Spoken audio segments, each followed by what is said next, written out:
Welcome to Sunday Fun Day here live at the DPFL event number 3 for coverage of a lot of events on this Sunday. The Challenger 1 Finals is where we're going to start. Brian Mercer, Albert Anstey, a couple of Canadians doing battle here. I'm Sean Green, joined by Nick Dichiria. Nick, we got a couple of great Canadian players that have been on the stage before this weekend and have shown up. Yeah, I mean, we just saw Brian Mercer last night in the bonus event final, making the run there and falling just a little bit shy at the end. And Albert Anstey has made the stage a few times as well. The Canadians have been faring pretty great out here in Florida for the most part.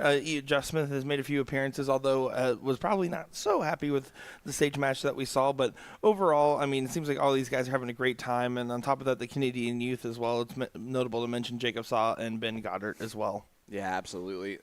Both of these gentlemen from Newfoundland. And I'm telling you, the travel for these guys to make is just, it's worse than most. It really is. So you gotta take 2 flights no matter what, automatically, pretty much, flying out of Newfie. Also, out of Newfoundland. And I also love to point out that they are on one of those random half time zones. So they are half an hour ahead, which makes it just super weird. Yeah, no, at that point, I'm sorry, you're just not you're in my time zone. That's how that would work for me. Yeah, exactly. Like, I automatically will be on time if I get 30 extra minutes. Well, looking forward to what should be a great start to our stream here, and we're going to be completely transparent. These matches, these brackets, and these divisions are going incredibly fast, like, to the point where I'm really just curious, like, man, if we're running this fast, like, we should just make it even bigger, make it even better. I'm hoping that if you're watching this, you turn out to this event next year, because I can tell you all the players have nothing but kind words to say, it seems. And for the first of many today, that's a 180 from Albert Anstey. And Mercer going to have to try to get a good response in here, or else he might not even get a look at a finish. Anstey's a former World Championship participant. Very methodical player in his throw. But he does typically get results with it as he's going for double top. Just confirming it real quick. Dramatic pause for effect. Albert Anstey doesn't check out the 104, but sets himself up on 20. 158 for Brian Mercer. Will need to get checked here. Shout out to Alan Palmer doing the chalking duties. I've heard next year he's going to be doing the chalking duties of trying to fill out the outline of Scott Hanish's pratfall. Going to try to work in off that first start there. Can use it to his advantage, but needs to stay true on the start. You don't want to give this leg away. He's now had 4 darts at a double to take this first leg. None of them going his way. 78 for Brian Mercer. Has a good chance to go. Yeah, 0 for 4, not ideal. You'd like to be a little bit better than that. Especially when you're playing against someone the talent level of Brian Mercer, who, again, both these guys, right, are coming not out of nowhere because we know who they are at this point in time, but the absolute amount of Newfoundland players and Newfies that have come out and just been at the highest level and being able to compete at the highest level of darts has honestly been extremely awesome to see. You of course have John Norman Jr., who kind of started that with, being a successful Canadian dart player, and then Jacob Taylor coming out of nowhere and immediately having the success he had. And now you're seeing just more and more. There's more and more guys that I look up, where they're from in Newfoundland. It's one of those hotbeds that doesn't give enough recognition for being a hotbed. It's amazing. For top-tier darts. And now to the madhouse we go for Anstey. Newfoundland is like the Wisconsin of Canada. Not a whole lot to do, so might as well drink and play some darts. I guess it is. That sounds about right. Working his way in. Needs to find this double 5. Some double trouble across the board here. Leg number 1 was starting off with some amazing scoring and just some nervy or hairy doubles here. I don't even know if I would call it nervy per se.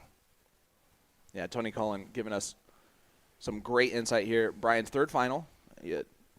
Anstey was the 1989 Canadian champ, and then 2-time member of Team Newfoundland Labrador for Brian. The success is there. The doubles, though, are these guys are they're not ideal in their doubles finishing right now. Yeah, that's exactly the case. They're not going to be happy with this doubling percentage, and this first leg seems to be an outlier for what was otherwise some really strong runs so far for these gentlemen. All over the wire. Is there still room?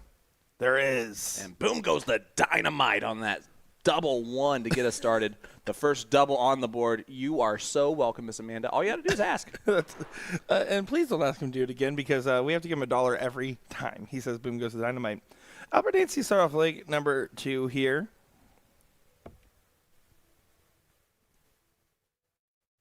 You can see there's actually a decent crowd watching this in the background. There's a couple of other events going on, so it's worth mentioning. This Challenger Cup 1 finals. We also have the Challenger Cup 2, which is 65 and under. There's the women's division currently playing, and the Division 1 playoffs currently playing, and then after that, Division 2 and 3 later on. I'm kind of surprised Brian doesn't have his tour card for the CDC with how he plays. Albert does. He got his this year and has been a phenomenal addition to the tour. He's had a lot of success already on tour this season. He's currently ranked up high. I'm going to give you that exact number here in just a second when I look it up instead of just pausing for the long effect that it's going to take. Well, the CDC has been adding more and more routes and avenues for qualifying for these big overseas events, while also making the events stateside bigger and better than ever. The Cross-Border Dart Challenge, the Continental Cup, you have these big events now that are really becoming true American showstoppers, and I'm excited because there's more motivation than ever to be a top-tier steel tip player between the DPFL online circuit, CDC, and everything else. Love every bit of it. Yeah, Anstey's actually in 32nd spot on the on the seasonal standings for the CDC, and I believe he missed one weekend completely. So that's very impressive. And we've seen players like Stowe Bunce 2 years ago. He was way outside going into weekend number 4. And then made 2 finals in that weekend, which got him into the Continental Cup Tour Finals. And, like they say, the rest is history. He has gone on a roll since then. Yeah, the neon nightmare, the neon nation for Stowe Bunce. The best-dressed man in the dart room. Hands down. Shares a wardrobe with Peter Wright. Does get to a finish there for Anstey, but Mercer can really set himself up in a better position here. He's going to. And that's a great shot there. Preston Noonan from Ontario is tuning in with us. Guys, thank you so much. Hit that like button, hit that share button. We appreciate everybody tuning in here to USA Darts Productions, bringing you live coverage from around the world, but mostly in the USA.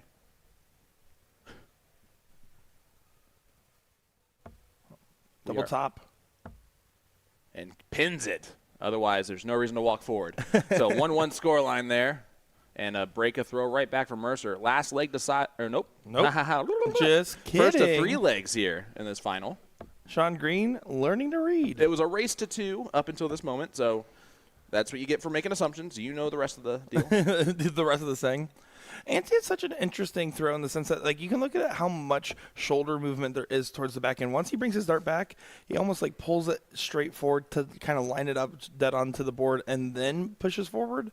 A lot of movement that typically could throw off some players, but because of how slow and methodical he moves it, he seems to be able to find those positions consistently.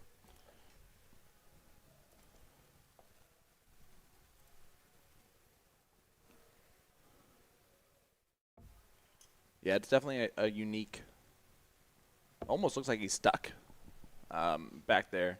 If you did not know that that's just his natural throw, you would think that it's the dreaded D word in darts. And the D word is not darts, by the way, for the record. And it's also not doubles.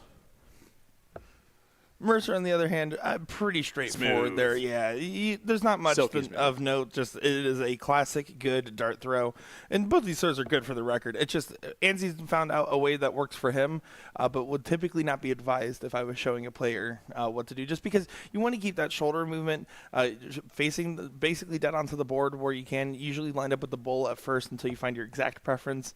And then minimal movement from there. All your movement should just be moving your arm straight back and following straight on through. It's weird to have shoulder movement typically. I agree. And that side profile that our producer, Will Stewart's going to show us here the next time Albert throws, we'll start with Brian's, just to see that elbow, to see if there's any drop in it, if it stays perfectly smooth. Next leg, he'll get us a look at that.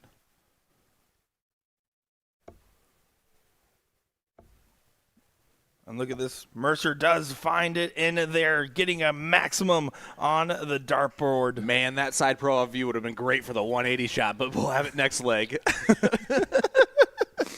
20 for bullseye or treble for double. 5 is going to be the bull. Bullseye. Just a bit high. But leaves himself 30, a.k.a. Luke Lidler's favorite double, I guess, at the moment. Yeah.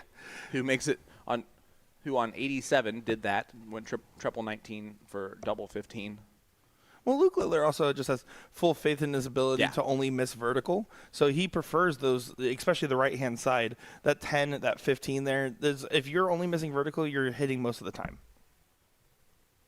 Couldn't use that dart. I really just think he gets bored. He's just like, let's test myself here on this stage today. Let's just try this move. I'm playing with house money. I had no expectations. I was just playing FIFA the other day. He's like, those commentators are saying this move right now, but watch this. And honestly, the commentators have made comments multiple times that they have stopped guessing, and that's a 2-1 lead for Mercer. Great 180 to do that, and a hole to throw. Looks like they're having a little bit of a laugh on stage. They obviously know each other. That's a beautiful, You can see how much the drop is there, right? He brings it up and he almost leans into it a little bit, dropping his shoulder down.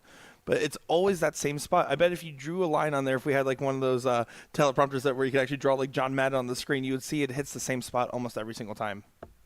Look at this from Brian, though. I mean, no movement. Yeah, no movement. That is pure all gas, no brakes. Oh, so smooth. And the thing is, yeah, you're right. Albert brings it right into the line, the line perfectly, and you can tell when he switches too because the elbow starts off right at that level and then drops a little bit lower for the 19s. Yeah, listen, there's no right way to throw a dart. There's just ways I would recommend to throw a dart, and that's all that matters at the end of the day. And for Albert, if he changed that now, he'd be a way worse dart player. Yeah, that is the hardest part. Whenever coaching players and stuff like that, especially when I'm working with some youth players, I always tell them, it is going to suck if you change a bad habit for a long time. Maybe that long time is not as long as you think, but usually you're better off for doing it to an extent. If you're able to play at the high level that Anstey's able to play at with that movement in his shoulder, he shouldn't change it because it does work for him, and whatever feels the most comfortable is usually what will yield you the best results overall. Well, I'm telling you right now, I'm getting excited because this is starting to head toward the last league decider. And I'm not that I'm rooting for Albert over Brian. I'm not saying that, but I am rooting for a last league decider because this is – I want to see these guys throw some more darts, battle it out. A couple of fellow countrymen and fellow Providencers. I'm Ron Burgundy. I have no idea.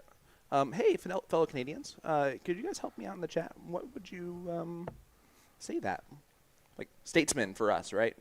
Right. So what would you? Providenceman? No, I don't know. No, that's probably stupid. It definitely is, but it's okay. Let me just admit right now, guys, stupid average American right here. Sean Green. Big darts. Nice 100 to leave the 124 and put a little pressure. Albert, maybe a must go. To put the fellow newfies into a last leg decider. Perfect first dart. Ooh, happy little accident if he hits the double 16. Doesn't quite get there, so chased it. Mercer does get an opportunity here for a 3-1 victory, and this final 1-2-4 will be the look. Can he get himself a dart? Not anymore. The math ain't mathing with 2 darts remaining. 109.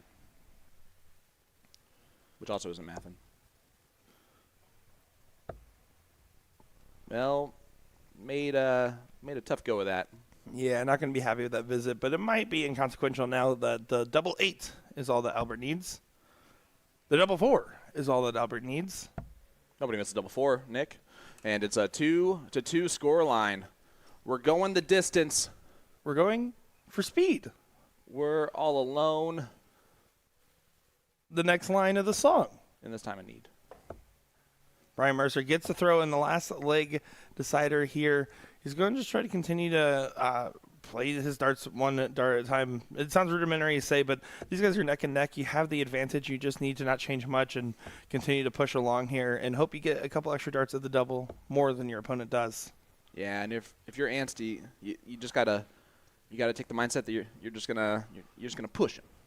You're just gonna push him. And you can see Albert, he's not getting antsy back there like waiting. He's just taking his time. He's not getting antsy? Antsy. He's just trying to get himself settled, and he knows that he has his pace to play. And that's one of the things, when you have a little bit of a slower pace, you actually can dictate a lot of the dichotomy of the game. For the max, does not go, but 140 does get him out in front. And he's now challenging the throw of Brian Mercer here. And Mercer is well aware of the situation, looking for a ton-plus rounds. Not going to find a ton-plus. Not even going to find the ton. Now Albert has gained control of this leg potentially and could be the first one at a finish.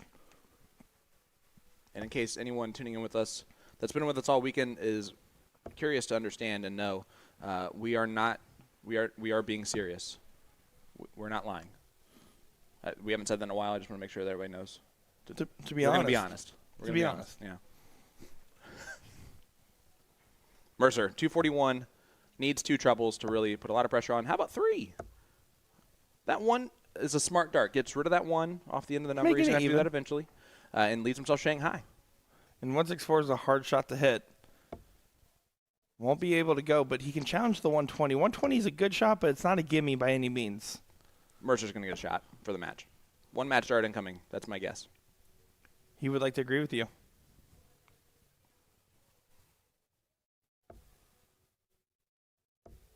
Does get a dart. Does get the shot there. 120 checkout for Brian Mercer over Albert Ansey here.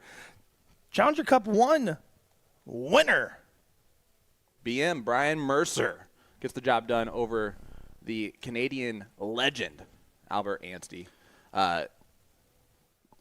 Absolutely amazing gentleman. And you see Alan Palmer and Drawkin. That's an all-Canadian lineup right there on the board. And then here comes Scott. Watch out. He might stumble. Yeah, no, we're having great time over here at the Newfie Sports Network, bringing you guys some great darts and some great matches here. And I believe we have a couple of great ones coming up here. Yeah. Like I said, other events going on. Challenger Cup 2, the Women's Division playoffs and Division 1 playoffs are currently going. And then I believe Division 2 and Division 3 will be a little bit later on today. Update for the women's division playoffs. They are in the quarterfinal. Tracy Firetag, Cassie Scantlin, Meredith McGee is waiting on the winner of Paula Murphy, Jen Kachi, Aaron Perron, Asia Jalbert, and then Callie West, Kira Taylor. Is that your quarterfinal battles? That's going to be juicy no matter what. So hopefully we get some of that action. We are also going to have the Challenger number 2 bracket, which right now is into the semifinal. Oh, well, they're waiting a couple of other people in the semifinal. Darren Moser is waiting on the winner of Corey Smith, Pete Lee, and then Jeff Griggs waiting on the winner of Andrew Diaz and David Jerkin. Looks like our next matchup on the board here seems to be Christopher Abbott and Aaron Wrench there. That's going to be your semifinal for the Division 1 playoffs. Sitting in the other semifinal, Ed Levesque and Brian Garland. So that looks like what is in store for us here. Great first match of the stream. Great coverage all day around. Not the Newfie Sports Network. We are USA Darts, and we are happy to be here in Kissimmee, Florida. Just give us a few moments, guys. We're going to get the next match underway here. I am Nick Dichiria, joined by Sean Green and Will Stuart. Be back in just a moment.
Welcome back to the Division I semifinal here at the DPFL Live Event number 3 in Kissimmee, Florida. Sean Green, Nick Dichiria, Christopher Abbott is trying to get his place in the final, but Aaron is trying to throw a wrench into those plans. I get it. His name's Wrench. Now, looking forward to this one here. Should be a fun one. First of 4 legs in this format. And Chris, I'm excited to see him play. I've seen him around plenty of Florida dart halls. I actually haven't got a chance to commentate either one of these gentlemen yet, but we've had a chance to talk with him quite a bit, and I know that they have a lot that they want to try to prove on the stage today. Yeah, Aaron, an absolutely amazingly nice gentleman. Good Wrench is his dart nickname on the back of the jersey. It's better than a bad wrench. He actually has a Dale Earnhardt replica jersey with the Good Wrench, but wrench is spelled like he spells wrench. I like that. I like that a lot. These guys off to the races early on in this semi. Excited to see. That's Mike Tieske on the chalk for this one. Tieske! And Chris Abbott, I love the wardrobe. When in Disney, you wear a Mickey Mouse shirt. And just a reminder, guys, the winner of this will play either Ed Levesque or Brian Garland in this final, as the other semifinal just got called and is put underway. Did you know that one time Ed Levesque averaged 107? No. That's cool to know. They call him Mr. 107. Well, 96 is what Wrench needs here. Might only get 1 dart at it. Treble 19.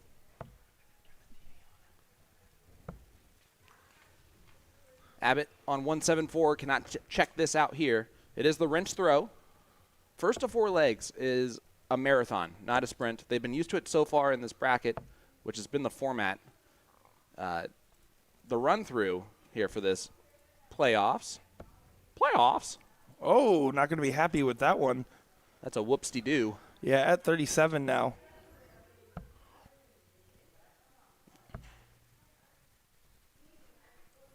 Yeah, the math was off there, right? The math was not mathing. What just happened there? Yeah, he left himself on 22. He thought he left himself on 32. At least he missed. Yeah, but still not going to be too happy with the returning double. It depends. Maybe he's going to be so frustrated it just goes right in.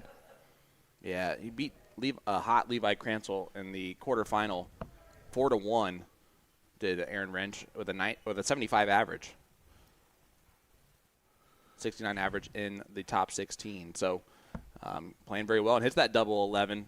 It's a happy little accident at the end of the day because he pins it. Yeah, it works out just fine for him after it's all said and done. 1-0.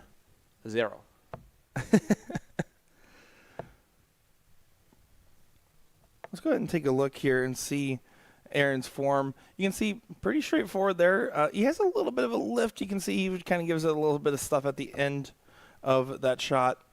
It's a little shovey, more so than it looks like from the front on. Whereas just a little kickback flick there from Chris Abbott. Again, man, I'm always jealous of those players that just have that natural, can just flick it forward without worry, like Abbott does. For me, I went through the dreaded D word in darts, which is not doubles. I haven't never hit one of those. That's also true. And still to this day, after being a few years over it, that itis, and still there's times where I'm not going to be smooth at it. Wrench just pulling his darts a little bit, so he switched down to the 19s, gets 87, so good cover shot.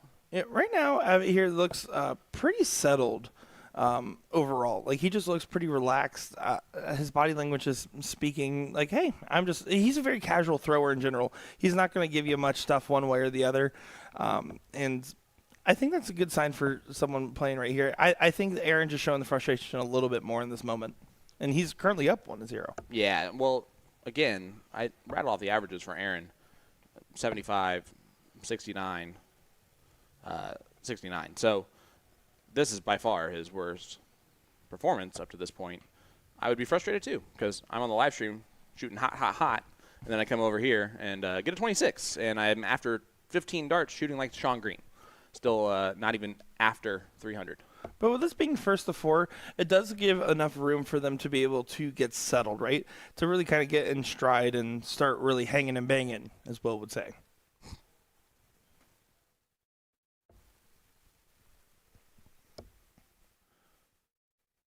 Did not find the treble up top. So 133 and plenty of time. Yeah, there's no immediate rush or pressure here.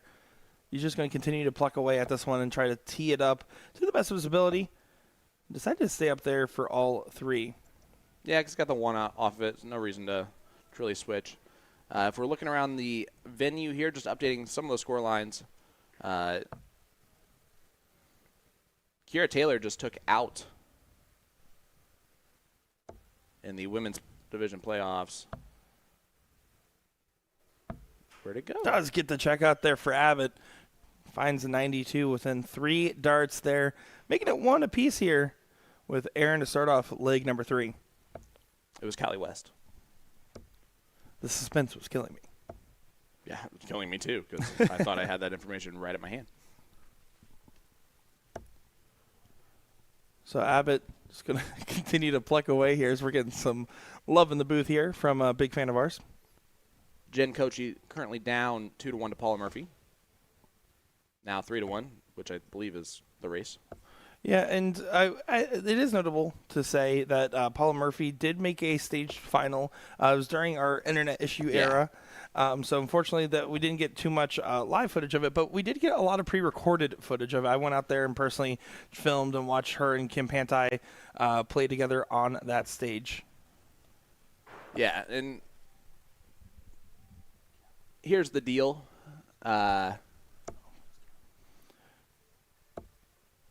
We know a lot of people would have the assumption oh, they just didn't want to show the ladies' finals. So we just want to make it perfectly clear that the internet did not want to show the ladies' finals, not us. We're sexist and chose not to do it. I'm just kidding. Well, just kidding. No, and then I do want to note that Callie West and Robin Curry did win the women's doubles as well. So good win there for the lovely couple. Also not filmed. 196 can get teed up pretty nicely here for Aaron. He just needs to be careful. Nice and tactful darts. Yeah, regrouping after that slack last leg. And see, when I say careful and tactful, right, I mean that last dart, if he just stays true, leaves himself a 2-dart checkout potentially versus the 111, which while is not is still a very doable checkout for him, is far from ideal, right? To the 17s. 91. And not going to be able to take it out. So now debating about how he wants to set it up here. Praying to the math gods to figure out which dart he wants to throw. Triple 14. Does left 32. Go for the triple 14 to leave 32. All right, 140 for Abbott. Not going to do it. So Wrench going to come back, playing much better, scoring much better in this leg after 18 on 60. Remember, after 15 darts, he was at 302 in the last leg. That first dart's not going to help him. He's only going to get 1. And will that be a costly from Wrench? It depends on what Abbott has in store for us here, and it looks like it won't come into play. That is true. Always it depends on what happens with their opponent. That's why the question is, will it be punished? Sunglasses drop from Will Stewart. Double 5.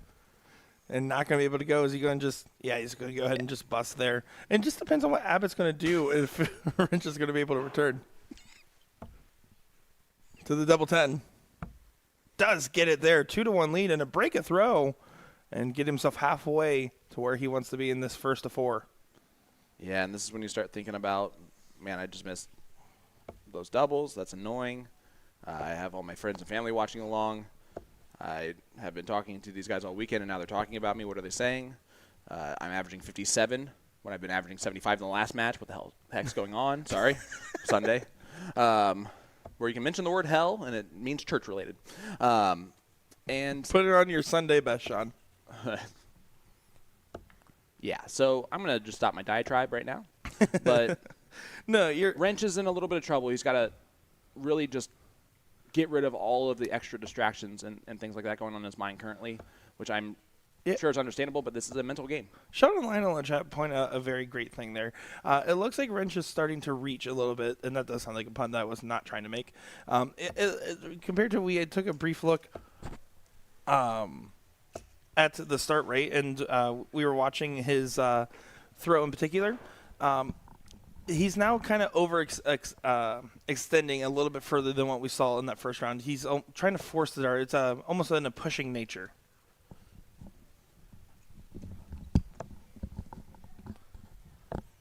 Yeah, Wrench scoring much better again, which you want to see after the 4 missed darts at the double in the last leg.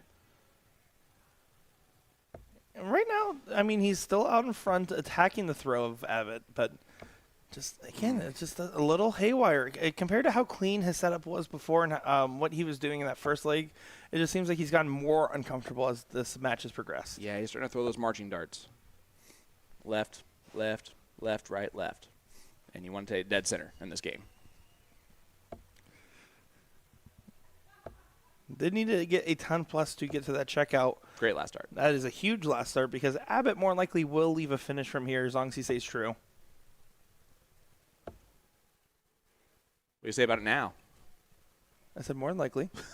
More than likely. All right, so Wrench with the opportunity. And as the fictional coach for Team USA, the 1980s Olympics would say, great moments are born from great opportunity. This could be a great moment for Chris. You can find another one of those trebles. Looking for a switch here potentially. Debating what he wants to do. Decides to stay. 85 there does get him into that 2-dart checkout range, and 150 is going to be under pressure here. I would like the 18 on the last start, personally, because that would have left the steady 100 if I miss into the single. The 98's a little bit more difficult. Well, no one misses double 19. I don't think that's how that phrase goes, typically. Just going to tee up tops. Oh, but it gets away from him a little bit. And see, these are some of these hairy darts that we're kind of seeing from these guys where if they were just taking that extra moment there to make sure they're getting the big single, Good dart. it changes a lot for them. Where's he looking? 32. Pins Pins it go. for the 103. So he misses 4 darts at a double in the last leg and then hits the 103 checkout in this one. Welcome back, Aaron Wrench. Yeah. Now he's back to Aaron Goodwrench. 2-2 score line. Was he like, what kind of wrench was he there? A bad wrench in the last leg. Oh, there we go. See, Chris Rabbit, sponsored by Disney. He is from the Florida area. He is. Seen him in plenty of dart halls over the years. Personally, we haven't had too many extended conversations, but always seems like a nice guy. And honestly, the dart community likes to talk a lot in Florida about who they like and who they don't. I've never heard a bad thing about him, so that's a good thing. That tells you a lot. Because you know me, I love me some dart gossip. Oh, yeah. Don't you know? You ask the tough questions. We all know that, Nick Chair. I do ask the tough questions. The same ones, but they're always tough.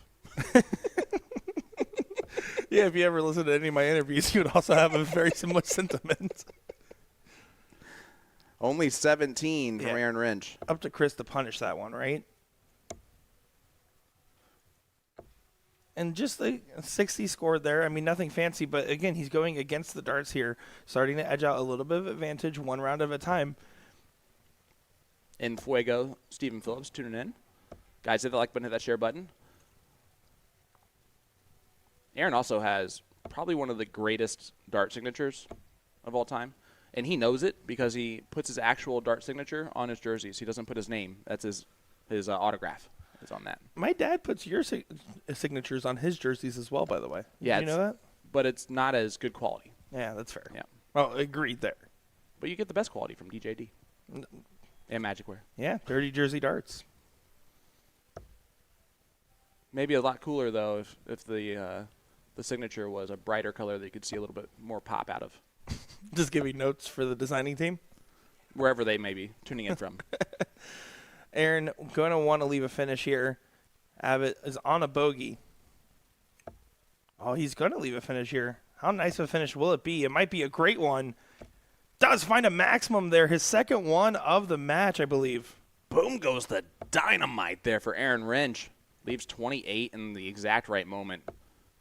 We'll get 3 clear darts. Now, 28 is one of those numbers that can be a little bit shaky after the first dart if you go inside. Nobody likes 007. And he hits the double 14. Don't have to worry about it. And let's go to leg number 6. Abbott needs to win it to stay in this thing. And Aaron's throw definitely smoothed out. It went from the first leg where it looked like, okay, I can see where his throw's going. And then second and third leg, we were like, okay, he's kind of reaching out. Now he's found that rhythm. He's found that spot. I think he's getting a lot more comfortable, and his darts are showing that. Look, all I got to say is it takes a lot of talent to fade your beard like he does, too. That's glorious. Christopher Abbott really not showing any signs of worry. No. He's been pretty cool, calm, and collected this entire time. Just marching along. And it's been really interesting to see. This is the first time on stage for both these gentlemen, and their demeanor has been great. Certainly has. Even the Chalker T-Ski is doing great. Love you, Mike. It could be better. I'm just kidding. Got to meet Mike through your dad. He was, you know how your dad does that thing where he likes to walk me around and pretend he knows me? No, he doesn't pretend. It's parasocial. He's a big fan. And he's like, do you want me to introduce you to the local Florida players? Just to show me off a little bit. He likes like to a toy, help out. Like a toy. And, he's just a little guy. And he went and I got to meet Mike and company there right away. Pleasant gentleman. Well, so far, Chris is well ahead in this leg. 130. He's going to get minimum 6 starts at this. Doesn't even need to go for the bull. Won't get an opportunity to do so now. 115 can still get brought down. He wants to try to clean this up as much as he can. Was going trip 19 to leave 38.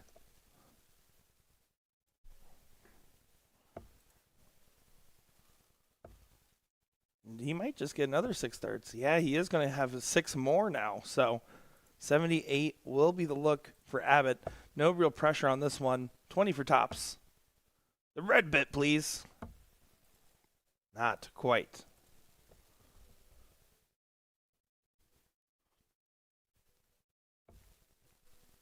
Is Aaron going to get himself to a checkout? You never know. I mean, he's really frustrated with those first 2 darts, but he can still leave himself something. He has to leave himself something.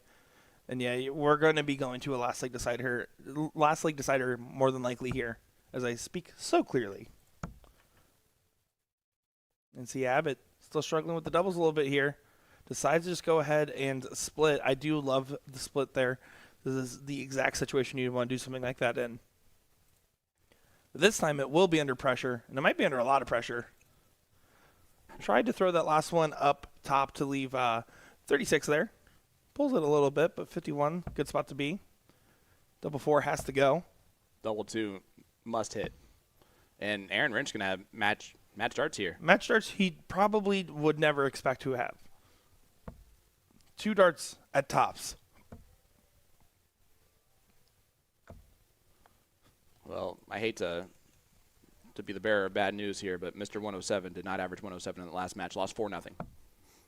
Oh, up to the madhouse. Abbott, he needs to save his run now. Oh, and this is a little bit of a travesty at the moment. He's going to be frustrated. There's too many missed starts at doubles in a leg where he was dominating early on. Aaron Wrench is going to try to punish for the chance to get into the finals. And Double he does 10 get it. for the win. Aaron Wrench is a finalist against Chris Abbott. Abbott threw great darts. Double trouble at the end cost him a last leg decider potential, and anything could have happened. He's going to be frustrated at the end. Yeah, I mean, it certainly should have been a last leg decider. And Abbott knows that. He's going to be a little bit frustrated, but he still immediately turned, gave the handshake to the opponent, walked off, and kept that cool, calm, collected nature about him going. Absolutely. So the final is going to be Brian Garland versus Aaron Wrench. I'm going to guess we're going to get that action up next. So don't go anywhere, guys. Sean Green, Nick Dichiria, Will Stewart, Dave Garfinkel, and anyone else that walks back here at any point in time. We'll be right back with more after this. Will Stewart.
He's the greatest darting force on the planet.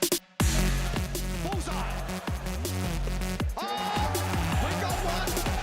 Fish has been landed. We know he's too good. The world number 1, world champion. Incredible stuff. Let me tell you about A to Z Darts. We're a specialty dart store with over 10,000 different products. We create in-depth videos and blogs to help improve your game and showcase our products. We give helpful advice on how to practice darts, the fundamentals of form and mechanics, and how to make better decisions when purchasing your darting equipment. Whether you're brand new or a seasoned player, we try to provide fun and informative content. I'm Jen, the creative director for A to Z Darts. I've been playing for over 10 years and I've traveled the world competing in and promoting the sport. This is Will. He runs our live streaming company, USA Darts, and travels the globe as well to broadcast major darting events and interview PDC players alike. You'll find over 2,000 different sets of darts on our website. Guessing right now you're pretty interested in our resources? Learn about form, throwing mechanics, practice routines, scoring and grouping, checkout methods, cricket strategy, and much more. Visit a-zdarts.com to take advantage of our blog or follow us on social media at AZDarts today.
Is the greatest darting force on the planet.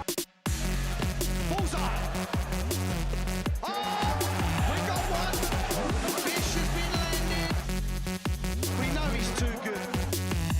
The world number 1, world champion. Incredible stuff.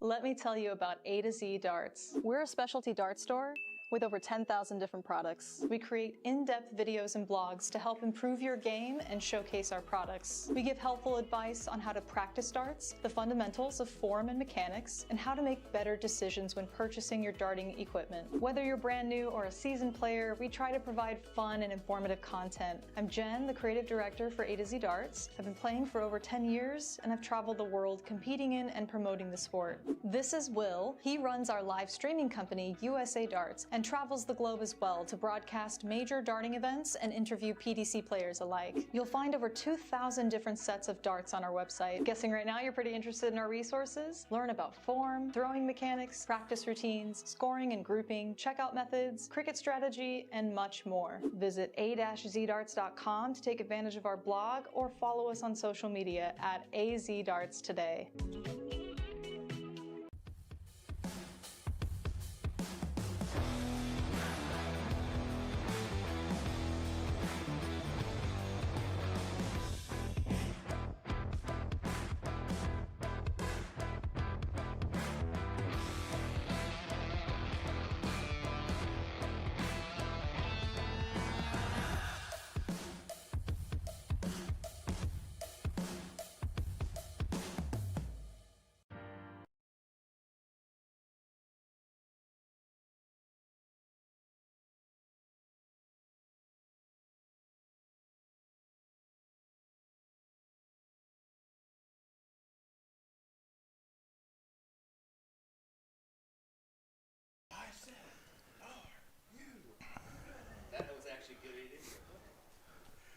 Boogity, boogity, boogity. Let's go racing, everybody. Back in action here. Nick Dichiria, Sean Green, Will Stuart.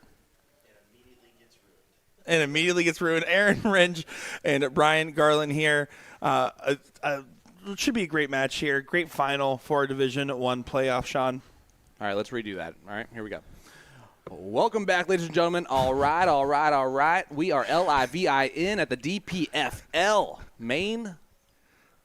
live event number 3. Aaron Ringe, Brian Garland, the final. Who do you got in this one, buddy? Well, let me give you a little extra context before I give you my pick. I went up to Brian. I was like, Brian, you made the stage a couple times now. I'm going to need some new fun facts for you. He's like, oh, well, been playing for 9 years from Raleigh, North Carolina. And I was like, I already know that. He's like, well, I've lived here for 7 years. So is local to the Florida area near Tampa, Clearwater Beach. I'm looking forward to seeing some great performance. I'm going to be honest, Brian's just played pretty well on the stage time and time again. Wrench, if he gets settled, we know he has the game to be able to win this, but I'm going to be leaning towards Garland here just because of how many times he's made the final so far. In this format, in this tournament, the guys have been pretty equal here. What I will say is different. Brian Garland just averaged 86 in that semifinal against Ed Levesque. He threw a 13-darter, then a 14-darter. Against Mr. 107? Yeah, and he decided he knew that he had to throw higher than a 107 to win that first leg. Threw a 13-darter instead. So let Ed Levesque know that 107 wasn't going to be good enough, and it wasn't. 4-0 victory. He had averaged only the mid-60s before that. So Ed was actually a little bit shell-shocked heading into that semifinal when it was happening. Wrench has been the more consistent, better player, but if we're just going off the semifinal, advantage Brian Garland. Yeah, I would have to agree there because that's what I said. Yeah, I would actually give context. Never mind. Let's move on. Sorry to be a little bit dry there, but no, we're having some fun here. We're having some great time, and these guys are looking forward to a great performance. I can tell you, Wrench was absolutely upset with himself a little bit, even though he won. He was like, he basically walked by it and said that was gross or something, that was disgusting. And then I just told him, I was like, job's still done. Doesn't matter what the numbers is or how you got it, as long as you didn't cheat and you played earnestly, you got the win. Nothing to be mad about there. Earnestly? Earnestly? That's a word, right? English teacher? Ernest scared stupid. Brian Garland trying to leave more of a finish, and he does so. Leaves 81. Wrench back on 198. Can put some pressure on, and he's going to do that. Man, there's just sometimes where his take back and follow through is just so smooth, almost Brian Mercer-esque, and there's sometimes where it's just a little catchy. Yeah. Cupcake chalking this one. That's Mike Robinson Jr., one of our roommates, one of the many Yeah, I was going to say one of the many. He is the one staying in the children's room by himself, not with kids. And all those bunk beds. There's 7 beds in there, 6 beds in there? 6 beds in there and 2 Ridiculous. Xboxes. And 2 Xboxes? Yeah, and 2 Xboxes in there. All right, we all picked the wrong 17. room. Gets Tops. 1 dart for tops. Ooh. And that first start there, just not hitting that single 18 might be very detrimental here. He's done that 3 times now, where he's missed the first big number. Well, 9 is the big number needed here, and Didn't not do it. going to get done. So now only going to get 1 dart here potentially. 11 3. left. All righty. Double 3? Yeah, I was going to say he needed 3 for double 4 there. I was kind of confused.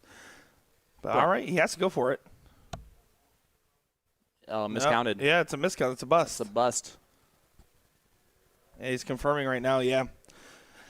He needed 3 for double 4. That's going to be potentially very costly here. It is very costly. And that's the type of miscalculation that we haven't actually seen really out of Brian yet. And hopefully that is the only one we see out of him here, just because you don't want to give up legs like that. Yeah, that is one of those legs where you have got to regroup quickly, because this is a marathon, and first to 5 here in the final of these playoffs. Just because that's a break of throw, just because it's advantage Aaron Wrench after that first leg, if you're Garland, you got to let it go right now, break right back, and it's like it never happened again. Yeah, short memories are a very powerful thing in the game of darts. Got to be a goldfish. We do have our final set in place for our Challenger Cup 2. That's going to be Darren Moser and Andre Diaz. So just a heads up there. So that finals is currently waiting. We also have the women's division playoffs.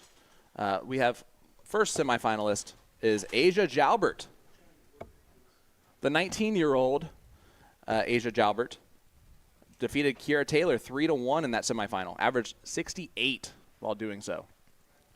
And she is waiting on the winner of Meredith McGee, Paula Murphy. So a couple of Florida great players. Yeah, certainly some greats.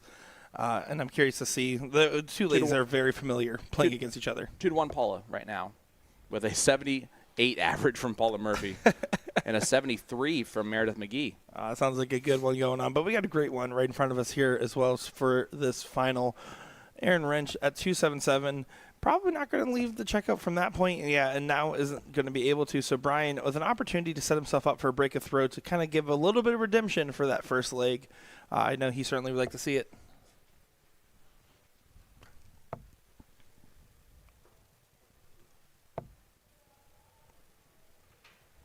All right, 96 scored from Garland.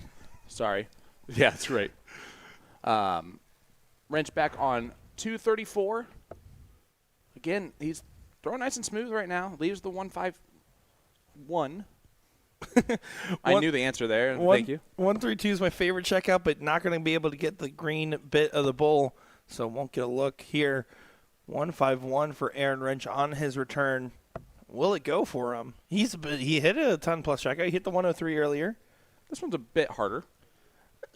By a certain margin. An amount, if you will. Touche. Well, he put a wrench in that plan. Garland's going to come back. 58 left. Should get 2 darts clear to double, but again, these gentlemen have struggled with that first dart. Yeah, it's the big single that really can make the difference here, especially in this one. And that's okay. Double 2. Over to the Madhouse. No longer okay. Yeah, I would have preferred a more aggressive approach on that last dart. I think I would rather come back with 58 than 2, personally. He might not come back, though. 74 remains for Wrench. Treble 14 will leave that dart at 32.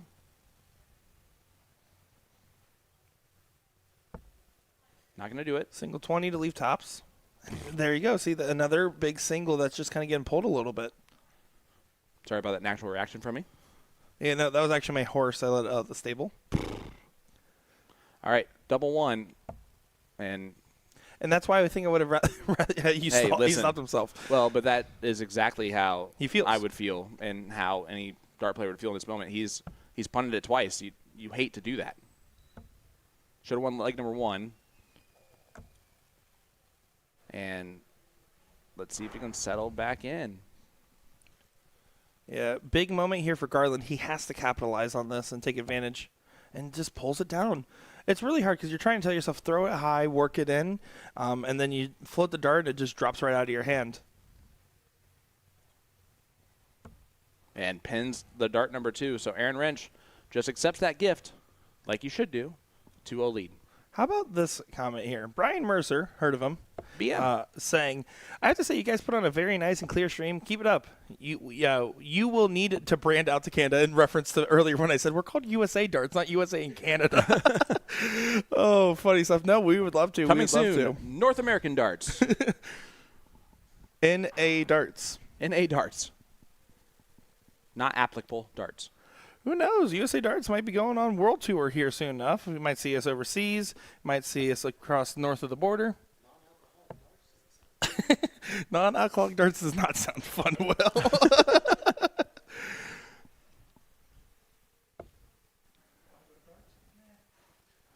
See, here's the thing, right? We look at Aaron here, and he's not happy with his performance. He's not really happy with his darts, but he's finding himself, just like in the Chris Abbott match, ahead. Absolutely. Good morning, everyone joining us here. Ego Chip, Mike Redmond, Brian Mercer. Again, thank you so much, buddy. Really appreciate that. Blake Hafner in the chat saying rooting for Aaron Wrench. There's a lot of Aaron Wrench fans. Guys, let us know who you're rooting for in this one. And if it's Aaron Wrench, just say that. And Mike Redmond. Hi, Mike Redmond. I did that. I didn't hear that one. Well, I tune you out. I would tune me out, too, if I were you. Well, Wrench, the smart first start to get rid of the 1. Full-on disgust, by the way, in his first start. He threw that. He looked to the side, and he was thinking only bad words that I can't say on the microphone. I can. He was saying, no. That would have been great. Both these guys are using expletive deleteds right now. This is why we never mic up these players. Aaron Jalbert in there. Let's get my little girl up there to do her thing. Aaron, if we can, we're going to. Yeah, absolutely. Any chance I get to watch Asia Jalbert play with how smooth and fantastic her throw is, it's my favorite throw in darts. It's a treat. It really is a treat. I had fun calling her games over at Cherry Bomb this year as well. A very talented player. Look at this from Brian. Big moment here. Needs to find some mojo on the board. We'll get a first look at it, check out the 1-4-2, and Aaron's on the outside looking in, but in legs where he's on the outside looking in, he seems to perform the best somehow. Again, just the smoothest of the throw from him. Garland on 1-4-2. It doesn't need to go, but it's one of those things where if you've had double trouble, this can really spark not having that anymore. Was going for trip 14 to leave tops, but that's okay. Again, well out in front, just going to tee up on this last start here. Deciding what he wants to do. Does just go ahead and hit the 94 there. See, Cupcake's doing exactly what we were doing at the screen. Is that in? And the razor-thin wires, it was not. But he's in a pole position to get a leg on the board here. And really, he's thinking to himself, man, this could be a 2-1 my advantage. Instead, this is going to be just to get 1-2 with Wrench still in advantage. No, I disagree. It should be 3-0 Brian if he hits this. It should easily be 3-0 Brian. He has punted the first 2 legs. Missing a lot of doubles. Not going to disagree with you there. Wrench. Would have been a lot cooler if it would have gone bullseye, bullseye, bullseye, but that's fine. Probably would have the same results. Yeah, he's just going to have to recompose from the start here. Well, and if you're Wrench, it doesn't matter if Garland's on 16 or not. There's been some nervy darts at the end of legs. Yeah, exactly. Which is uncharacteristic from what we've seen out of Garland overall. And again, this time, not going to happen. Yeah, pins it, and that's going to lift the weight right off the shoulders from him. Because I know in moments like that, you think to yourself, there's no way I'm going to hit a double this entire match. Well, the first legs blues is just absolutely a thing. Until you get that first one on the board, you're like, oh, man, come on, just give it to me. Give me an edge. Give me something. But once you get that first leg, you realize that the Giants can bleed.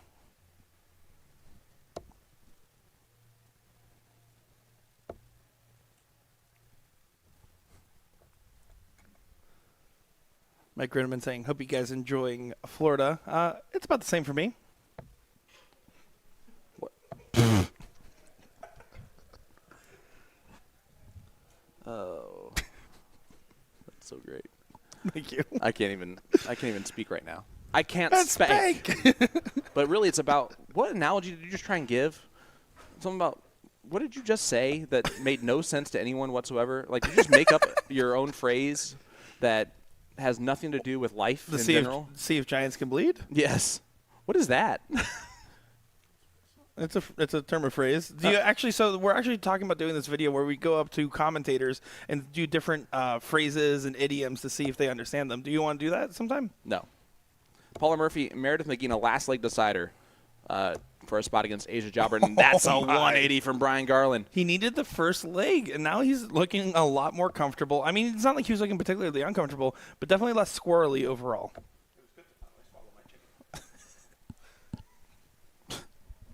Again, he averaged 85 in the last leg, or in last match, did Brian Garland.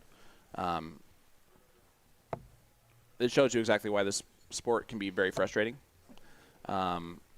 Because anyone not named Sean Green can average 75 for a leg.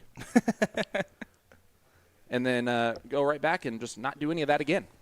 And it goes literally dart by dart because it's a game of millimeters. And a potential 15 darter here, which is a great course correction. Gonna need to work in to find the trip. Not gonna go, so he's just gonna have to tee up here. Gonna hit the double. No, he goes right to the trip, leaving 20. Confident dart, well executed. Yeah, well done. Again, he had a 13 darter and a 14 darter in the last match too against Ed Levesque.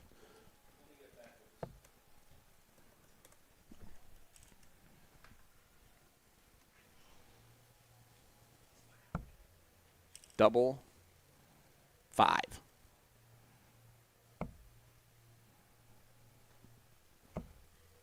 What?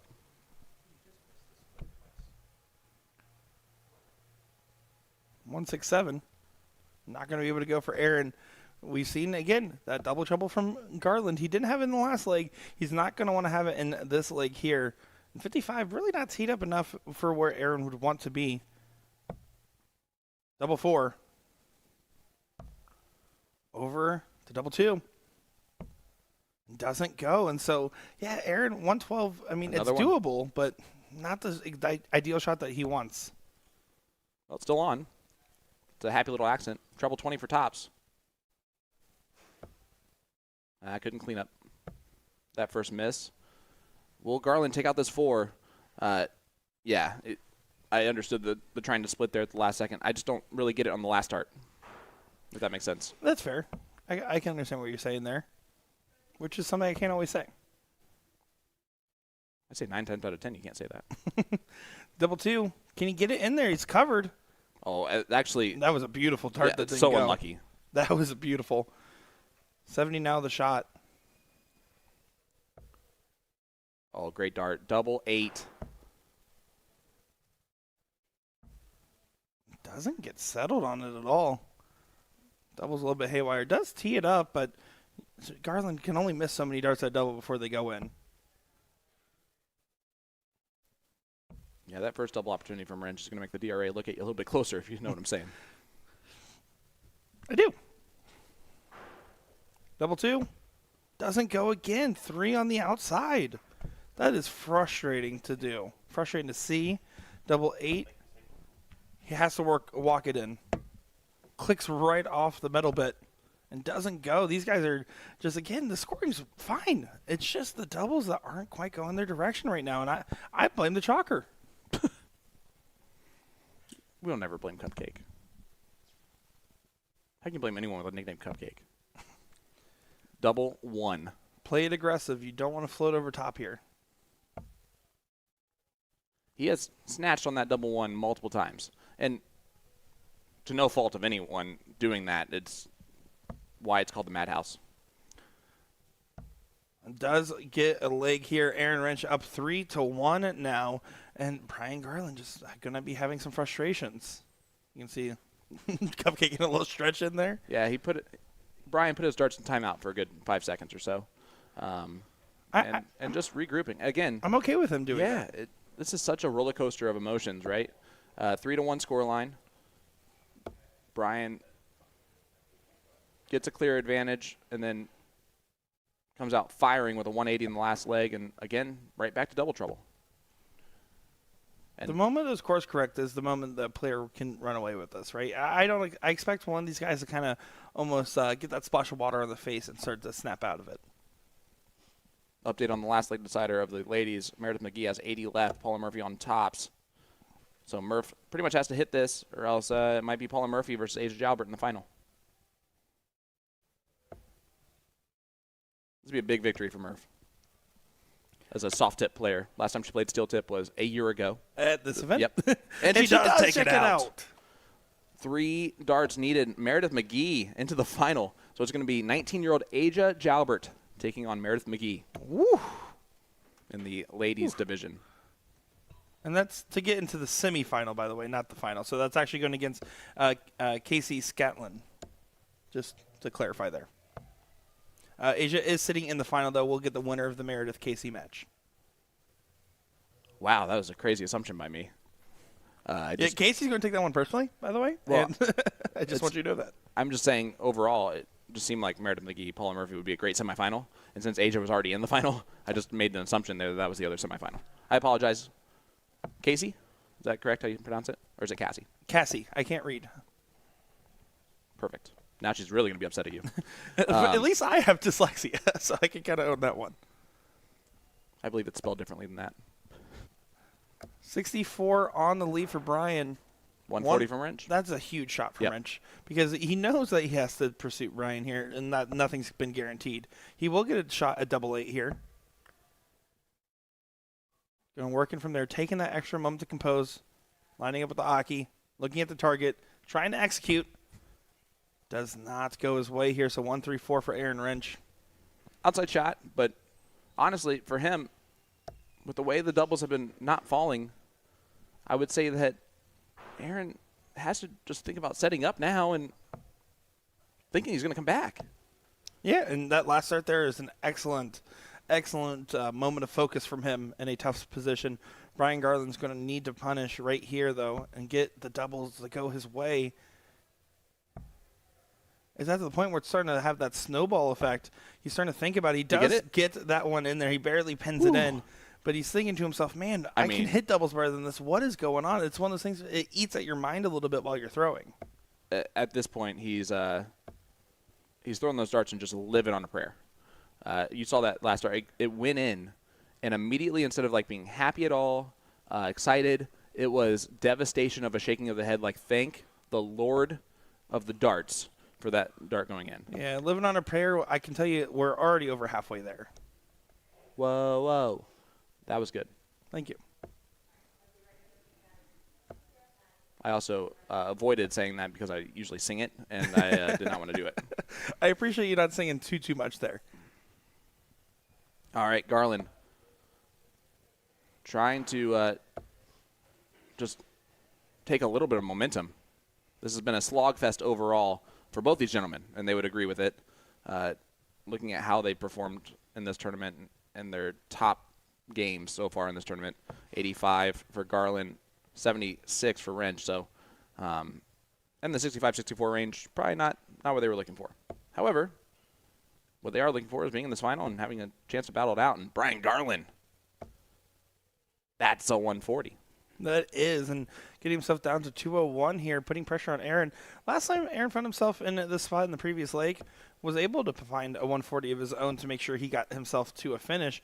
But Garland's going to have a little bit of control here, and he's been outscoring Aaron pretty much every leg. It's just been a doubling issue for him, and that's the reason you see the 3-2 scoreline.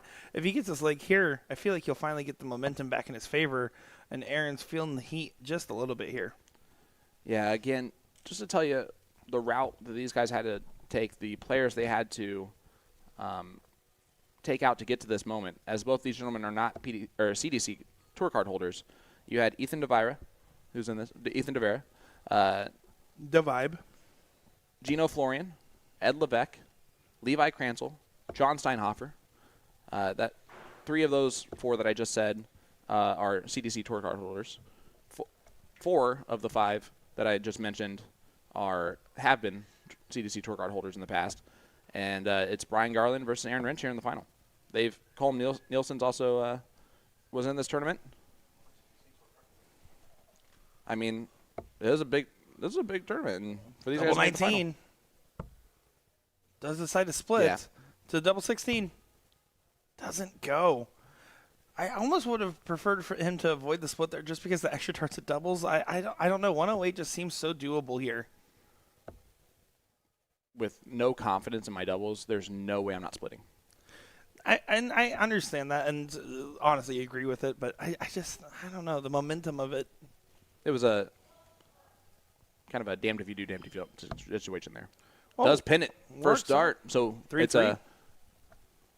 It's a do version of that. 3-3 scoreline. We're back on throw completely. And, hey, let's just play a race to 2. And nothing else has happened so far. Brand new ball game. That's it. You have to have the mental reset.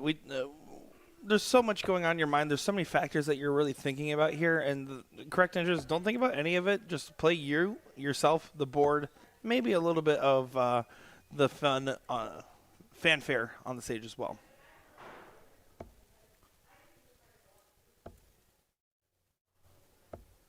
All right, so reminder, the women's is in the semifinal. Meredith McGee, Cassie Scantlin. The winner of that one gets Asia Jalbert in the final. And after this, we will be covering Darren Moser, Andre Diaz, and the Challenger Cup 2 final. And then I presume the women's final right after that. So pretty clear route for us here.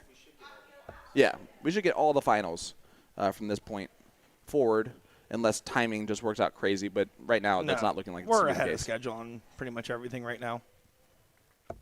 Big shout out to the tournament staff for, again, making sure the ship is run tight. For the most part, just every event running fast, early, or on time at the very worst case scenario. They've been putting their bodies on the line to put on a great performance. And every once in a while, they might fall at the Aki, but they'll get right back up again. Because when you get knocked down, you got to get right back up again. Yeah, the Hanish way. Little Scott Tua. Trip on that thing. Feel me, dog? That's enough of Sean Green over there. Sunday fun day here. DPFL Live Event number 3. Brian Garland, Aaron Wrench, Division I playoffs final. First of 5 legs, race to 2 at this point. 3-3 scoreline, nothing between them. And Garland has outscored every leg. I'm going to give him an advantage at this point. Eventually the doubles will start falling, and I think the scoring power that he's been out in front of is going to catch up to Wrench. Yeah, right now that's exactly what's happening, right? We're seeing it firsthand. And Brian, his doubles have gone a lot tighter in these last couple legs. As he doesn't quite get that one, but it was a good look at it, leaving himself on 16. Aaron back at 211 here. If you continue to outscore and you're missing doubles and you're still out-averaging your opponent, that just means that if you can just dial it just that tad a little bit, it's a completely different game. Aaron really just didn't take full advantage of the position he was in at the very beginning here.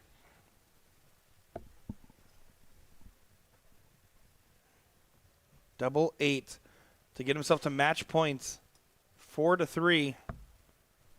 Drags it way down, needs to recover. Over to the double 4. He's just confirming it as an end, which is a good sign. It means it felt good leaving the hand, and it looked good leaving the hand. And just that one was a little bit snatchy there. So 1-3-1 Aaron Wrench. We'll get a look at a finish here. Ooh, look at this. Tops. Oh. Yeah, he was going tops. Does leave himself on tops just in case, but Brian, I mean, you really think that there's no way he gives this advantage up?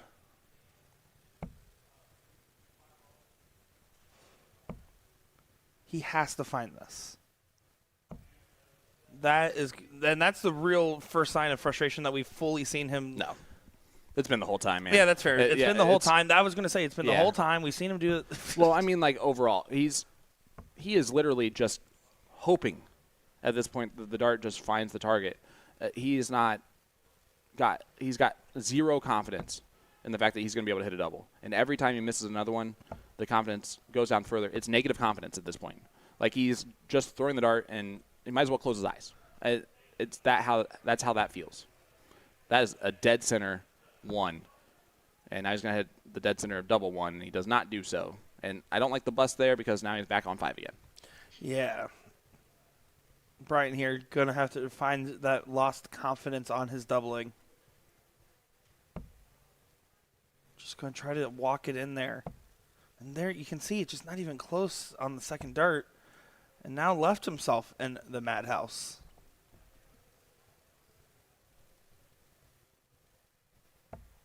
Aaron's going to get a shot again for double 2. Yep. And Wrench, again, takes advantage. It's now a 4-3 lead for Wrench. Wrench is going to be throwing for the match here.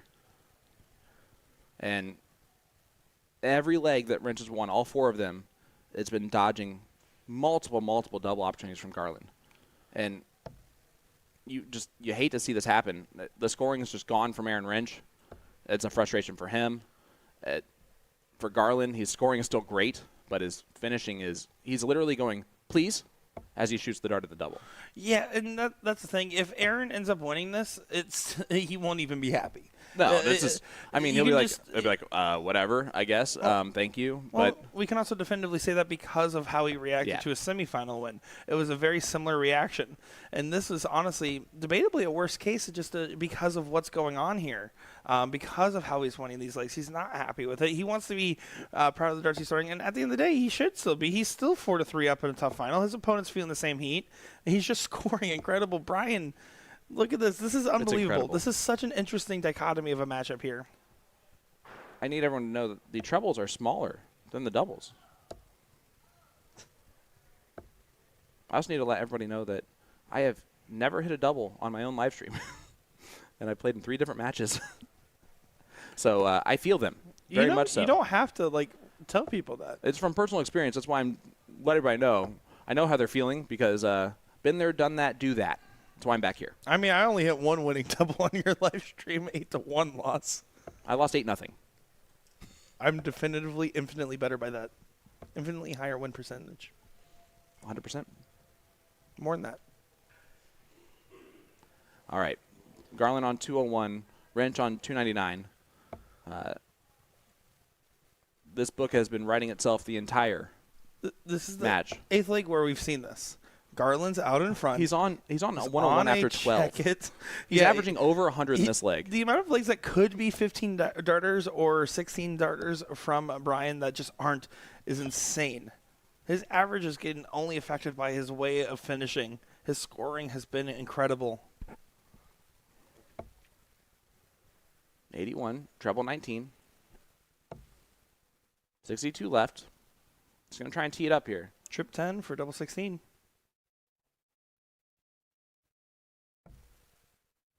That's all right. He'll come back.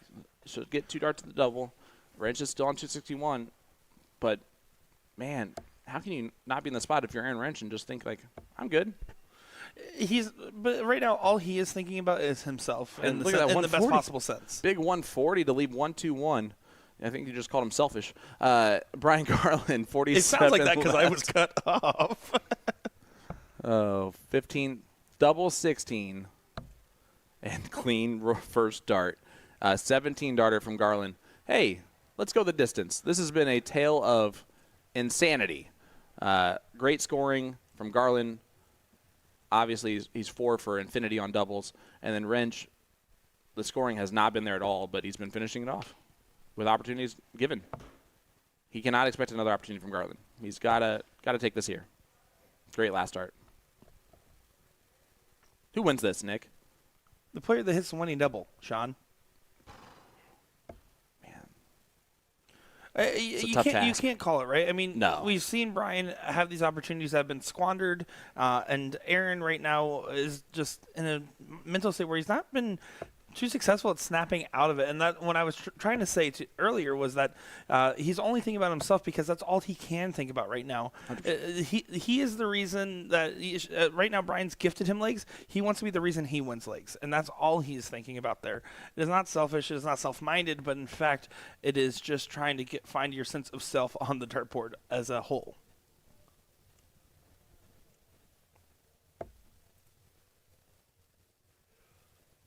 A reminder, we do have the Challenger Cup 2 final coming up next. Darren Moser, Andre Diaz. So that will be coming up your way, so don't go anywhere. after this match is over. Aaron's scoring improving significantly here. Finds a 140 again. Right when he needs it. And that was a beautiful shot there. He's going to try to get himself into position and put pressure under Brian, which has not really been behind in scoring at all in this final. Look at this. And what a time for this, by the way, by both gentlemen. They're after 9. Now after 12 for Garland, he's on a finish. Wrench at 176 after 9. This is by far his best scoring leg.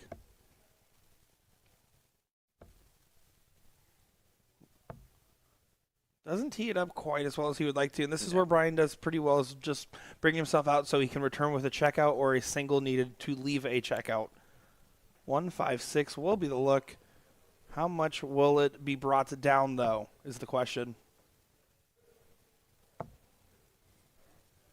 All right, Wrench 122. Going to start on the 18s. It might be a dart of the bullseye. He needs to hit a treble to get that opportunity. And that's not going to happen. Treble 20 would have left 36. 76 if he returns. 98, I do not like 98 for him not starting on the bull. Well, he's going to split. He split this last time. Yep. Which is a gutsy move. But he pins it. Wow. What a check out there for Brian. Brian Garland, hats off, man.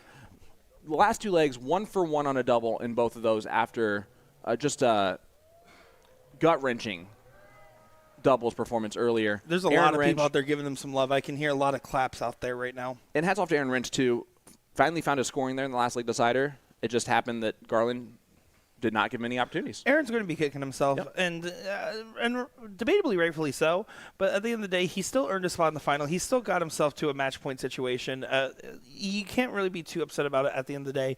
Aaron Wrench, hold yourself up high, as you did well. They both averaged well over 60, which in the way that they finished and in the way that they scored, that might have been the best average they could have come up with in that moment. Yeah. Based on all that. So, Brian Garland, you're champion. And we'll be right back with the final of the Challenger Cup 2, under 65. Darren Moser, Andre Diaz, Sean Green, Will Stewart, Nick Dichiria. We'll be right back after this.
This should be an exciting matchup coming our way here, Nick. William Stuart, Nick Dichiria, Challenger 2 Finals.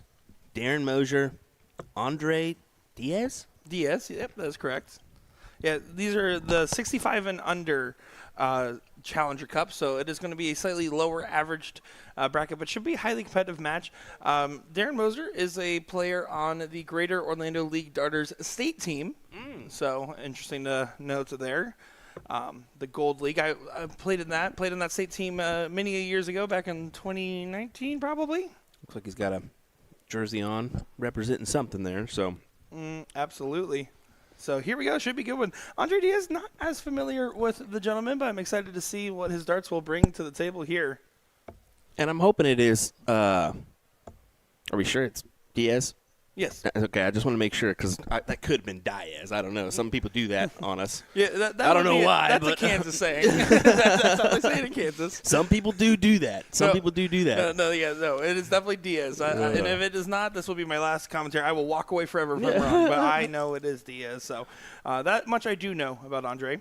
This is a first to 3-leg final here in your Challenger Cup 2. And you can see 65 minus means 65 average or below.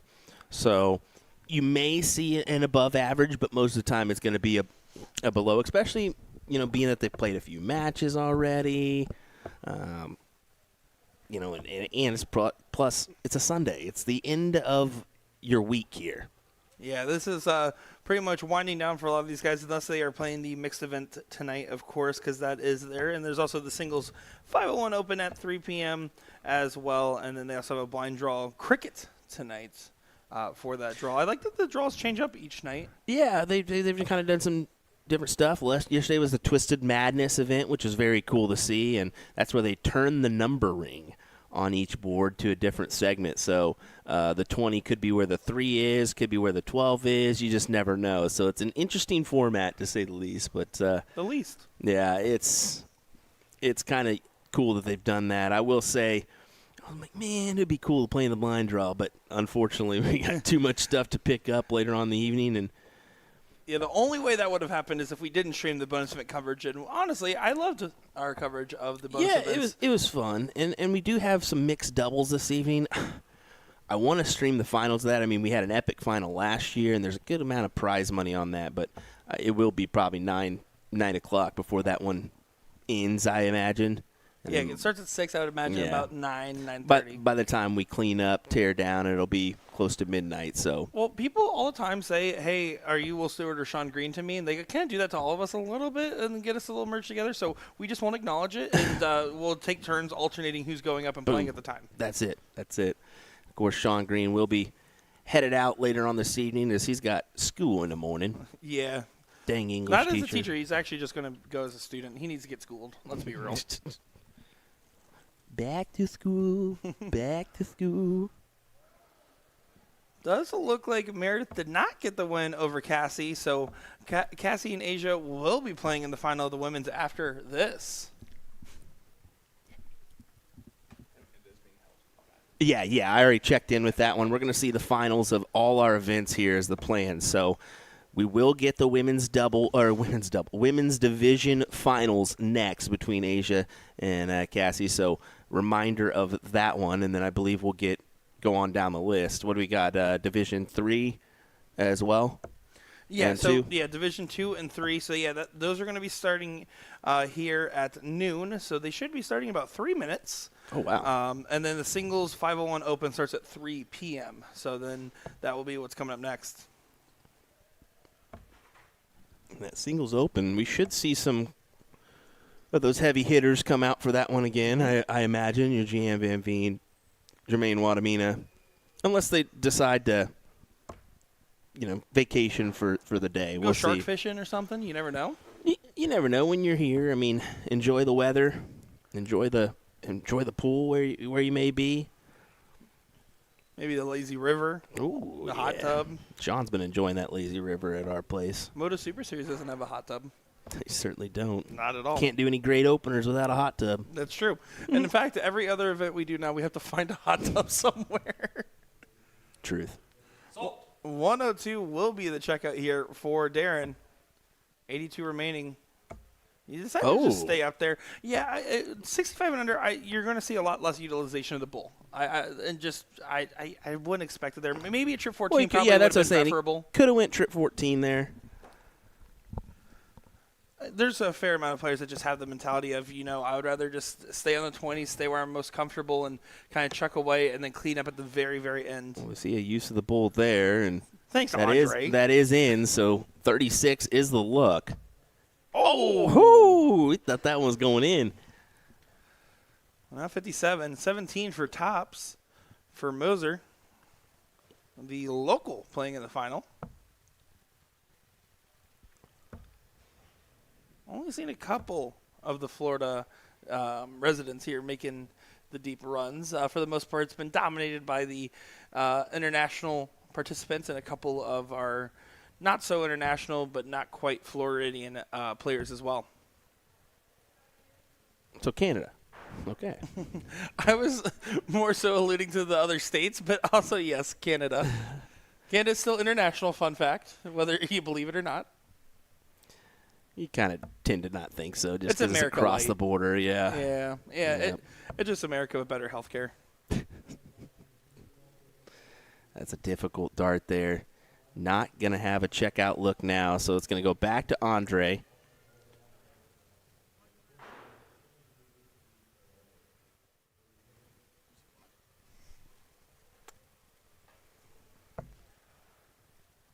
And Andre's going to want to capitalize on this. Again, 65 and under here. Looking at their runs so far, 3-dart average for Andre has been a 57.56 on the day. Darren Moser at a 50.93.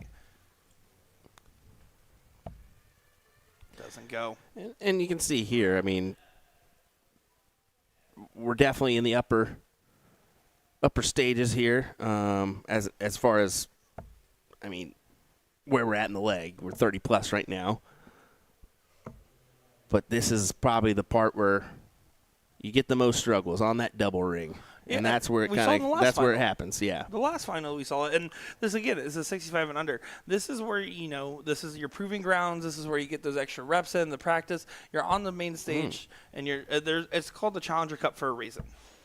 You went 6-6. I actually don't entirely hate that unless you do that last start on the inside. The problem there is the triple's a bogey. I think he was going more so 6-10 wire, though. I could see 10. I think it's probably where he was going. I still wouldn't be keen on it myself, but to each their own. Certainly. Now we're in this pesky double 3 range here. 1 for double 1. And see, there I would have probably preferred the split in this given case, especially considering how many darts into the league we are here. It's okay to take some gambles one way or another. He is going right at it for Moser.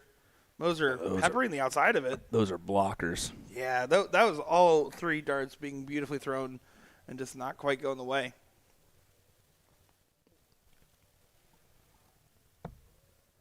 Now, 2-2. Yeah, he chose a split this time. You can just barely see Sean Green in the background here. He creeps on these guys nonchalantly. You can see his head just over the table. Glutton for the broadcast, let me tell you.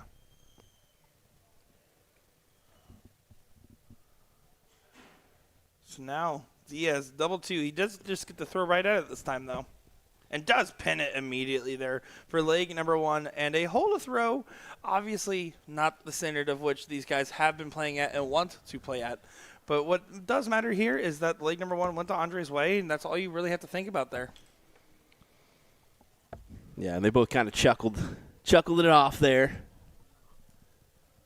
And yeah, there could be a little bit of nerves there. There could be that aspect, but the camera's in front of you. It can be a little surprise for you, per se. Yeah, and it's also on top of that, I mean, these guys, again, have been averaging 57 for Andre, 50 for Darren on the day. So to have that statistical drop-off in the first leg was probably just them trying to get settled playing on the stage. And even if it isn't that, it was just some first leg blues then in the finals. You go Chip over on YouTube, says, cricket is cool. We don't really get that here in the UK. It's all 501. Yeah, we spoke with a couple individuals now that seem to enjoy the cricket. Mickey Mouse darts. Yep, as that's Keegan Brown. He joined us this weekend in the comms booth, as well as back at Vegas Open. Cameron Menzies was one of those guys that was like, I got to take this back to my friends and show them.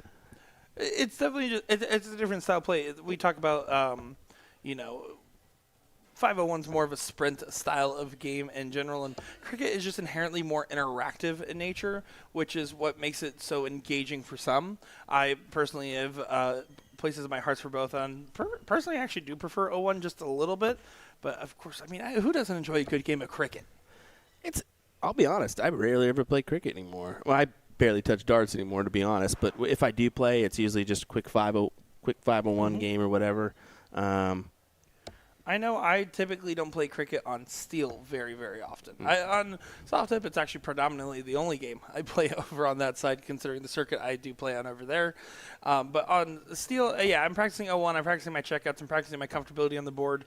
And actually, exclusively, no matter what I've been playing predominantly, we'll always practice steel at home, not soft tip. I don't actually practice soft tip at home ever.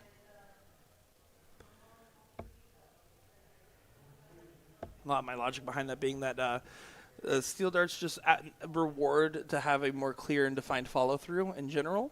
And it's easier to get into some bad habits if you play predominantly soft tip, in my opinion, just because of the nature of the scoring and how the game is.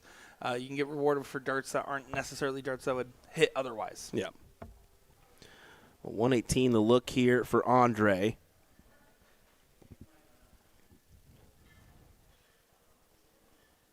Hey, take a look at this 18 first. We'll see.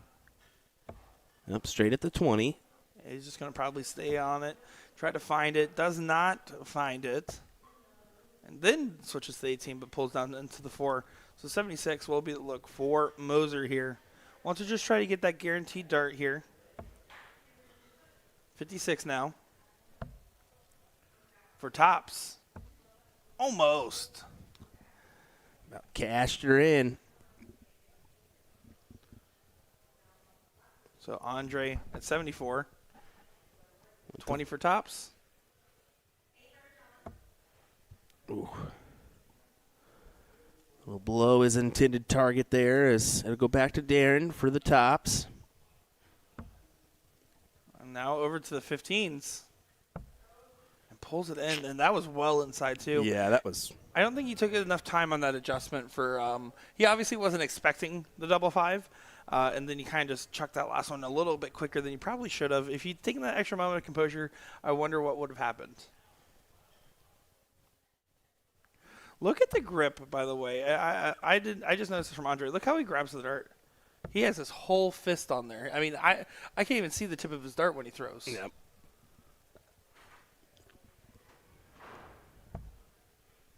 Ooh. Thought that first one was going to go.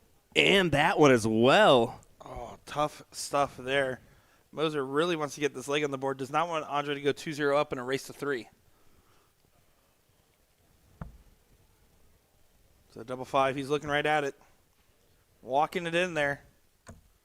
Clicks right off the barrel.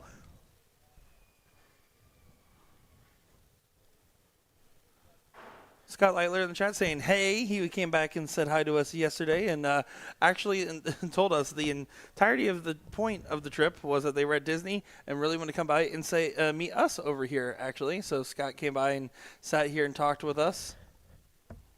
Plays baseball. Currently waiting to find out what position he's going to play. Ooh.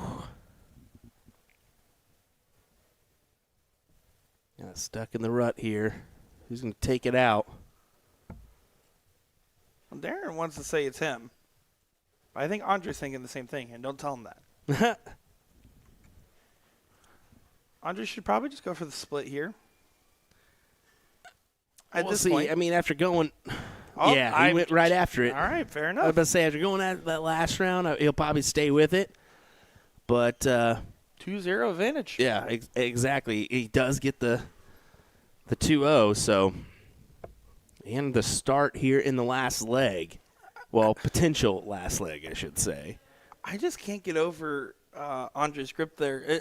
You can tell he just really wants to have full control of the barrel in the sense that he's just putting his whole hand around it. But when you do that, it's really hard to actually angle your tip in the direction of what you need. And it's very curious to see, right? It's almost completely covered, it seems. Yeah, it's all towards the front. I think he's a front gripper and grabs it probably with his front two, and then his ring finger and pinky finger are just kind of closed. So I think that's what it is. It's more of a 3-finger grip. Definitely visually deceiving for sure. We can actually probably get a better look of it here.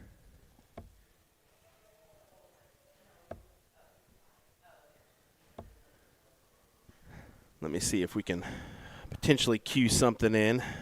And Darren has more of just a traditional. He kind of angles his tip down, and then you see it tries to plane out and get evened by the end. The adage I was always told is to put your tip just slightly above where you're trying to aim. Let's take a look here. You can see that? Yeah. Closed. This is the first two.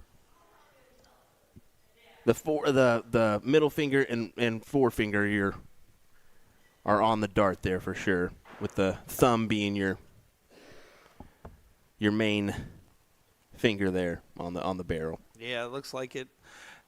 And that's one of the things you'll see different players, especially when you look at something like a Challenger Cup 2, where you'll see different styles of grips and angles, positions. I mean, these guys definitely have very different approaches to how they hold and throw the dart here.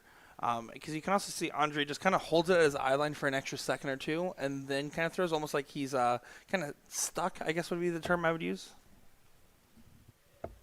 Overall, a smoother action for Darren, a little snatchy at the end. He's not really fully following through with his dart. I think for him, if he angles his tip just a little bit higher up and then has a little bit more of a sort of follow through, he would have great results. Otherwise, his action definitely looks a lot more comfortable. 151 for Darren. Needs to find a leg here. That's a great dart.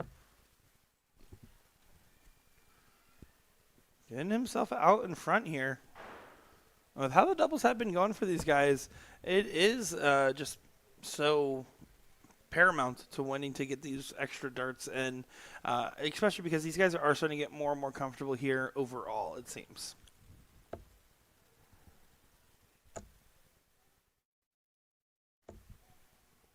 Good last start there for Diaz. Picks up the ton. Will it come into play? Can Darren shut this one down?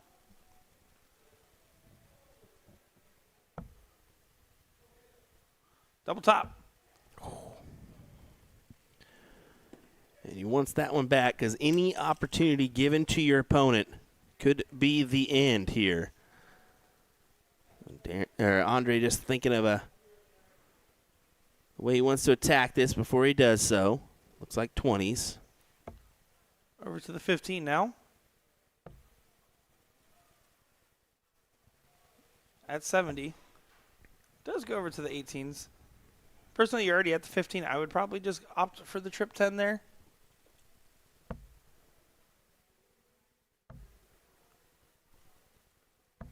What do you feel about that split? Can you talk? What do you feel about that? What are you doing, bud? I mean, why wouldn't you just attack that? Especially with no legs on the board, you have to attack there. It could be a huge punishment if Andre does get this leg here and gets the match. Double top, 2 darts for it. And does pin it immediately. That is why you attack that. You cannot do that in Darren's situation. You have to attack the number unless he misread something. I think he did. I think he was looking at I think he was maybe looking at 52 there and trying to do something with that. I think he was trying to go, 52, 16, 36. Yeah. That's what he was thinking. It has to be, right? Because that was definitely the most questionable decision there. Don't think he was intentionally trying to throw the match by any means, though. I can tell you that much. Well, But thankfully, no DRA is going to come after him here, okay? Andre Diaz there does get the win. 3-0 win, and honestly, well earned. It was a fight in the trenches there to get the winning doubles, and he's happened to find 3 of them. That he did. Folks, we'll be back with more coverage, including your women's division finals coming up next.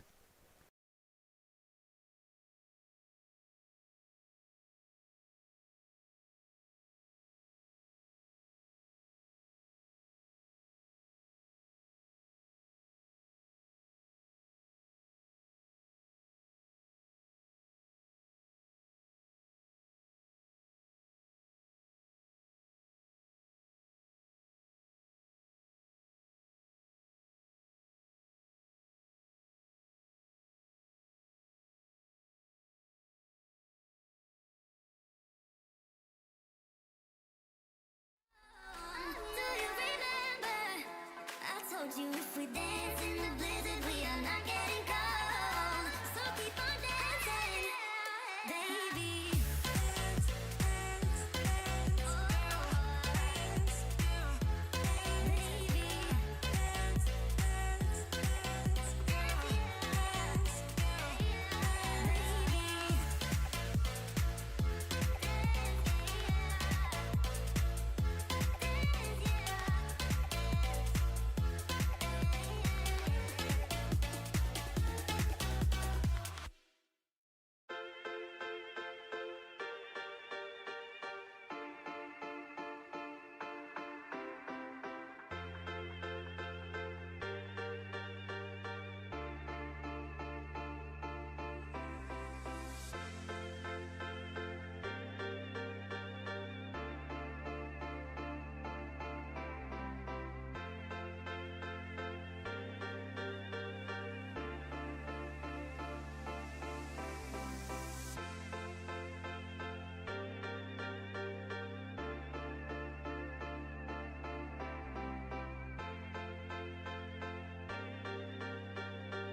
Welcome back, ladies and gentlemen, to beautiful, sunny Florida for the final of the women's division playoffs here at the DPFL Live Event number 3. This is Asia Jalbert, my favorite throw in darts, taking on Cassie Scantlin. Her son Justin is doing the chalking. Love to see that. Love it. And so here we go. Asia's going to get the start in this first leg. It is going to be a race to 4 most likely in the final, because they tend to bump that up, and it's a race to 3 before that. So, yep, race to 4 in the final. $1,000 to first place, $500 to second. This is a very tough field. There were no ladies that showed up here that you did not expect to be in the field. Tracy Firetag, Jen Kochi, Robin Curry, Kira Taylor, Callie West, Meredith McGee, Paula Murphy, and we are down to the 19-year-old Asia Jalbert and Cassie Scantlin. They ran through a very tough field to get to this moment. And it's cool to see a couple of players that have the talent that are rising to the top here in this final and being on our stage. Yeah, I'm excited to be calling this one with you here, Sean. It should be a great experience. Should be some great players, as it is an absolutely crazy ladies field, as you just broke down here for us. I'm excited. I love having the ladies on the stream, and I love seeing some great darts. And these girls are going to want to put on a show a little bit. I saw Asia while she was waiting in the seat here to play her final. Just going on the sideboard, she had her headphones on. She would throw 9 darts or so and then sit down for a little bit, jam out some music, go up, throw 9 more darts, take a little walk. Just was trying to keep herself calm, composed, and just honestly engaged, I think, as well, making sure she was ready at any moment to play this final. Yeah, and you look at the run here. Asia defeated Amanda Betancourt, and that went to a last leg decider, so she had to avoid that one early on. And then 3-1 victory over Erin Perron. And then in the semifinal, she beat Kiera Taylor, 3-1, averaging 67 in the process, her highest average of the event so far. And unfortunately leaves 99, but she will return. Cassie averaged 63 in the semifinal against Meredith McGee, beating her 3-0. And then a 60 average over Tracy Firetag, which was enough to get past. And then against Missy Smith, got that one done 3-0. So also improved every single time. Yeah, it looks like that was a bust on 99 there. That is definitely not what you want to see. Not really punished by any means, but a confusing moment there is normally she's pretty just clean and tactful on every single dart she throws. 73 remains, and she's kind of just kicking it to the finish line. If she gets over the line, that's all that's going to really matter to her. And Scantlin only 30. So Asia's still got plenty of time. There's no push from her. She's not going to be panicking or anything like that. No. Tops. And that one just dragged low. Bit unlucky. She will return. Yeah. The question is, how much pressure will she be under on the return? It seems like a fair amount, but you expect this to go Jalbert's way here. Right at the double 10. Hits the inside, over to the 5s, and doesn't go quite yet. The transition was smooth. This is the final here. $500 difference between first and second. And I might have had $1,000 in my pocket when I was 19, but I'm not sure. Probably not. You probably saved it for a few years to get that 1,000. You're still 19. Do you have $1,000 to your name? I can promise you with this job, I don't. I'm also, what about your everyday for the job? record, I'm 19 and a half now. Oh, okay. Fair. Asia misses another 3 darts to the double. It might only be 1 dart. It is. This would be a huge steal. And she does pin top. Wow. 1 for 1 on the double for Scantlin and steals it. 1-0 lead. Yeah, an absolute punish there against Asia. And she's going to have a short memory. She's kind of smiling about it in the background as well. I think she's just kind of having a laugh because you can't take it too seriously in that very moment. You're going to be a little frustrated, but if you let the frustration eat at you too much, it's going to affect the next legs and kind of affect you in a negative light. Yeah, and her success has come a lot from her demeanor on the dartboard as well, and that throw. And the fact that it's a family affair. Her parents are very top shots. WDF Masters qualifiers, both of them. So Asia as well. So that can also be a great family trip. Think about a family trip just to Budapest. Wouldn't that be nice? Yeah, you know what? That would be great. We should do it sometime. Look at that from Asia. Can she get another one? She does find a maximum in the second leg of this ladies' final. Great recovery from her.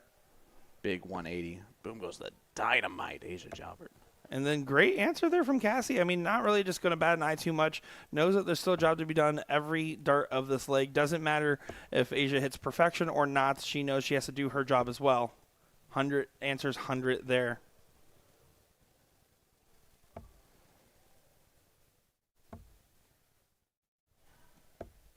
All right, 60 from Scanlon, but the 140 after 9 for Jalbert. I don't care who you are. I don't care what division, your age, your gender. Leaving 140 after 9, nothing to sneeze at. No, absolutely. And, you know, that's a testament to Aaron teaching her everything Asia knows. And just a correction, Melissa is not her mom. Just want to give you a correction there. Oh, stepmom, sorry. Stepmom. That was I apologize. correction from Aaron Gilbert there in the chat. That's fair. It's not my fault that they still look similar. So, you know.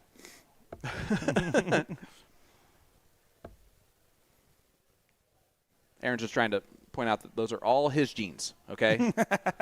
He wants full credit for the prodigy. For the prodigy, the throw, everything. The prodigy's earned her own credit as well, though. Oh, You got to 100%. give her credit. I mean, every time we see her play on the stream, every time that she makes an appearance, she does great. And we're not giving Cassie enough credit here. Cassie's earned her right to be in this final. She is a great shot. She has her son chalking this match, and she has accomplished a fair amount in her own darting world, and she wants to accomplish this one right here. Asia does get the checkout, though. 1-1. Made that one look easy and clean, and you have to do that after the double trouble that she had in the last leg, just to kind of settle yourself back in. Yeah, it's a great mental reset there. But so far, breaks across the board, which means that really anything can happen when you see something like that in the final.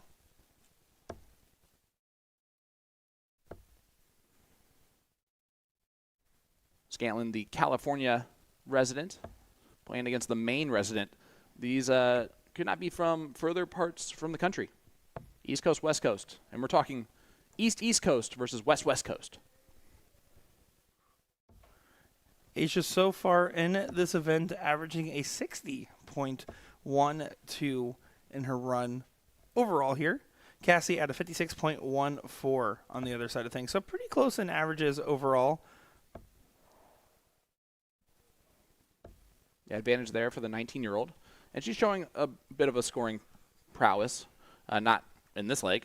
After 9 in the previous leg, she's on 140 at 387 here. Well, and one of the reasons we talk about how youth darts is so important is we can see it from the young talents like Asia, like Joey Lana, like Jacob Saw, and Ben Goddard. When you have these youth players on these stages that have people coaching actively and helping them develop good habits early on, the young mind is a very impressionable one and one that can make some great results. And, you know, we can call it talent, but we can also call it perseverance of these young players to be able to accomplish what they can do and really elevating the dart game for years to come. That first dart looked good from Jalbert. Nice steady ton. Off and running. Again, huge shout out to Justin Scantlin, our chalker for this one. Yeah, it has to be pretty cool as a mom to be able to have your son right there on the stage, watching you play, watching you fight in the finals for some pretty great money, but also on top of that, some pretty great pride in this moment to just have the familial support. I was going to see if Asia would have taken advantage of utilizing the bowl there on dart 3. Did not. Can you explain to some why that you were looking for that utilization there? I cannot because I would leave 180, which is stupid. I wasn't trying to set you up there. I was wondering if I missed something. That's why I was asking for the record. Was not trying You to did do a not setup. miss something. I immediately said it and then realized the issue. Sorry, didn't mean And to do that to you. it's okay. 170 not going to go, but 128's not a freebie by any means here. Does get down to 110, which is a lot more comfortable to shoot at. Treble 20. I like the little Rob Cross reset there.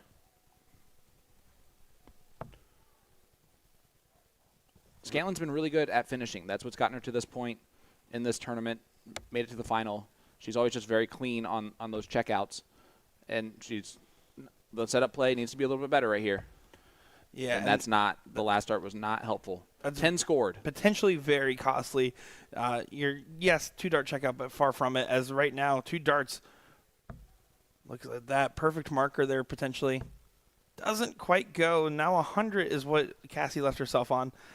Will she be able to check this? Tops. Oh, what a shot that would have been. I mean, you get the first one in there over the top, and all Asia's thinking is, oh, great, here we go. Double 4. Must hit dart now. An opportunity handed to Cassie to continue the streaks of breaks potentially. And Cassie's been great on these opportunities throughout this tournament. Needs to stay that way. And opportunity giveth, opportunity taketh away. But Asia still has to cross that checker line herself for this leg. Up to the madhouse we go. Does play it aggressive there, drops it low. Cassie would now get the look once again. Sean Green, Nick Dichiria as a bust there from Cassie. Give the opportunity right back to Asia, who pins double 4, because nobody misses double 4 eventually. Not anybody I can think of. 2-1 lead for Miss Jalbert. Halfway there for Asia, but Cassie not going really bad night. She's had shots at doubles in pretty much every one of these legs. She's really looking like she's hanging right in the same wheelhouse, and you're right. The finishing is what gets her across the checkered line here, because Asia's scoring has been incredible so far. Yeah, Asia averaging under her average for the tournament right now in this leg, or in this match. 60 it was coming into this, and Scantlin the same way. 48 right now was a 56 heading in, and a little bit of just a scrappy affair on the doubles is really the difference right now in the averages compared to where they played earlier. The scoring at times has been brilliant. And again, I think you guys can all see why Asia's throw is my favorite in darts. I mean in darts. The mechanics is just great with it, right? The fundamentals are there, and it looks comfortable. It's easy to watch. It's easy to, for her, it must feel almost easy to perform. Look at a this. Sense. Just look at that. I mean, there is absolutely zero mechanical issues, flaws, anything. Elbow's dead perfect. It's a great, perfect hinge. The follow-through is textbook every single time with an extended follow-through and flick of the wrist. Guys, Yeah.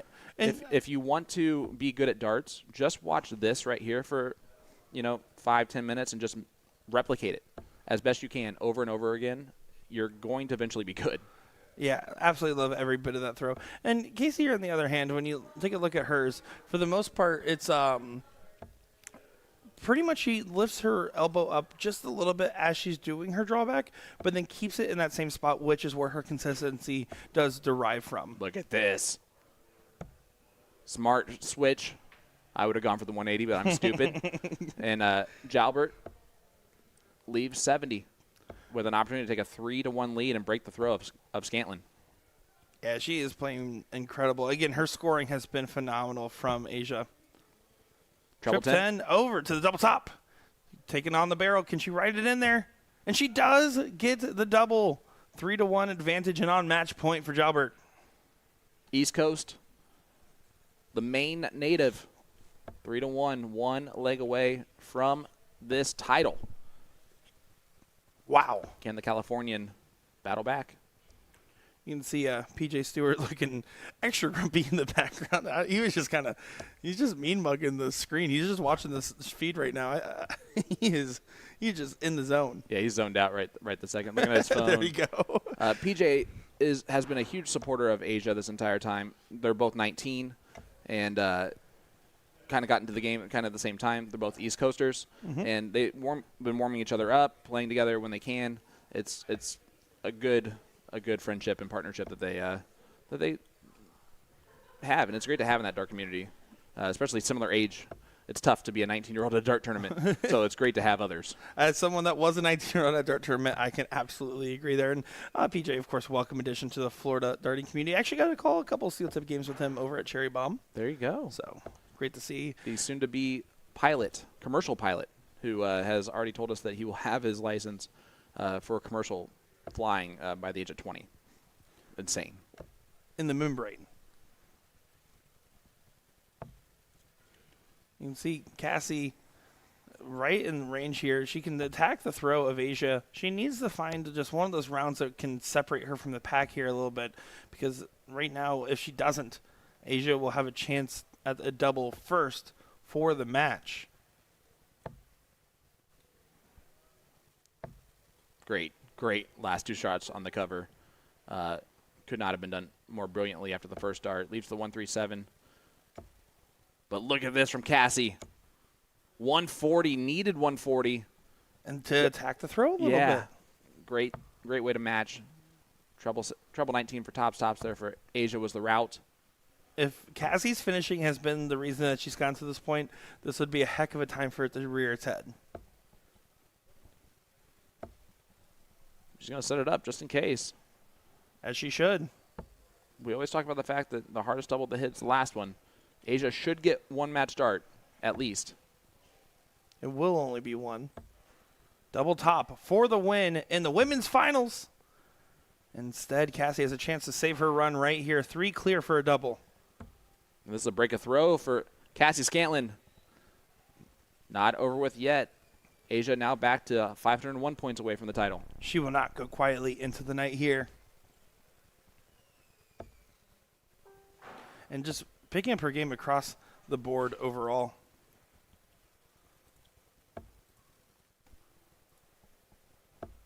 Got to give credit to Cassie and Asia. I mean, they're both just continuing to prove leg in, leg out. But on top of that, I mean, I really do think, it's, as insane as it is to say that a 19-year-old is the favorite in this match, she is. And Cassie is just proving, hey, I deserve to be here. I am going to perform well, and I'm going to show you why I've been playing this game that I love so dearly.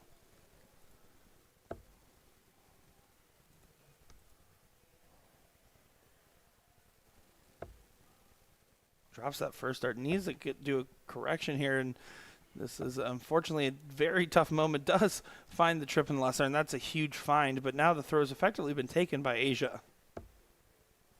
And again, just finds that treble first dart. Another steady ton. Just continues to just perform, do her job. Averaging 63 now. It's jumped up. Yeah, it is notable that the consistency on the tons is what wins more matches than not. And there's another. Again, she makes the game look so easy. The consistency on the tons crazy. Leads to more wins than not. All right. That being said, Cassie stayed in this for the last leg. Gonna see if she gets opportunities. 116. Gonna stay right there. Tops for the match. And in style. The 116 checkout. A 15 darter to win the title for the 19-year-old from Maine. Yeah, that was incredible, and just really, again, playing above her years with how calm and collected she was, how good that checkout was, and her form, brilliant. And Cassie really picked it up and put a lot of pressure on her, and it forced Asia to feel like she had to hit that there as she was starting to get that momentum away. So great final there for the women's divisional playoffs. Absolutely impressive. Well, that's all the finals that we have coming your way right now. So what that means is that off and running is the Division III playoffs. The Division II playoffs right now. That started at noon Eastern time, so about 37 minutes ago. So we are going to take a quick ad break, figure out what we're going to do, and we'll be right back right after this. New countries is the greatest darting force on the planet. Bullseye. Oh, we got one. The fish has been landed. We know he's too good. The world #1, world champion. Incredible stuff. Let me tell you about A to Z Darts. We're a specialty dart store With over 10,000 different products, we create in-depth videos and blogs to help improve your game and showcase our products. We give helpful advice on how to practice darts, the fundamentals of form and mechanics, and how to make better decisions when purchasing your darting equipment. Whether you're brand new or a seasoned player, we try to provide fun and informative content. I'm Jen, the creative director for A to Z Darts. I've been playing for over 10 years, and I've traveled the world competing in and promoting the sport. This is Will. He runs our live streaming company, USA Darts, and travels the globe as well to broadcast major darting events and interview PDC players alike. You'll find over 2,000 different sets of darts on our website. Guessing right now you're pretty interested in our resources? Learn about form, throwing mechanics, practice routines, scoring and grouping, checkout methods, cricket strategy, and much more. Visit a-zdarts.com to take advantage of our blog or follow us on social media at AZDarts today.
Luke Humphries is the greatest darting force on the planet.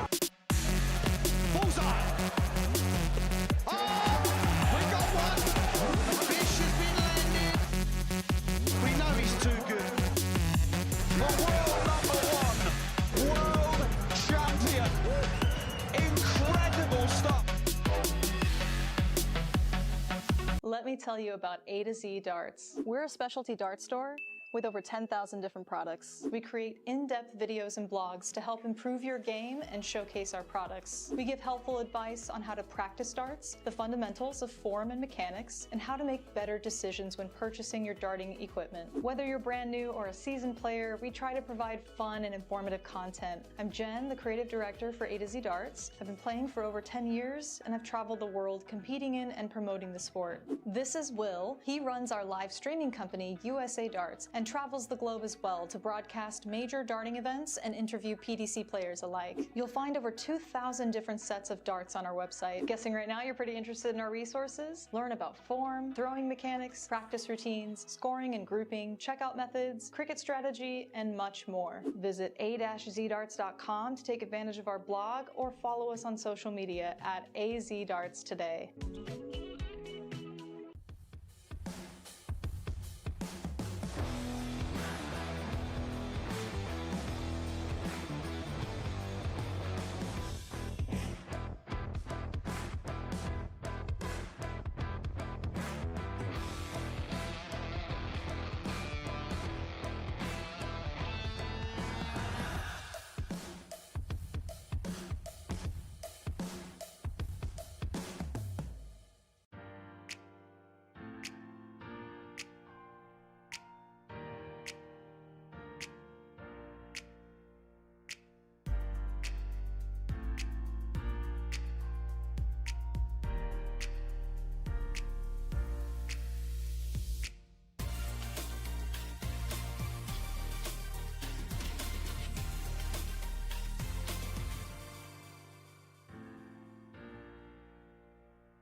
Humphries is the greatest darting force on the planet.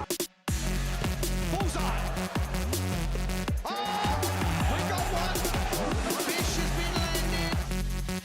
We know he's too good. The world number 1, world champion. Incredible stuff. Let me tell you about A to Z.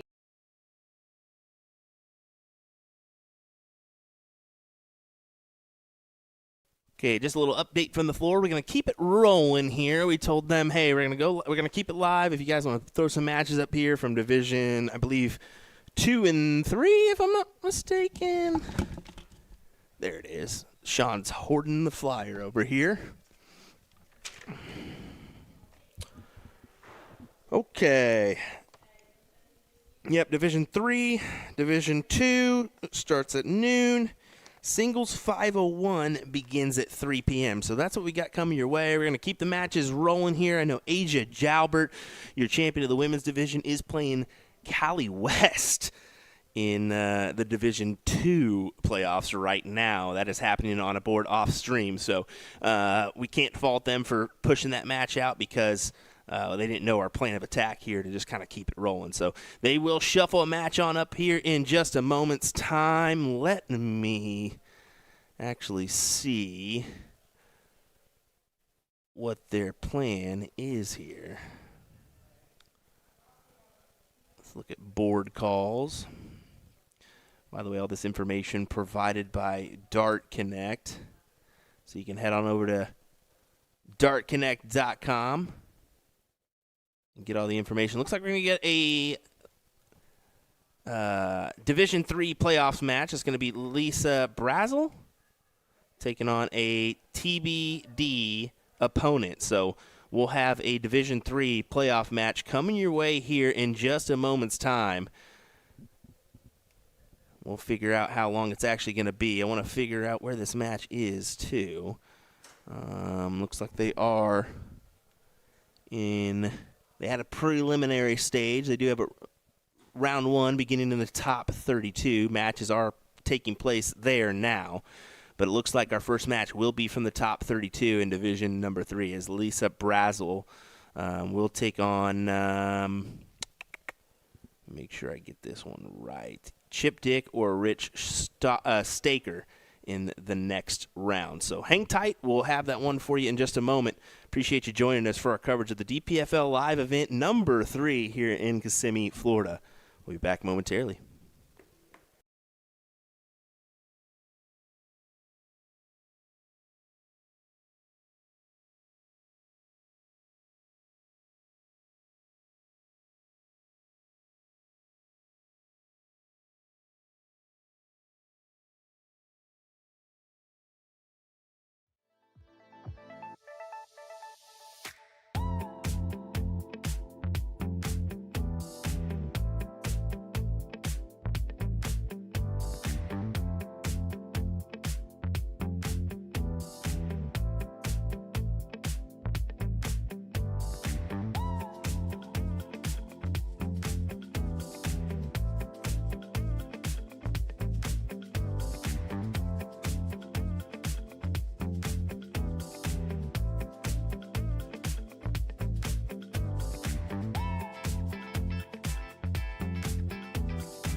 Welcome back, ladies and gentlemen. Sorry about that. We have lost most of our other viewership. Not viewership, commentary team. It was just me, and I figured it out eventually, or we didn't. I'm Sean Green, joined by Nick Dichiria, who saved the day. Nick? Here's the context. Here's exactly what happened. I went out there, and Tumbleweed asked me if I could chalk his match in jest, and I said, you know what, sure. So I went up and chalked his match. And then Callie West and Asia Jalbert asked if Will could chalk their match. So I finished. Will's like, hey, just watch the live stream, make sure nothing comes up. Cool. And then I went over to Steve McDowell and I said, hey, those two people on stage, are they playing or are they just like hanging out there? He's like, oh, they're just hanging out. Hey. And then all of a sudden I saw a chalker walk up. I'm like, I don't think they're just hanging out. All right, I'm going to have you do something for me, if that's okay. What's up? I'm going to see. They're not. There's no chalker for them. There is. Hossie Hicks is up there. Is he up there now? Yes, he is. Oh, good. Okay, there was not until that moment. So, win-win. Oh, how could I not see that Stetson? So, Hossie Hicks doing the chalking. This is Rich Stacker taking on Lisa Brazel.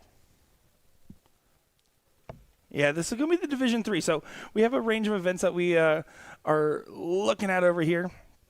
And we saw Division 1 earlier. We saw the Challenger Cups as well. I'm excited to see Divisions 2 and 3. It's just going to give us a wide range of players that are all trying to show us their promise. Yeah, absolutely. And it's awesome to see this. Brazel on 1-2-3 after 21. Again, I need to point out that this is Division 3 playoffs. I wouldn't have made them. Would not have been involved in these Division 3 playoffs. Would have. You would have been stuck in the round robin, probably. No, never would have made the round robin. That's I might have won a leg of darts. I can't make the round robin. I didn't even sign up. You see these averages well above where I currently stand in that. However, so I'm telling you, the insider information I'm going to have on these players is going to be endless, and I don't really know too much about them, but I know how darts work in this type of level. And they are, let's just say, great at times, and well, you know the famous. It was the best of times. It was the worst of times, and that happens in 3 darts thrown. Well, I'll let you know this, Sean. I haven't chalked a match in a little bit now. Boy, was that a brutal performance for me on the chalking. Was going against a 20s versus 19s shooter, and I was like, all right, perfect. I got my 20s mat down, and then I saw the first 3 darts were at 19. I'm like, oh, great, here we go. Time to have some fun with my rusty math. And the difference is I can sit here and call games and call shots, and I honestly don't even think about it. But when you're in front of the players, you don't want to jeopardize the integrity of their match, and so I feel like it's actually more stressful than calling the math in front of hundreds, if not thousands, of people for some reason. Yeah, absolutely. And let's look at the Division 2 playoffs. They are starting to get to those quarterfinal matches. Nick, Mitchell Taylor is sitting there. That is, of course, the better half or worse half of Kiara Taylor. And, of course, we know that because they were in the same tournament last night that Kiara won. Yeah, that is true. He is waiting on the winner of Justin Ellie and Paul Tierney. Dwayne Trotter taking on Billy Greek, or Billy the Greek out there. Michael Tieske taking on Tracy Firetag. And then Josh Letson is waiting on the winner of Callie West, who got past the ladies division champion, Asia Jalbert, and Brennan Faust. So those are your updates there for Division 2. Division 3, a little bit further back. Still, this Stacker gets that first leg underway there. That was a stack attack from Stacker. Stacked it away. I ran out of stacks. It's rich of you to say. Yeah, very Lisa of you to respond with. Wait, that didn't work either. You got to bring that brazzle razzle. Having fun calling some great games here in Division 3, let me tell you. Our commentary might be bad, but the dart players are not. No, that's not bad. It's a round 1 matchup between Brazel and Stacker here, last 32 in the Division 3 playoffs. I like this jersey. I like the juxtaposition of everything American for about a quarter of Americans. Yeah. I have never gone hunting in my life. How about you? I have not gone hunting either, no. Garfinkel? Well, that's coming from Florida, New Jersey, and Indiana. I probably have the best opportunity to hunt out of the 3 of those. Actually, I take that back. I have hunted deer before. Just I use a car. Did it work? Did not. Thankfully, Good. I missed my shot. My brother-in-law, though, did not miss a shot. He hit that deer. Actually, the deer hit him. Oh, the deer dear. ran in front of the car. The deer started the fight there. Yeah. It was over life. You can see, Lisa, they're pretty clean action overall. I mean, again, minimal body movement for the most part. You see that Rich has a little bit of a lunge in there, right? That flick is Look at the flick of nice. the wrist. Yeah. I love it. Hossie Hicks, our chalker champion of one of the events yesterday. I'd have to. There were so many, they all ran together. I was going to say, he also had a couple stage. Listen, Hossie Hossie Hicks also was the best response ever to the Scott Hanish exactly. tumble. That is going to be the most notable thing, and he won an event. Yep. Scott Hanish, in case you didn't know, he is the most popular guy in darts. Currently, just continues to go viral. Stumbled into that one. He really has, in true Hanish fashion. All right, 1-0 lead here for Stacker. It's the first of 3 legs in this last 32. Taking on Lisa Brazel. And Razzle Brazel trying to bring some energy. Does let a little bit beyond there. It's some Sunday darts, folks. I mean, we've been going at it for a little bit here. These players have been playing events. But you know what? You can't say that they've had long nights, even if they had won events, because really everything's been wrapping up so tightly. The blind draw is finishing before midnight pretty much every night. I'm not sure exactly about last night, but I'm sure it has as well. I'd love to see it. Love to see a tightly run event, because as a player, I can tell you when the events start running real long and everything else, it is a frustrating feeling. Yeah, again, just this is a game of consistency, would say how I view the game. From literally the top to the bottom, it is textbook consistency. For those top players, and I mean the top players in the world, it's consistency, of course, scoring, but it's also consistency on timing in darts. So good to see there. And while I have a brief moment, I just want to give a huge shout out and wish my beautiful, beautiful, now 7-year-old daughter a happy birthday. She is the light of my life, one of 3 lights of my life, along with my other ladies, Savannah and my beautiful wife, Megan. But 7 years ago was the happiest day of my life. It was the day I became a dad. So thank you so much, Sophia, for that. And I'm so sorry that Daddy is not there to celebrate with you today on your actual birthday. But Daddy will be home tonight, really late, and you'll wake up to my beautiful face. I promise. Yeah, how you getting to the airport, Sean? It depends on if I'm forgotten or not. Yeah, I was going to say, priorities is Will Stewart's birthday tomorrow. So everyone, I'm going to leak his address. I'm going to post in the comments here, and you all send him postcards. Actually, you're right. I take that back. Will was the first person to make me a daddy. So I want to wish a huge happy birthday to him. He'll turn 32 years old tomorrow. 33, sorry. As a typical father, I need to make sure Why'd you say that? to get That's my line. my son's birthday correct. I apologize.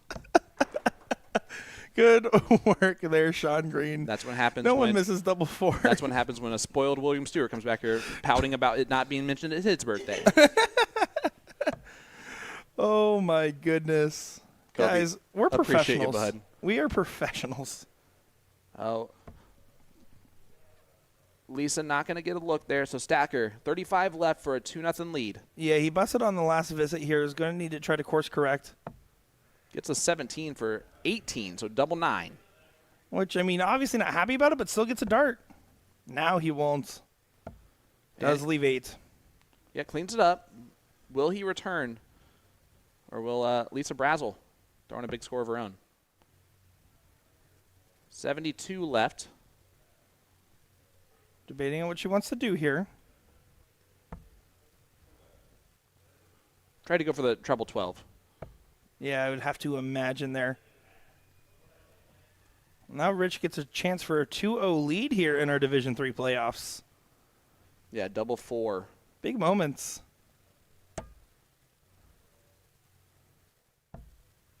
I'm not going to be happy there.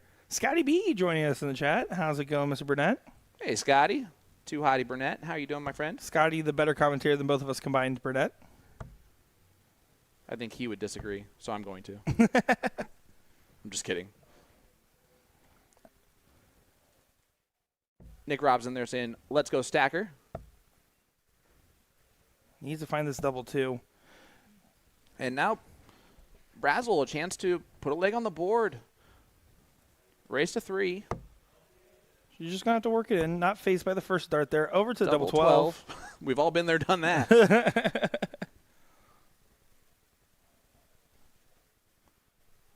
Thanks, son. Double 1. Left for Stacker. Oh, All right. man. Brazel, 24 left. Double 12. Oh, my goodness. I'm sorry. That was just a lot for me to hear. Double 6. And Down to not fun territory. I'd rather shoot at double 1 than double 3 every single time.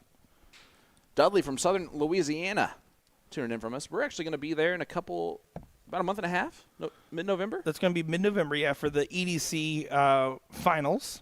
Yeah, we're in New Orleans. New Orleans. No, it's Nolans. Nolans. And Stacker cuts his score in half. Not ideal. And unfortunately, listen, Brazel, don't worry about that, Lisa. Everyone hates double 3. Everyone does. I'm not a fan of splitting when your opponent's on a double, but double 3 is just so annoyingly tough to hit and so punishing for the miss. If you go inside, you're leaving yourself 1 for a double 1. If you go to the bottom of the board, I mean, it just doesn't feel good to shoot at. I think we remove double 3 from the dartboard. I'm going to start a new petition here. Especially because, and this is why I hate double 3, right? You miss into the single 3, and now you got Madhouse left after you hit the single 1. Mm-hmm. And if you don't, guess what? You missed. Yep. Good call. Just like that. You don't even get a dart at a double, and it's frustration. This literally could be a 1 dart throw for the next 4 or 5 turns where they're at, which is never fun. No, but it's part of the game, right? With the highs, there does come the lows. For every leg where I've missed 100 darts, it feels like at double 1, there's legs where I've hit checkouts I should have never typically hit. So that's going to apply to these players here. You have to make sure, no matter what happens, whoever wins this leg, that it just doesn't carry over into the next leg. That's what really separates everybody. We've all been in these matches right here, and let me tell you what. Tell me what. You're hoping your opponent hits at this point. Mm-hmm. You just want this leg to be over. Yeah. Again, it doesn't matter who wins. It matters how you respond in the next leg, as they're even having a laugh about it themselves. Well, Lisa tried to throw a little razzle-brazzle in there, hit the trip 1 to hit that 3 score line. She said, master out. Is this master out? I don't know. Let's just give it to Lisa. She technically hit 3. These players want to earn it regardless. Oh, that's in. Stay high. And that's fine. That is okay, because now she will get a clean approach if she gets an approach, of course. Ladies and gentlemen, if you've ever wondered why double 1 is called the Madhouse, just sit back and enjoy yourself for the next. A great use of that Next first 2 dart darts. there as he throws his hands up in the air. Oh, my goodness. Lisa's like, I finally got to the 3 down to 2, and, of course, Stacker stacks it. I'm surprised Lisa didn't throw up her hands in celebration, too, when that went in. I would have, and I'm not joking. I would have absolutely done that. I'd be like, I'm tired of shooting at the 1 number. Now, let's see how it affects or doesn't affect this leg for these players, right? It's about keeping your mentality clear. Rich is now at match point. The pressure is on Lisa here to perform. Rich just needs to focus on getting true darts, just staying. If you're averaging a 30 right now, right? You had a very tough last leg. Focus on getting some of the big segment. Just aim top wire. If it goes high, that's great. If it goes low, you're in the trip. That's how you try to settle yourself in these moments. You don't need every dart to be perfect in a situation like this, especially with where they're at. And right now, these guys are scoring way better. I now have realized my problem. What's your problem? I would never think that way that you just told me about. I mean, it's hard to think that way because you don't want to go against perfection is key, okay? Always and everywhere. And if I'm not perfect, no matter if my average is 32 or not, I am so mad at every single one of those darts. No, and it's counterintuitive, and I'm talking about it specifically in like a Division 3 type playoff. When you're playing at the upper echelon levels, you're not going to be thinking, "Oh, I should probably just go ahead and try to aim fat." And I'm not saying to aim fat either. I'm just saying start thinking top of the wire. Start thinking just get your misses more vertical, less horizontal. Because right now, if all 3 darts were hitting single 20s every round, the average would double for the players. I'm pretty positive that Nick is telling me that she is Mrs. Stacker. It's either that or it is his really, really close friend that makes it so you don't have to have enemies. Putting that comment in the chat, talking about him. Listen, I leave all familial relations up to Sean Green to decide. Nope. Never doing that again. So, Stacker on 201. As Anthony Bass chimes in, says, I think if Lisa would follow through just a little bit more, she'd be more accurate. She seems to stop her follow through a little bit. And yeah, that's a little bit of just consistency in general. If you're not following through all the way, it's tough to follow through to where you follow through every time the exact same. And I think that's what is meant by that. However, there are players that have made an absolute living out of not following through all the way. No, certainly. And it's funny you're talking about that one. I'm looking at Sacker. I'm thinking he kind of reminds me of like a Richie Burnett almost with the way he twists his body at the very end of the throw. You can almost see a little bit of that there, but not the full kick to the dart that you would see from Burnett there. Nick says, really his wife, happy birthday to you, to your beautiful baby girl. I assume he means Will Stewart. He walked away, so that's funny. Well, Nick, I really appreciate that. Thank you so much. You're welcome. And it's cool to see you in the chat rooting for your better half. Or your worse half, sorry. You are the better half. Well said, Sean Green. It's coming 105. from someone who's married. 105 is the look here for Stacker. Again, just focusing on bringing it down with Lisa not on a checkout here. Tops. He was going treble there, but I do appreciate the tops call. And that's a great hit there. I would have gone tops. That's why I'm You would have sitting back missed here. tops. Yep. That's what would have happened there, Sean. But guess what? What? My opponent's still back on 186, so it would have been a lot cooler if I would have hit it, though. Well, 3 darts clear for the win here. To complete the stack attack. Can work in with that dart. That's okay. And there we does. go. 2 darts needed, 2 darts hit. And Rich Stacker wins 3-0 over Lisa Brazel. Also, it's always great to bring you this Division III coverage, guys. I understand that at times you're very used to seeing the best of the best make this game look extremely easy. It's not. And it's nice to show just how great those players are by showing the backbone of darts in the dart community that is trying to approach that level. The 95% of the rest of the dart community that is just scrounging along trying to make the best of their game. And I started a sentence, didn't know where it was going. I don't think I found it along the way, but we'll see. Guys, that'll do it for this match. We'll be right back with more right after this.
Welcome back, everybody. My name's Nick Dichiria, joined by an upgrade in the commentary room. David Garfunkel, how's it going, buddy? Garfinkel. We is. needed the upgrade in the commentary room. Covering some more great actions here at DPFL Live Event 3, and I already butchered it. I already ruined this. It's all right. Garfunkel, Garfinkel, same. Garfield, you know. Well, taking a look at the match here, Mitchell Taylor and Paul Tierney is going at it here, and the second best of the Taylors, as Kira Taylor we saw on our stage play against Ben Goddard in a final already. Curious to see how this will develop in our Division II playoffs, a quarterfinal matchup here. Yeah, always good to see these players coming out. Paul Tierney I'm familiar with from my neck of the woods, from New Jersey, northern New Jersey, so see him a whole bunch. Mitchell Taylor, not familiar with, but know his wife very well, obviously, through seeing her shoot at the DPFL. Yeah, well, and they played in the same event, but she was the one that ended up getting the win in said event. So it was really cool to see, and you notice this with a lot of different couples. There's a fair amount of husbands and wives that play together and sometimes they'll play mixed doubles together and everything else as well. But there's not always this many opportunities to play in a more open event where they can be in the same bracket. And honestly, I'm happy to see that Kira went on the run she did. No offense to Mitch, of course. Oh, absolutely, and that's the one neat thing about this tournament in particular. It's one of the only ones in the U.S. on the steel side that go by averages rather than gender. So you have a lot of the females playing with the males and mixing it up and proving that they belong. And they do. I mean, for me, growing up in the Florida dart community, right, I was surrounded by top-tier female talents. Your Paula Murphys, your Chris Grimmels, your Meredith McGee's, your Tyler Mears and Kelly Mears. So for me, it was always impactful to be surrounded by top-tier female talents. And honestly, darts is one of the sports that doesn't show no bias one way or the other, and it's just simply competitor going against competitor, if you ask me. Oh, 100%. I mean, we, at one of our DPNY events, had 3-man teams, and our favorite team, and they ended up finishing, I believe, third that year, was Robin Curry, Callie West, and Tracy Firetag. Pretty good team right there, I'll tell you that much. And looking at this right now, Paul's currently at 1-4-5, so out in front on this first leg. Not going to be able to check it here, but he might be able to set himself up pretty keenly. 105 should look bull. Does not. Decides to stay up. Sets it up very nicely. Yeah, not into quite the one dart checkout range, but with Mitch kind of on the outside looking in, is going to need to leave himself a finish and is in danger of not doing so and will not leave himself a finish here. So 6 darts for 45, a good spot to find yourself in. Absolutely. 5 for tops. Doesn't quite get in there. He's a little frustrated at the release. Maybe floated that last dart a little bit more than he would have liked. A little bit high. I believe this is his first match on this stage this weekend, so naturally you want that first double to go in, ease the nerves a little bit, ease that stage adrenaline. Yeah, it's tough, right? And when you go up there, you're playing on the bright lights, you're playing in front of everybody, and on top of that, you know that everybody at home is watching as well. So it looks like he does take that leg over there and gets it. Hey, I will say we got upgraded commentary and a downgrade in spotter. As you were spotting that last match there, I do want to say, celebrity spotter. I was trying. I was trying.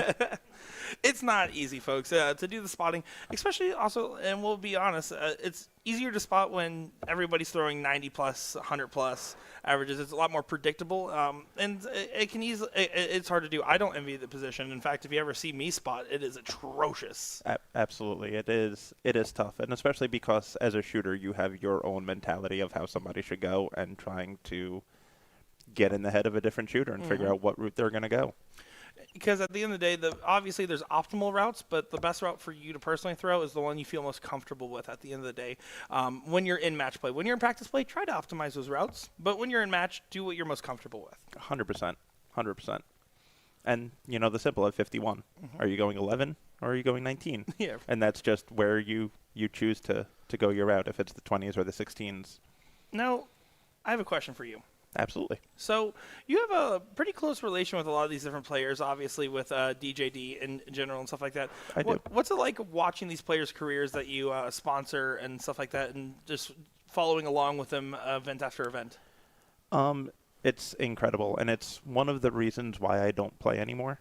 And people, I constantly get asked the question of, Dave, you don't play. And I realized it a couple of years ago when I was at Virginia Beach, and I was playing in doubles, and Connor Martin and Joey Lenoir were playing together. And they got called to a board, and I was in the middle of the match, and the only thing that popped in my mind was, I want to go watch them shoot. I don't want to be here shooting. Yeah, no, and that's great to see because it is so important for these players, and we'll see it more and more. I think if you looked 10, 15 years ago, sponsorships were kind of a rarity for players, and now more and more players are getting picked up by bigger and bigger companies, including your own there. So I love it because I think it's just showing that the game is continuing to legitimize here in the States. Absolutely. And it's, all of my players I consider friends, and obviously I'm super close with a whole bunch of them. And, the last 4 years, seeing Joey Lenoir's growth and seeing how he's developed as not only a dart player but a human being. And, I consider him my baby brother that I've never had, and I torture him the same way and give him a hard time the same way. And, Stowe Bunce has pretty much become the older brother that I never wanted and wish that I don't have. But That's funny. I love it. I love it. You can see Paul was a little annoyed at his last start. He wanted the bowl to leave 40, but 46, not a bad spot to find himself in. Will get a chance for it here. Yep, still in nice control of this leg. That 39 doesn't put a ton of pressure on him. 10-6 wedge, 6 for tops, 10s. Does not get it, and he really wants that break of throw. To put yourself 2-0 up in a race of 3 is just such an advantageous position, especially with alternating start throughout the entirety of it. Absolutely, and I would put him up the break also, which means he'd had 3 legs, 2 of them with the throw, and only needing to win 1 of them. 79 here, a little bit of a tricky spot because it's not going to get a guaranteed dart, and yeah, that's going to be frustrating. Now it's 61 remaining, just going to have to tee up.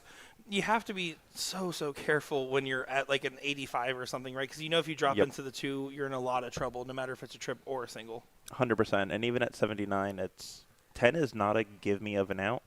So it's one of those things that you could argue that maybe you should go 19s and not the 13 route, because even then, because he went the 13 route, he doesn't guarantee himself to leave himself on an out after his turn. So now he's at 46, so he still has to burn a dart rather than having 3 at the double if he went 19-20. There, that one just got away from him altogether. So 46 will be looking. This will be a huge moment for Mitch to be able to kind of punish some lackluster darts in the last couple there for Paul. Absolutely. It's missed doubles will catch up with you a lot of the time. And there it is, first start of the double. And we are all squared up. Yeah, Mitch Taylor does get that one done. And now I have a follow-up question from our earlier conversation. You have a favorite player that you sponsor. Which one is it? You can tell us. No, I won't tell anybody. The internet won't. They're all pinky promising right now. I do not have favorites. Obviously, there are some players that I'm closer to. I'm closer with Joey, obviously, because I travel with him all the time. Colm Nielsen I'm super close with. Like I said, Stowe, me and Stowe, people make fun of us because we will sit on a phone call for 4 hours while we're both at work and talk maybe 4 words the entire time.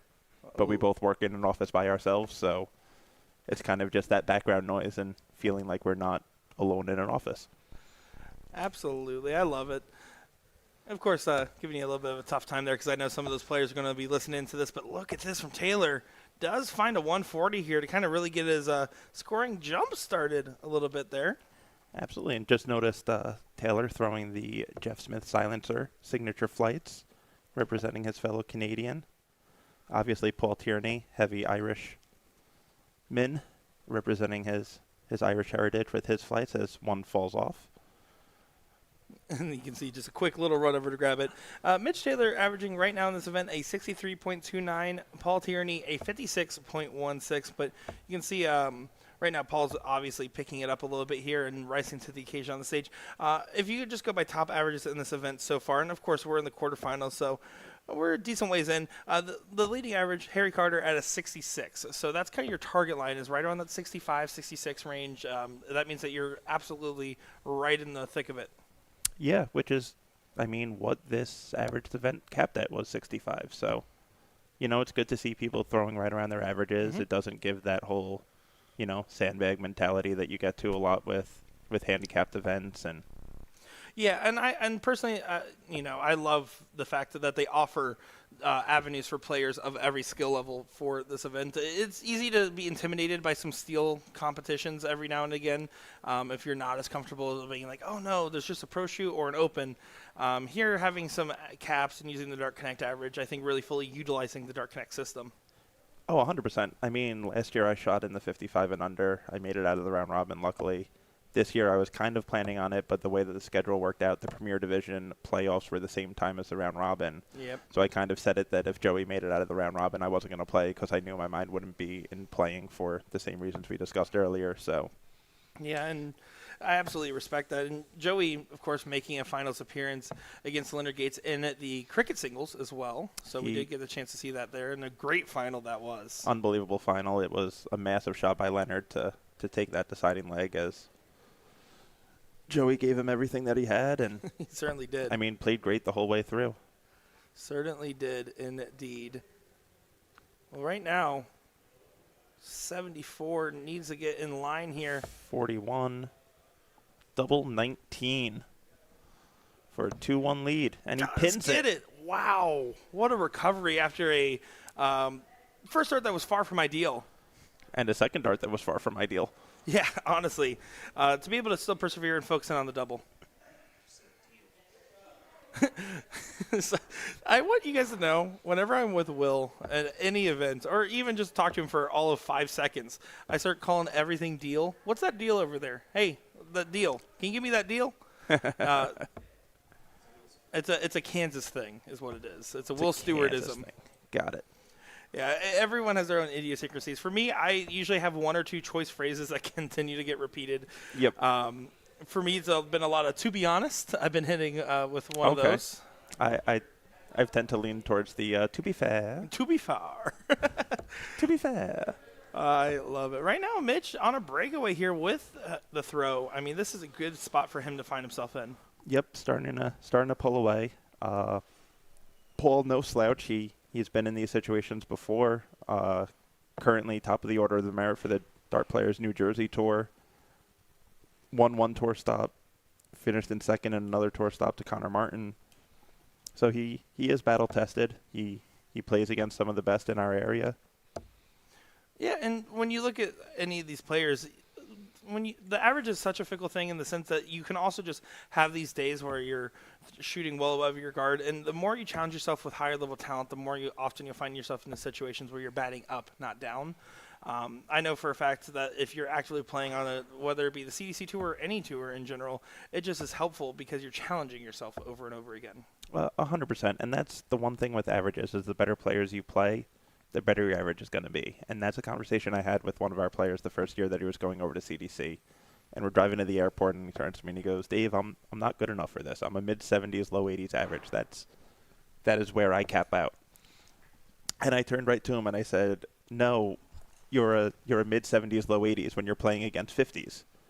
I go, when you're in this arena with guys shooting 90s, you're going to shoot in the 90s because you're not going to be able to miss 9 darts at a double. Yeah. Like, you don't get that opportunity. And that first weekend, he got drawn against Leonard Gates, lost 6-2, I believe, but threw a 99.8 average in the match. And he looked right at me and he goes, yep, Dave, I can hang with these guys. Exactly, and that's something that DPFL does particularly well. They just enable anybody to get challenged in these high-level matches across the entire globe. You can just sit down at home, put on your computer, put on a webcam, hop on Discord, and play.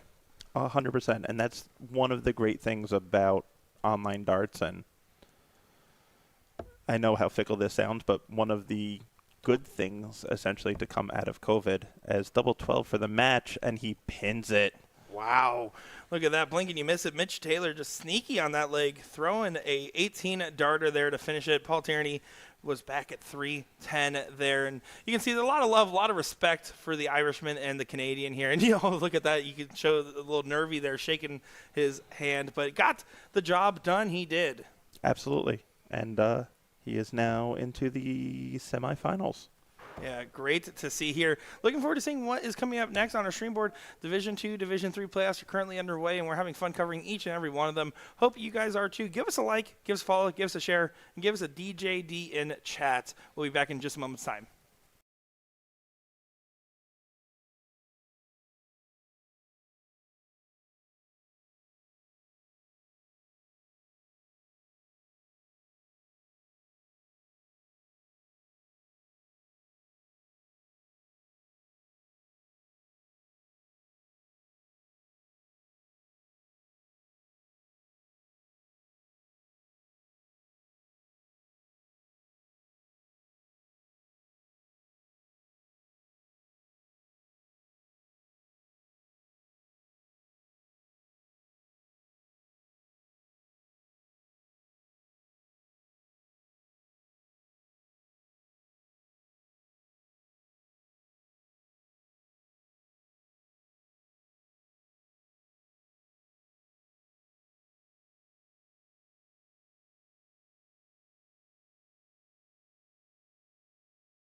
Alrighty, here with Mr. Steve Brown. What are you, the head of the JDC? How would you consider that? I think my official title is chairman and founder. Yeah. There you go. Well, it's nice to have you here. From my understanding, you just came to Orlando for a vacation and found this DPFL Live event, huh? Yeah. Well, I'm familiar with the event. I wanted to come last year, but I couldn't make it, and it just slipped my mind this year.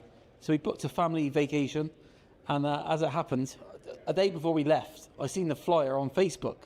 I thought, oh, I bet we just miss it. Just be my luck. And I looked at the flyer, read the dates, and I couldn't believe it. So, yeah, so here we are. There you go. How do you like it here at this event? It's unbelievable. It's exceeded all expectations. Yeah, even just pulling up to the gatehouse at the front is an amazing venue. It's really well ran. Lots of events, I think 21 events over the whole weekend.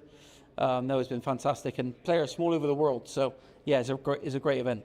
Yeah, we had a good showing from some of the professional players, Jan Van Veen, Jermaine Wadamina, and so many more. It's kind of cool to see that over here on our front.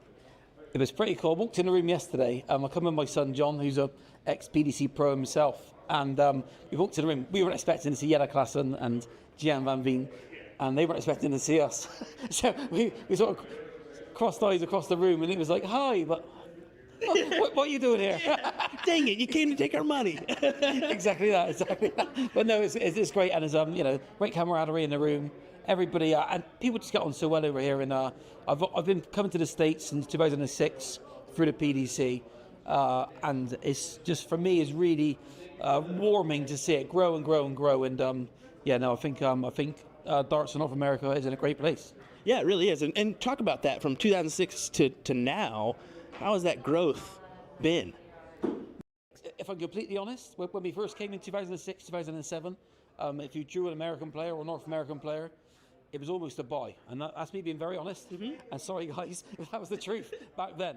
And to see it grow and grow. And I've always, had a lot of time. I owe a great deal of gratitude to an American sponsor of mine back in the day. It was Laser Darts and Horizon Darts, and Terry Manis was the first ever sponsor of me. So I'm sure you're familiar with Terry. Yeah. So she backed me back then, and give me the opportunity to travel the world and make a name for myself back in those days. So I've always got North America has always got a big place in my heart. So since those days, and to see where it's come now, for me, I had a real goosebump moment at MSG, going back in a couple of months ago, and I was fortunate enough to be late. It's typically me. To the event, but as I walked down the steps, they were doing the first walk on, and it was a packed house, and the crowd, the atmosphere was unbelievable. I had goosebumps walking down. I just thought to myself, I can remember back in 2006, 2007, or the Desert Classic in Vegas, when literally we had to pay people to come in to watch, and to see a packed Madison Square Garden. For me, I've got goosebumps now thinking about it. But how far it's coming in the US is fantastic. You never know. Maybe we'll see another World Series event or more come in the future. Now, okay, your darts for you. Where's your game at? Where's your focus at these days? I think I'm still competitive. I don't take it as seriously, but still, I still fancy my chances against anybody. But I'm not very consistent these days. Maybe play once, twice a week. I don't practice. My practice are my matches, but still, I'll play anybody. Do you think you'll ever try your hand at a PDC Tour card again, or maybe just let John go at it? What do you think? I can see the future, obviously being the chairman of the JDC and how good these kids are coming through. I don't think I'll ever be up to their standard, and I think there's been a big shift, and it's becoming a young person's sport these days. So for me to dedicate the time against these kids with no responsibilities, I just don't think. I think it's an unfair fight. Yeah. Timing's kind of worked out for the JDC. We'll get into that now. Yes, ma'am. Started out, you developed the program, you saw your players go through, you still have your players going through it, but then you got the Luke Littler effect, and he was a part of your program. What did that mean to you, having that player doing what he's doing now, be involved in the JDC, and what can it do for the program? Well, I think before Luke, there's been many players that are on the tour now, your Keen Barrys, and I can go on and on. The players, I think 5 of our last 6 world champions have gone on to become pro tour card holders. That doesn't get given to you. You have to earn that. So it's a real sort of badge of honour to win a JDC World Championship. Luke is flying the flag for not just the junior game, but for the game as a whole. We kind of knew the day would come where some kid would come through and do that. I'm just really thankful that it was Luke, because I think he's done an admirable job of just the way he conducts himself on and off the hockey. He could have been a brat. I mean, he could have let money and fame go to his head, but he seems to have his feet firmly on the ground, and I think that's just what the sport needs. But again, I think there's going to be a bit of a lag now between the next superstar coming through, maybe 2 or 3 years. There's some great players coming through, but nobody stood out as much as Luke at the moment. However, there are players on the same trajectory as Luke, or even more advanced than Luke when he was 12 or 13. So I think 2 or 3 years' time, you're going to have 10 Luke Litters on your hands. And you never know. We're starting to establish JC here in North America. One could be in a North American. You never know. Well, absolutely. So every country, it's very important for any country to sort of invest in their youth structure. So each country wants to champion their own kid or their own world, their own champion. So it's very important. I think as a lifeblood for any organisation, it's very, very important that they have this structure in place, because nobody wants a house built on sand. Definitely. Well, I can tell everybody, and I'm sure you're going to double down on this. Follow the JDC Junior Darts Corporation Facebook pages and so much more. Get that info, get involved, because the growth in the game is right there. Well, the future is now. It really is. It is. Thank you, Steve, for sitting down and chatting with us here at the DPFL Live Event in Kissimmee, Florida. Appreciate you, sir, and good luck in the future. Thank you, Will. Thank you very much.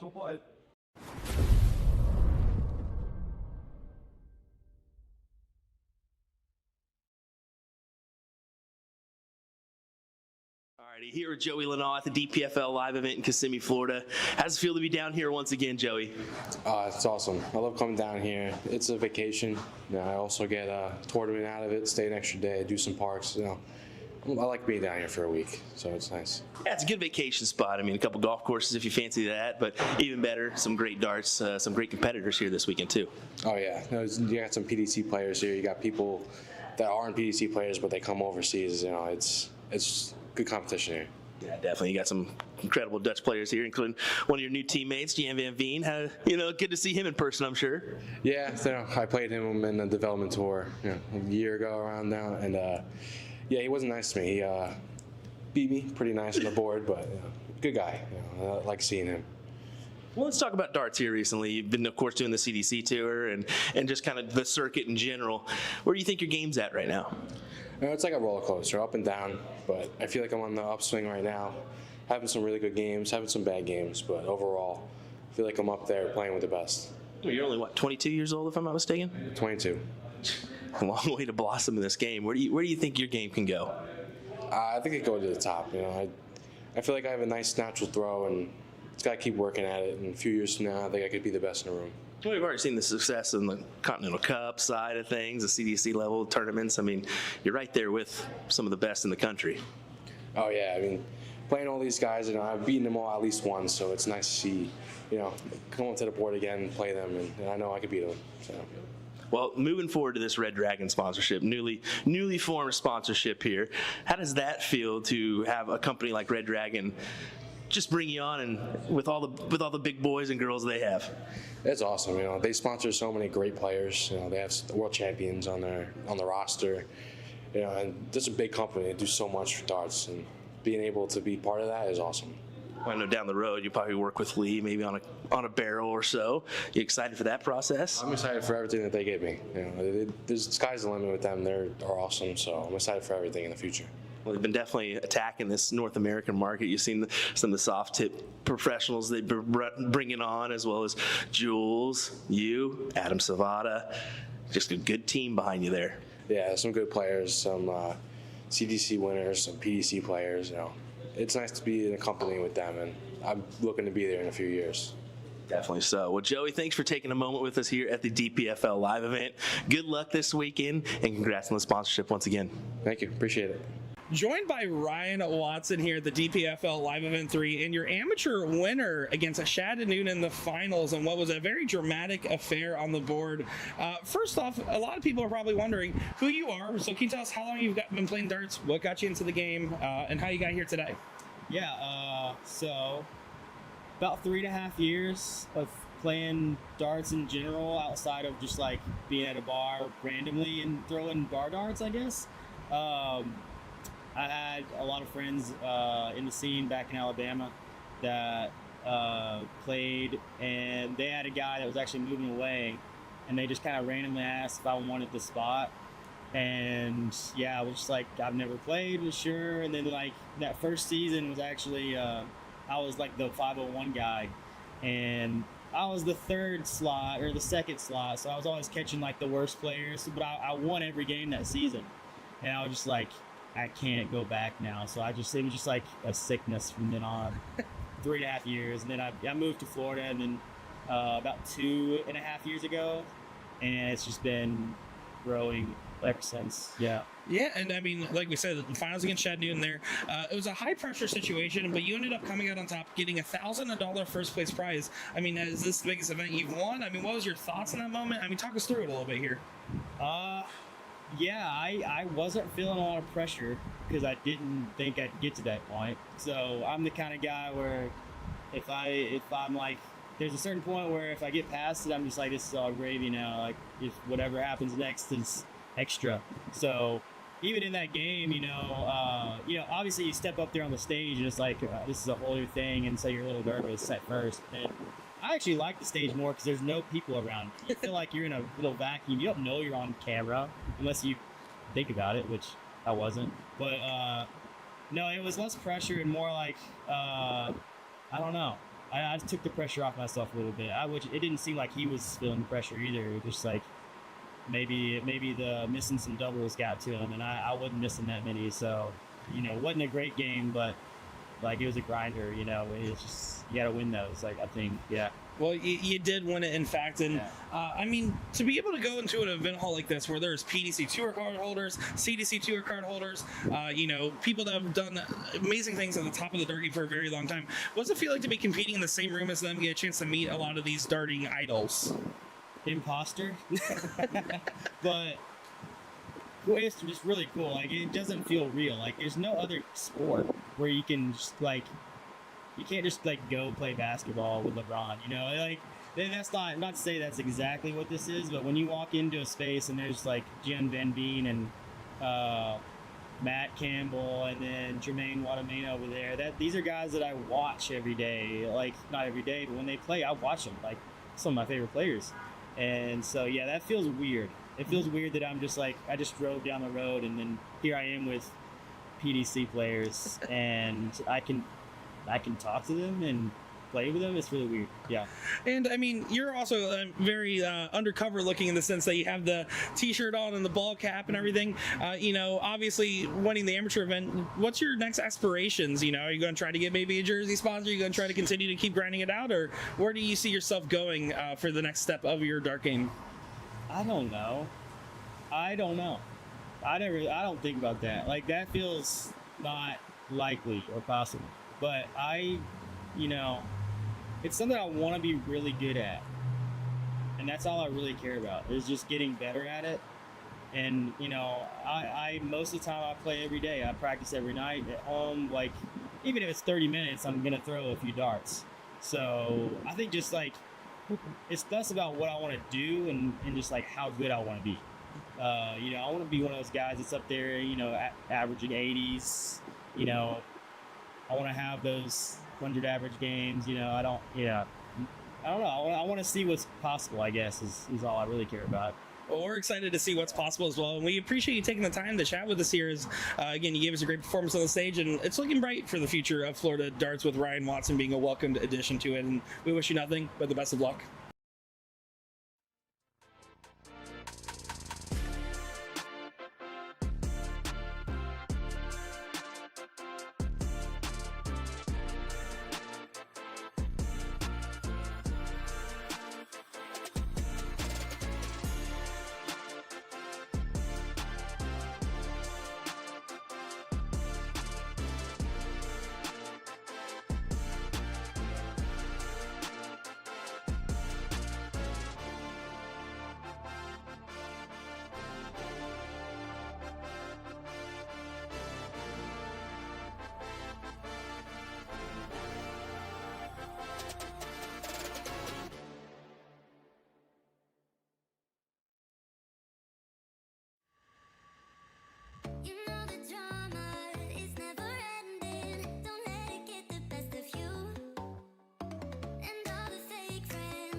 Alrighty, folks, we're back for another matchup.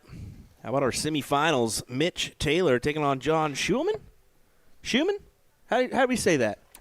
I believe. How are you guys trying to attempt that one?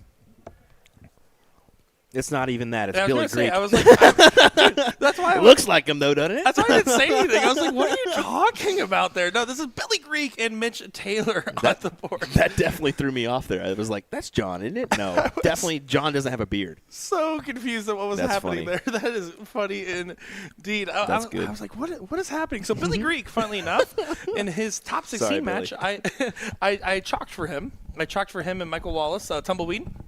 So had some fun there. Let me tell you, I haven't chalked in quite some time. I'm going to be honest, since I don't really play too many steel events anymore. And when I do play, I always try to chalk at least one match per day. He's a 19 shooter, and that completely immediately threw me off. I was like, oh, great, I haven't chalked in a long time, and I'm going against a 19 shooter. I can call numbers here behind the mic, because if I mess up, it's funny. When I mess up and they're playing, it's integrity, you know? So I always get worried about it. And let me tell you, no matter what, better chalker than the current one that they have right there on the semifinal. I'll say that much. Yeah, of course, it's Sean Green who just abandoned the commentary booth to go up there. Didn't tell us he was doing Let's be it. 1,000% honest. Yeah. I was like, okay, I guess my lunch can wait. We should just eat a sandwich. Just eat a sandwich right now. That would be the funniest thing. Oh, man. Let's talk about Mitch Taylor. He just played on this board and is immediately right back up on the mix here, and he played pretty well. He got settled in, and he was able to get some pretty clean checkouts there. Was calling that one with David Garfinkel, not Funkel. So, Simon and bad. Garfunkel. I felt so bad about that because I know the answer to that, and I immediately said, I was like, nope, the word just kept coming out. And he played really well. He's going to be challenging Billy here, but I will say Billy in his top 16 match scored particularly well. It was a 3-0 win over Tumbleweed, and it was a convincing 3-0 win. It wasn't really given to him. It was taken by him. Yep.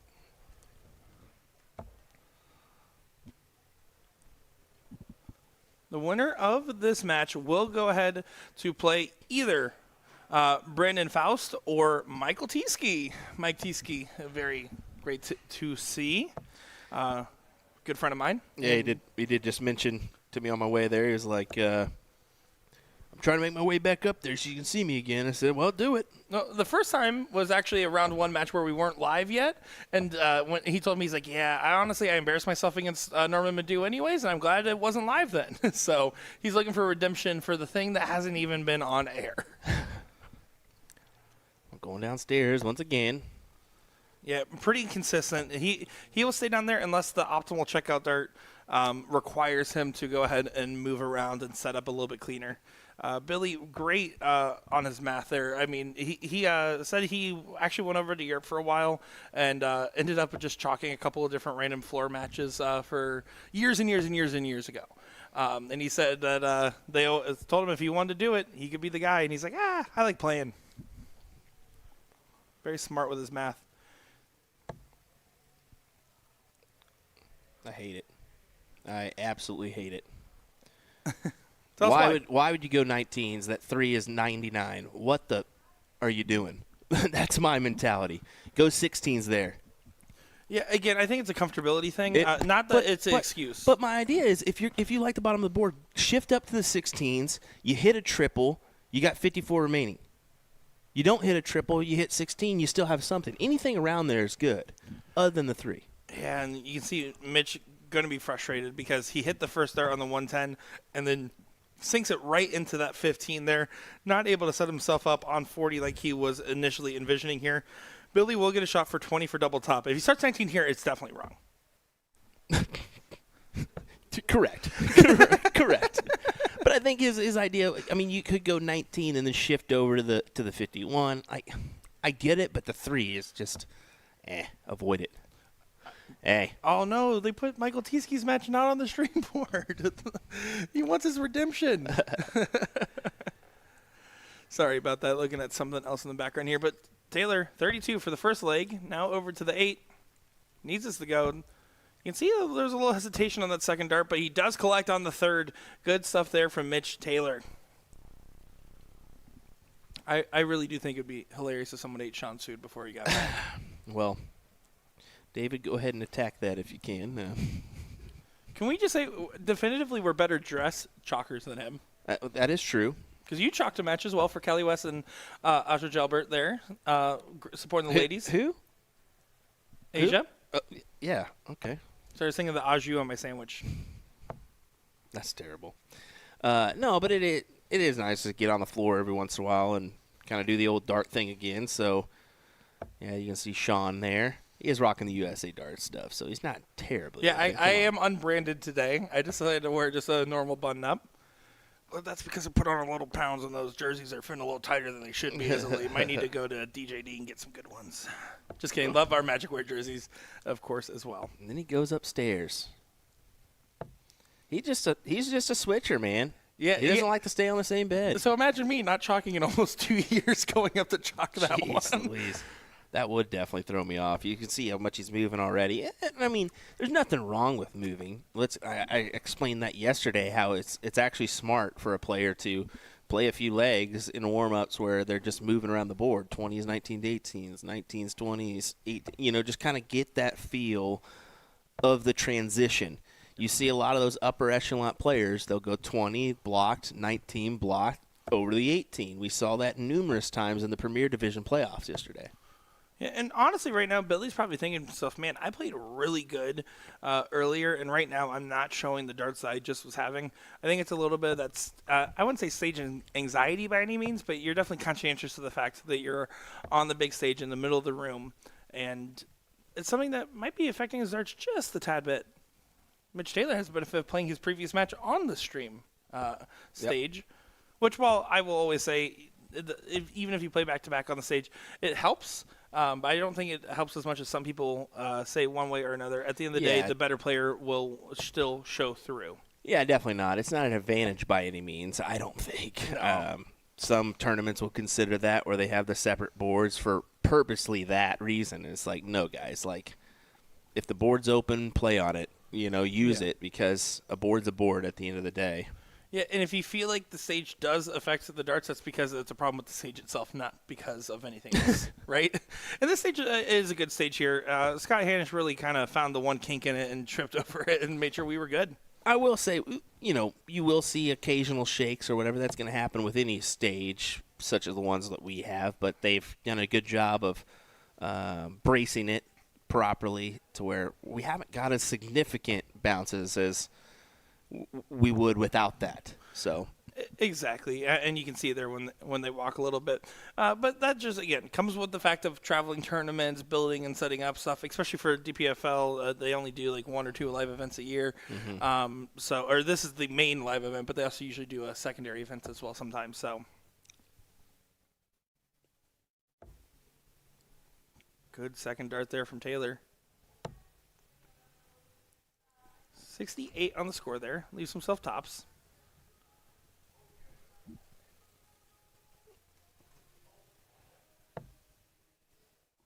Billy on the outside looking in here.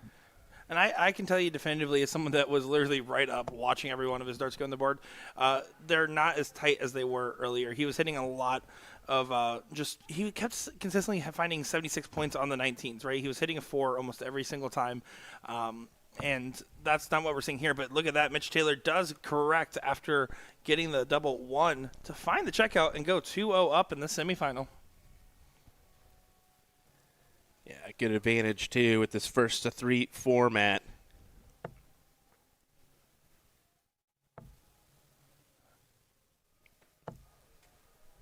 Yeah, frustrations there, as Taylor will have an opportunity to attack the throw here, make a finals appearance like the misses did, Kiera Taylor, and like we mentioned earlier, against Ben Goddard in a final.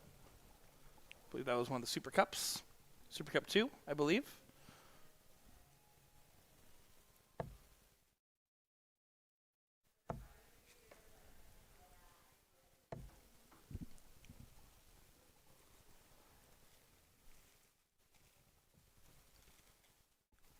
Taylor just going to continue to try to tack away at this one. Yeah. Basically has hit the throw now, just about. I would agree with that one. We'll see what the next couple rounds produce. If you can hold that. And Billy just using the trusty 19s to his advantage here. And right there, I mean, that's a perfectly fine round. If you're consistently finding 97, you're finding a treble and a single on the 19s on the switch, it's worth it for you. I know for a fact that if you have an alternative shooting style and you decide to change it because you're playing on a stage, you're playing in front of more people, don't. Just play your game. Play it how you prefer to play it. Comfortability comes first. And look at that. Now that 19s are going in with ease. Not a bad visit. Pulling himself out in front here and picking up his scoring. Taylor continuing the attack. Trying to find some magic here. Won't be able to leave a finish, but just staying true. Trying to find at least a single there. Get himself into range so he can make sure to set up on this next visit. Billy going to try to make sure he gets a good setup himself as well. First start trip 19 and last 3 throws now. 95 on the score there. Will do a good job of setting himself up. Lewis Carter saying, let's go, Billy. Do it for the Redwood team, brother.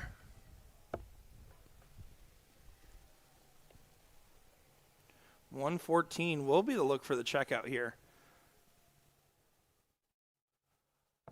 You had to expect him to go 19s for $114. Right. Needed to find the trip for double 19. Now going to have to try to clean up here.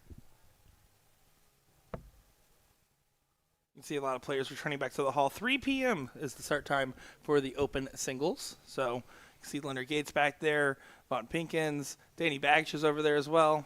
Yeah, getting ready for the action here this evening, or this afternoon, I should say. Should be an exciting singles 501 open event. See Taylor kind of short-arming that dart a little bit. Yeah, that's pretty much his throw. It's got a short follow-through. 64 is going to be the look here. Single 16 for double 16. We'll get a dart to get a leg on the board for Billy Greek. Pulls it in, and he is not happy with that one, but does set himself up on 16. 88 has a chance for the match, though. Oh, going to be a lot tougher now. 83, trip 17 for double 16. See if he can collect here. You can see he's feeling a little nervy. I mean, he literally showed his hand shaking at the end of the last match he played on stage. Won't be able to go here. So just try to set up a checkout opportunity and hope Billy isn't able to take out this 16. Yeah, 66 with 1 dart in hand. I'd probably go trip 10 for double 18. That's what he opts for.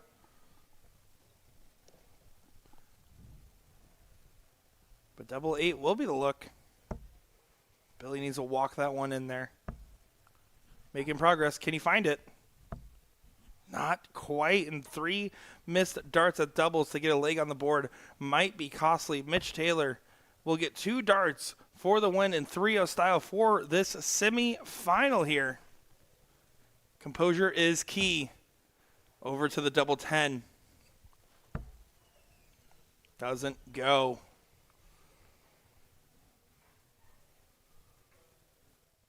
Currently looking at our other semifinal.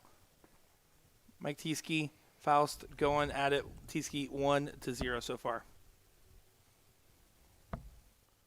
Double 4. Only gets a single and some missed doubles. And these were the doubles he wasn't missing on the floorboard earlier. Every opportunity you miss is just one step closer to a second place or a fourth place finish here. Pulls it down, and that's a bust. Opportunity handed back and forth in this leg. Our Chalker looks nervous. Good old Sean. Nervous as could be. He's shaking in his boots, or his A-dudes in this case. Does get there. Billy Greek not going quietly into the night, as he will have a leg on the board here, and we will go to another one. And like I said, maybe this is a little bit of a bias here just because I saw firsthand while chalking the darts what Billy Greek can do. And the best part is Billy Greek had no clue who I was. He's like, oh, hey, who are you? Nice to meet you at the end of the match, right? Because Tumbleweed's the one that asked me to chalk, and I just made sure it was okay. And so at the end, he's like, oh, wait, you do the stream, blah, blah, blah. And so he was just playing his game. There was no extracurricular there, and he just was not missing many darts at doubles and scoring pretty consistently. Now, he's got his scoring back in line for the most part. His doubles have left some to be desired, but he got the first leg out of the way, and that's the hardest one sometimes. If he does break the throw here, we'll have the darts in the deciding leg. So not a bad spot for himself to be in either. Of course, Mitch Taylor out in front so far. 140 and then a 60 to follow. Going back up. Only 59. Taylor with this clear advantage here. Kier Taylor in the chat saying he has dartitis as well, and he's really been having a hard time with it. I'm so proud of him. And that's really the secret, right? There's two approaches you can have to having dartitis. It's either play through it and fight through it and figure out what works for you, or taking a step back and reapproaching the game after you kind of maybe reset some of that muscle memory. And to any player that tries to play through it and tries to work on it actively, it can be one of the most disheartening, frustrating things possible, and he's doing amazing with it. As look at this, finding the first two in the red bit, finding a 140 in here, his second one of the leg. Dartitis or not, that's a good dart. Yeah, going downstairs. No, back up. He looked like he was going downstairs for sure. He said, you guys are expecting 19s now? Psych. That's the wrong number. 118. What do you say here, Mitch?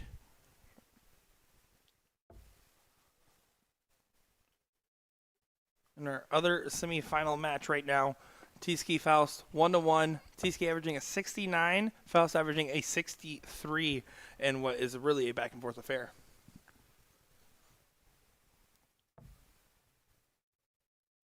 Now back to the 19s he is. And then goes for the cover up top. But 77 might just go here. Mitch Taylor scoring incredibly well this leg. Himself 58, so 18 for tops. Ooh. Oh. Got to go downstairs now. Yeah, double two. It's not a bad spot. Don't want to leave yourself on two, though, especially with your opponent on 230. And that's exactly what he did. That's the dangerous part there. You can't leave yourself on two if your opponent's not on a checkout. You can take that either extra conservatively. I wouldn't go for a bust to go back to 77 per se, but yeah, you have to be very, very careful on that last start. That's difficult. Yeah, Billy's going to also be on the run here, potentially. 85 on the score.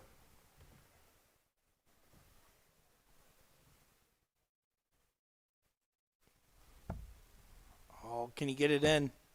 Trying to find it. Doesn't go. 145 might be the only look Billy gets. Yeah, we'll see. I mean, it's hard to know with the Madhouse, yeah, right? double one, so treacherous.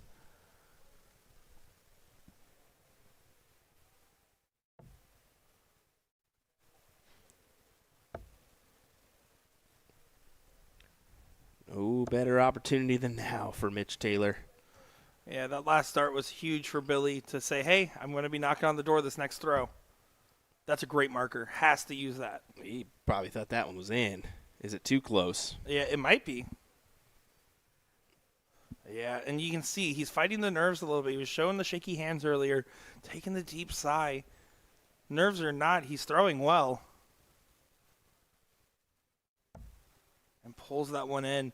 Not going to be happy with it. 63 has a chance to get the break a throw and have the throw in the finals. Billy Greek would be ecstatic at the opportunity, but will he be able to manifest it into reality?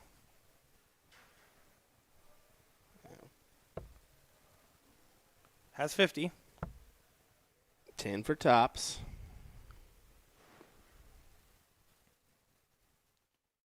Must hit dart for Billy Greek. Can't mess around with it. Doesn't go. Who wants it more here? The answer is both. They both want it just as much. But look at Mitch Taylor finding the madhouse and saying, I'm not scared of it, getting the job done, and Sean Green giving a very flimsy handshake. Not a good handshake. Not very good at all. Let's be honest. Flimsy. Terrible. Looks like they're having a little bit of a laugh there. And Billy Greek, I appreciate that he's still all smiles. I saw him play significantly above where he was there in that final. So to be able to kind of shake it off and just enjoy the game for the game itself, you got to give him credit for that. You definitely do. Folks, don't go anywhere. We'll be back in a moment with more action from the DPFL Live Event in Kissimmee, Florida. DPFL.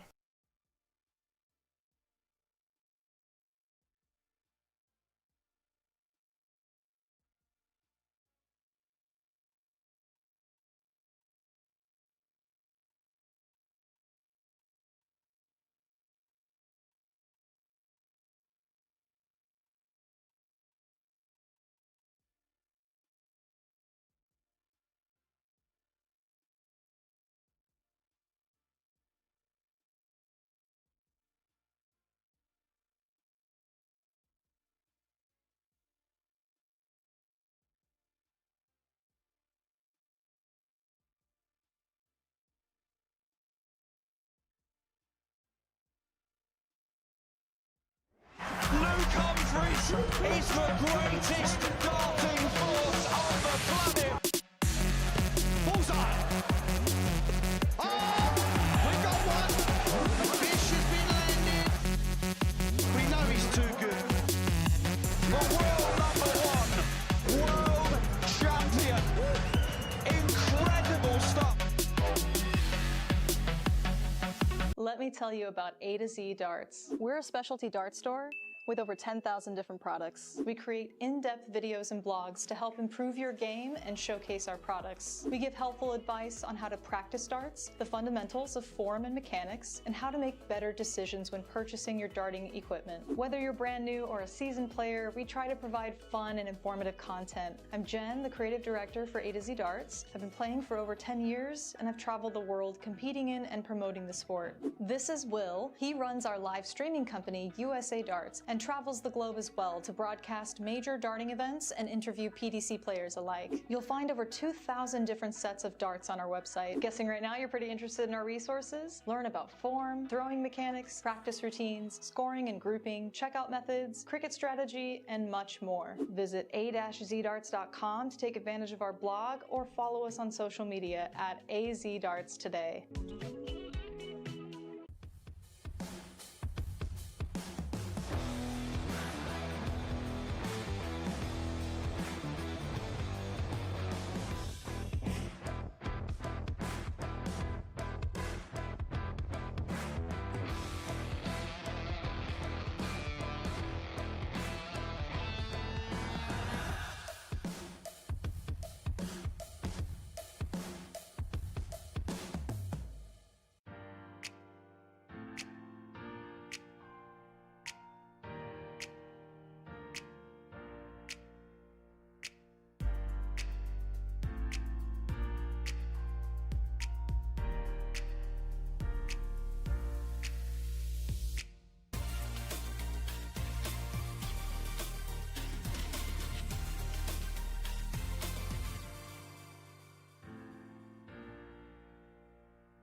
This is the greatest darting force on the planet.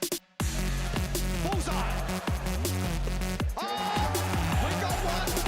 The fish has been landed. We know he's too good. The world number one, world champion. Incredible stuff.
Thank God I'm back behind the commentary booth as listen, it's a great idea to chalk once, and then it becomes a terrible idea from that point forward. There's a reason why most people don't like to do it, and I just learned that. 66 scored from T-Ski. This is the final of the Division II playoffs here at the DPFL Live Event number 3. Sean Green joined by my partner in comms this entire weekend, Nick Dichiria. Nick, great one between Mitchell Taylor and Michael T-Ski. T-Ski, a local guy. Tell me about Michael.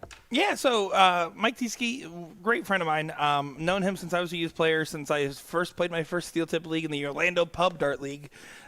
He and I were on the same state team for the Greater Orlando League Darters as well. And he's actually one of the main members behind it, has been around it since its inception, I believe around 2018. An integral part of that.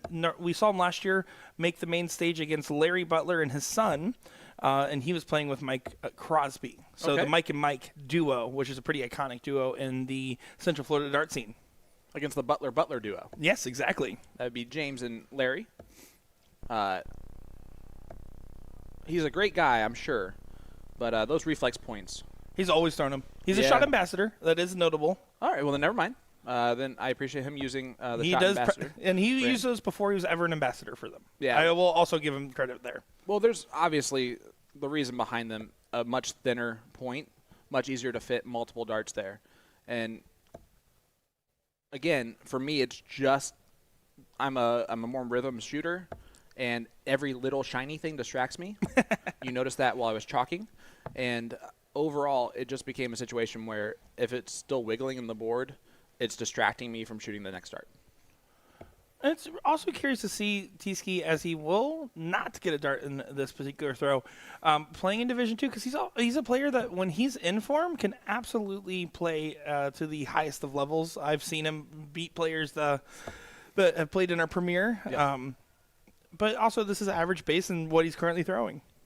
Yeah, and huge shout out real quick. Mitch Taylor, another Newfoundlander, Newfie from the Newfoundland. And he's wearing the BDG jersey. Oh, yeah, I like the 75 look to go 25 for the bull. Wearing the Bearded Nation jersey.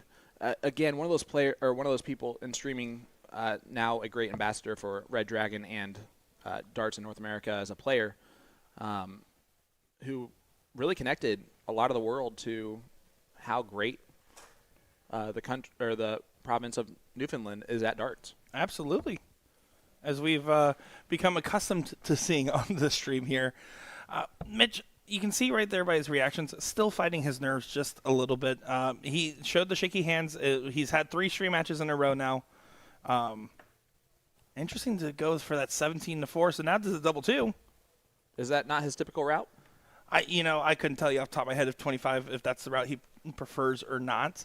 I would assume yes, because he just shot it. Wait, you've been a partner of his? And We've been on the same state team, but our state team format is a little unconventional. Okay, gotcha. All right, so tops here for Mitch Taylor. Take leg number 1, of course. His better half, Kira Taylor, won an event yesterday. He would love to make sure that she does not have those bragging rights entirely on her own for the next month or so. And she won an event that was not a women's event. It was an open situation that she won. She was one of a few ladies in. As T-Ski takes out leg number 1 here in this final. First of 4 legs, 1-0 lead for T-Ski, ski, ski. One more time. T-Ski, ski, ski. That's pretty good. Thank you. Actually, I did that pretty much identical as the first time. I was impressed. 140 from Taylor. Yeah, he's definitely picked up his scoring. He's got more. The benefit of having 3 stream matches in a row on the stage is the fact that you just find yourself to be in a more comfortable position. Yeah, and he doesn't have to worry about having to tell his chalker exactly what he scores every single leg or every single throw either. That's got to help. I do appreciate that he was a 20 shooter. Billy Greek, fantastic human being. I want to give him a huge shout out because right away I was like, math is not my favorite part of this game.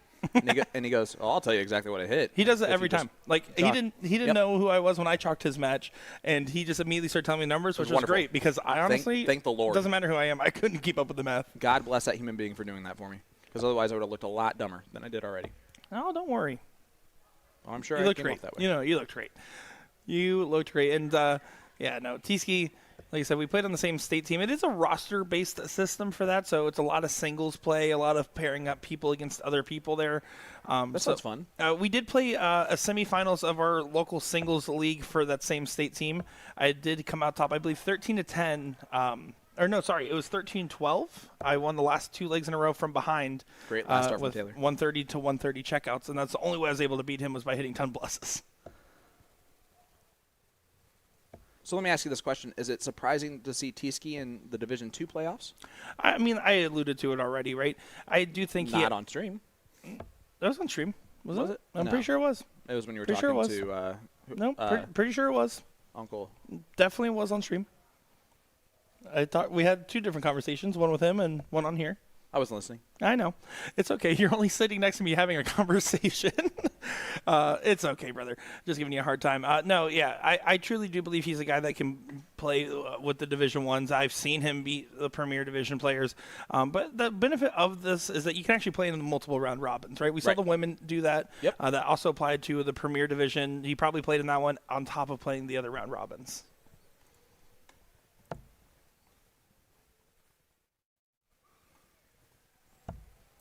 All right, as we look at these Division II playoffs, Taylor will come back. Will Stuart just biffed it really hard as he was coming back to to do his job. He crushed it. You know, the one job. And Taylor, 18 left, double 9.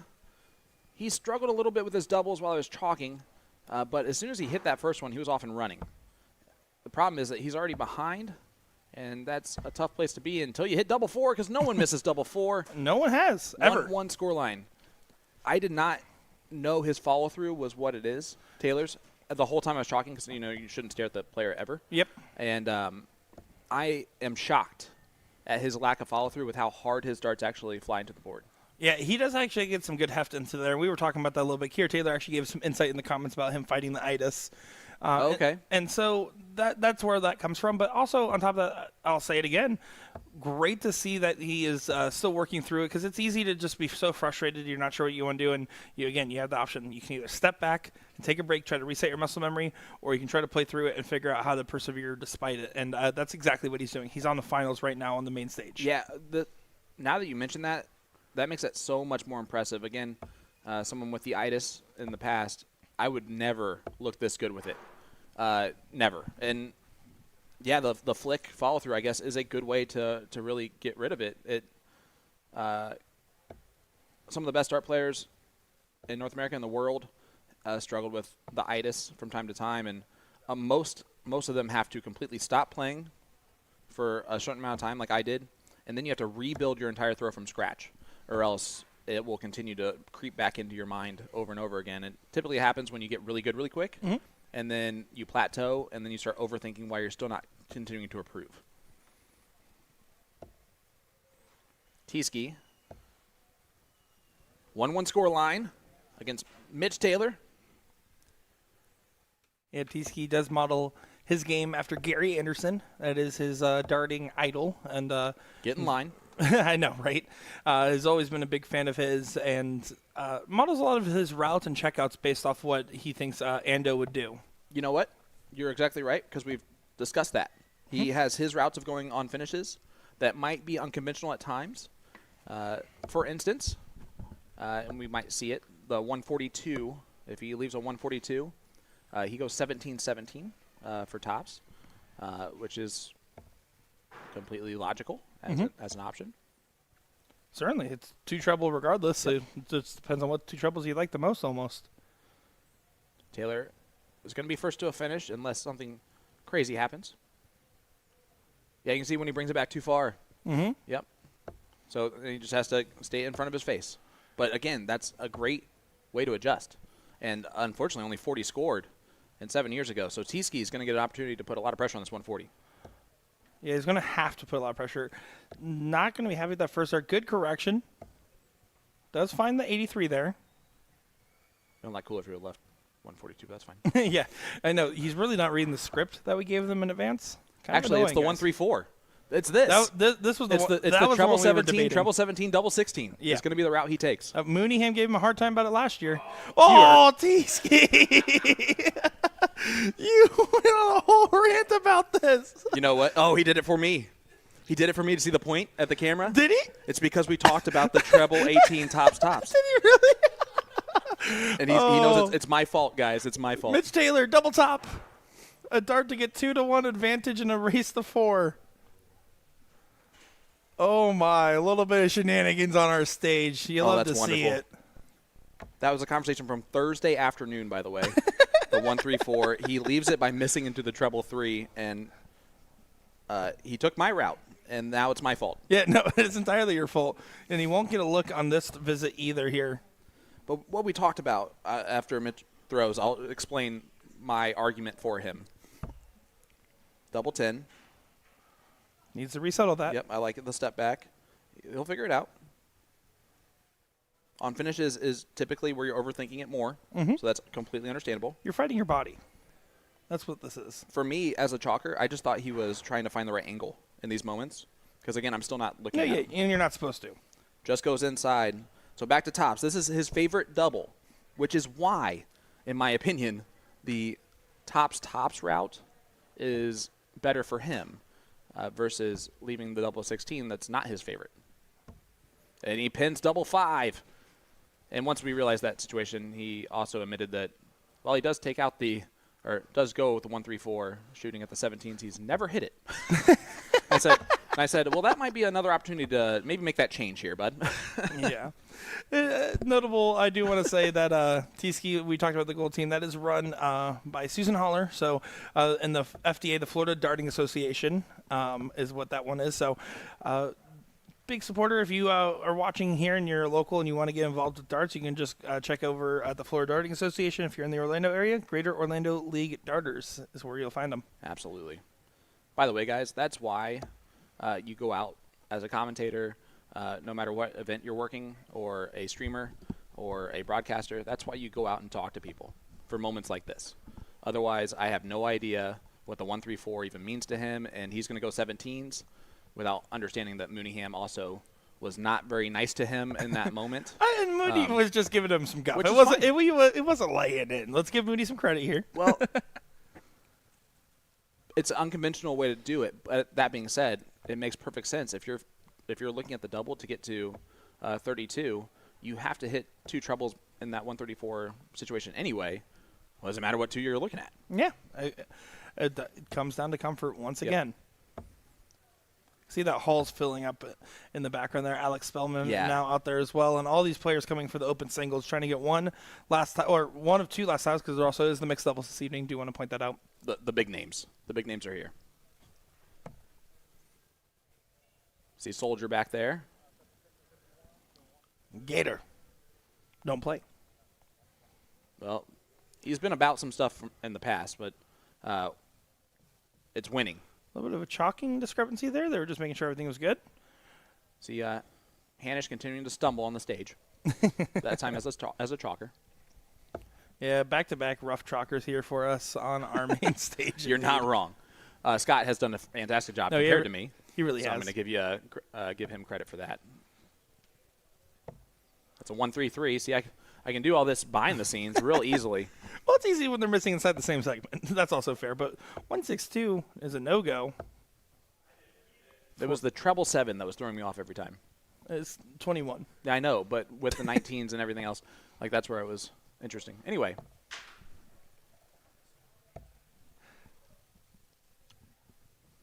Now Taylor going to have to go ahead and get his number in line here if he wants to try to bring this to a 2-2 chalk setup. It is race to 4 instead of 3 now, so notable to mention there. How about notable situation? Division III playoffs currently still going on, right? It's an open Division III playoffs. Uh-huh. We have 3 semifinalists, 3 ladies. I love it. Are in the semifinals. As Meredith McGee takes on Jen Kochi, and then Jacqueline Abergel will take on the winner of Misty Smith, which would be our 4th lady, or Garth Smithson. I'm going to guess Garth is a man. I've never. Double 16 for Taylor. See in the background there, Mike Crosby trying to support his partner on stage.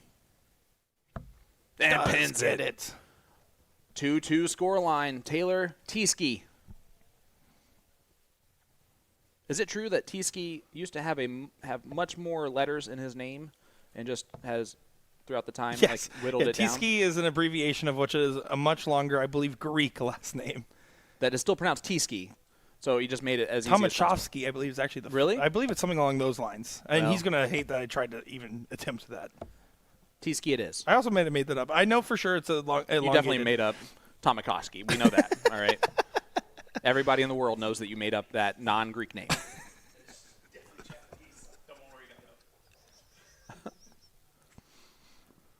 It's like Tiskiopoulos. It would be better as a Greek. You got to put Opolis on the end. That would have been better. 140 there from Taylor. No relation, by the way, to the Jacob variety of the Taylor.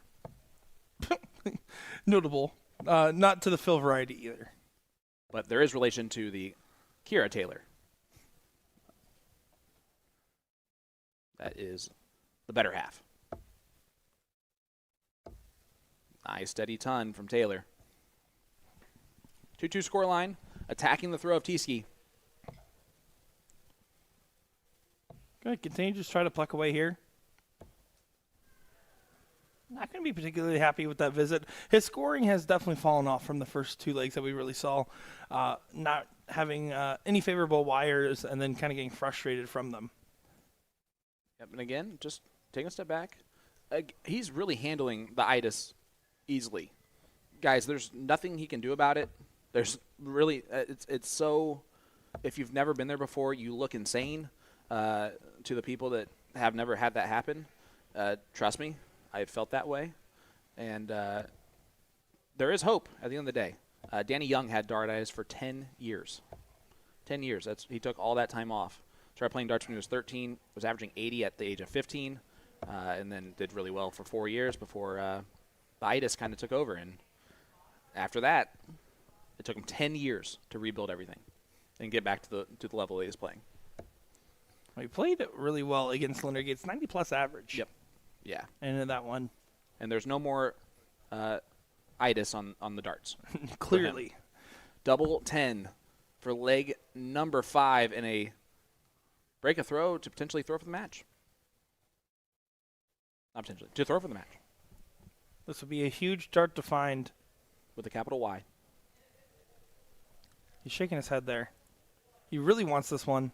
Really needs this one as well. Tieske close behind at 94.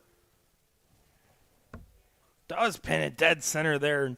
Now Tieske knows if he wants to win this, he has to really earn it here and break the throw of Taylor. They think it's over, and it's not over. Uh-oh. This is going to be a huge adrenaline This is when the chalker's 'cause they supposed to still jump don't know, in. I don't think. Nope. He knew.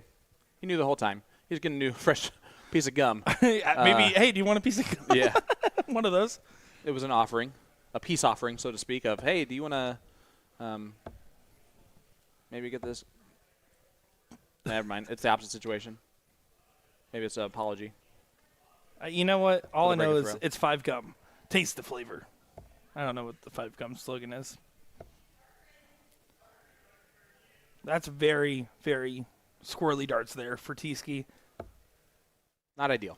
I think a part of it for him is I really think, and again, not to the fault of Taylor, but the pace of play is affecting Tieske. I don't think he's finding his rhythm. He's pretty, not methodical, but he's pretty consistent in how he approaches the board and how long he takes in between darts. And it seems that he's just currently not in that same level of comfort that you would want yourself to be in.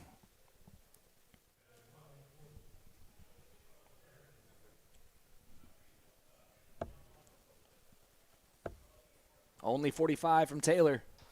Tieske. Obviously, the 7 start is never going to help the after 6 look, but must win, and he's got to start attacking.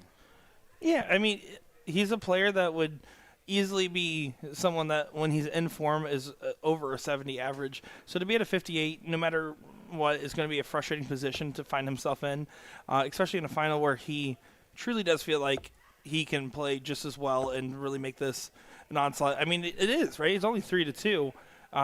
There's just this break of throw. He needs to figure out how to get it in his favor here. He needs to try to find a way to get himself the darts. On the other hand, Mitch here is just like, hey, I'm just trying to do what my wife already did, get a win on the big stage here for the finals, as he's already on 2 wins in a row on this stage. And one of those notable players, as he throws the darts pretty quick, right? One of the notable players that had the itis for a while was Lobby, Danny Lobby Jr., and that's why he throws so fast. He literally had to speed up his throw.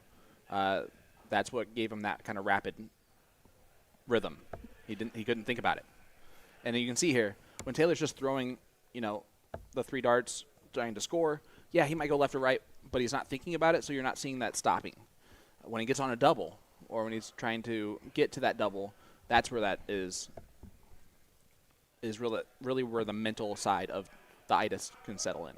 But again, I hate him so much that he's still averaging 64 for this tournament, and right now 63 for this match with it all. You can only imagine what could be. And what will be back at some point. Yeah, no. Currently, Tski, he's just looking down at the floor. He's trying to keep himself composed. He knows how important this next shot will be. It's good. 30 there for Taylor isn't going to be enough to do any meaningful separation. Tski's trying to run away with this. This is another throw where he has the opportunity to take the darts away from Taylor. And look at that. That was a little bit of giving a look of defeat almost in a round where he scored 87, which, again, a bogey, but not a bad round altogether. Yeah, leaves himself on the bogey. However, Taylor does the same thing. Tski, what a great recovery after the first 3 darts of hitting a 7. To be in a position now, he's going to have that first leg to finish, and it's going to be a pretty good one. Yeah, he's not going to give up on this leg, and neither is Taylor. They're going to fight to the end here. They know that the win's important. Obviously, active participants in the DPFL circuit year-round. I know for a fact probably both active watchers of the normal DPFL stream as well. You said, I know for a fact, probably. I love that. I like the juxtaposition of that. I like to keep people guessing. Double 16. Oh, on the outside. Will he return, or will Taylor end this right here? Taylor would like to end this right here if he had a choice. 54. Oh, it doesn't go. So now he's going to have to do a little walk-off. No, it's right on the top side of the wire.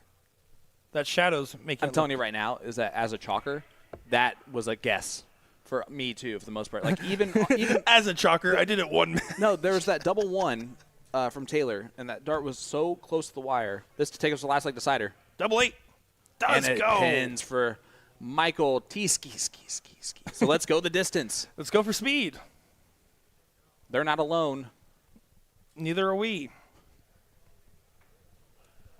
Sometimes you start a sentence and you do find it along the way. Way to knock that out of the park. All right. This is what he wanted, right? With the start. Well, yeah. Of course it is. Well, I mean, you started with a 7 last leg. He probably thought it was going to be over there. And even if you're a confident, not giving up player, you're still thinking, I kind of screwed the pooch there. But the wisdom and old age of Tski is really old age, honestly, for Tski. Is well done. I mean, if he's your dad's friend, it's got to be 85.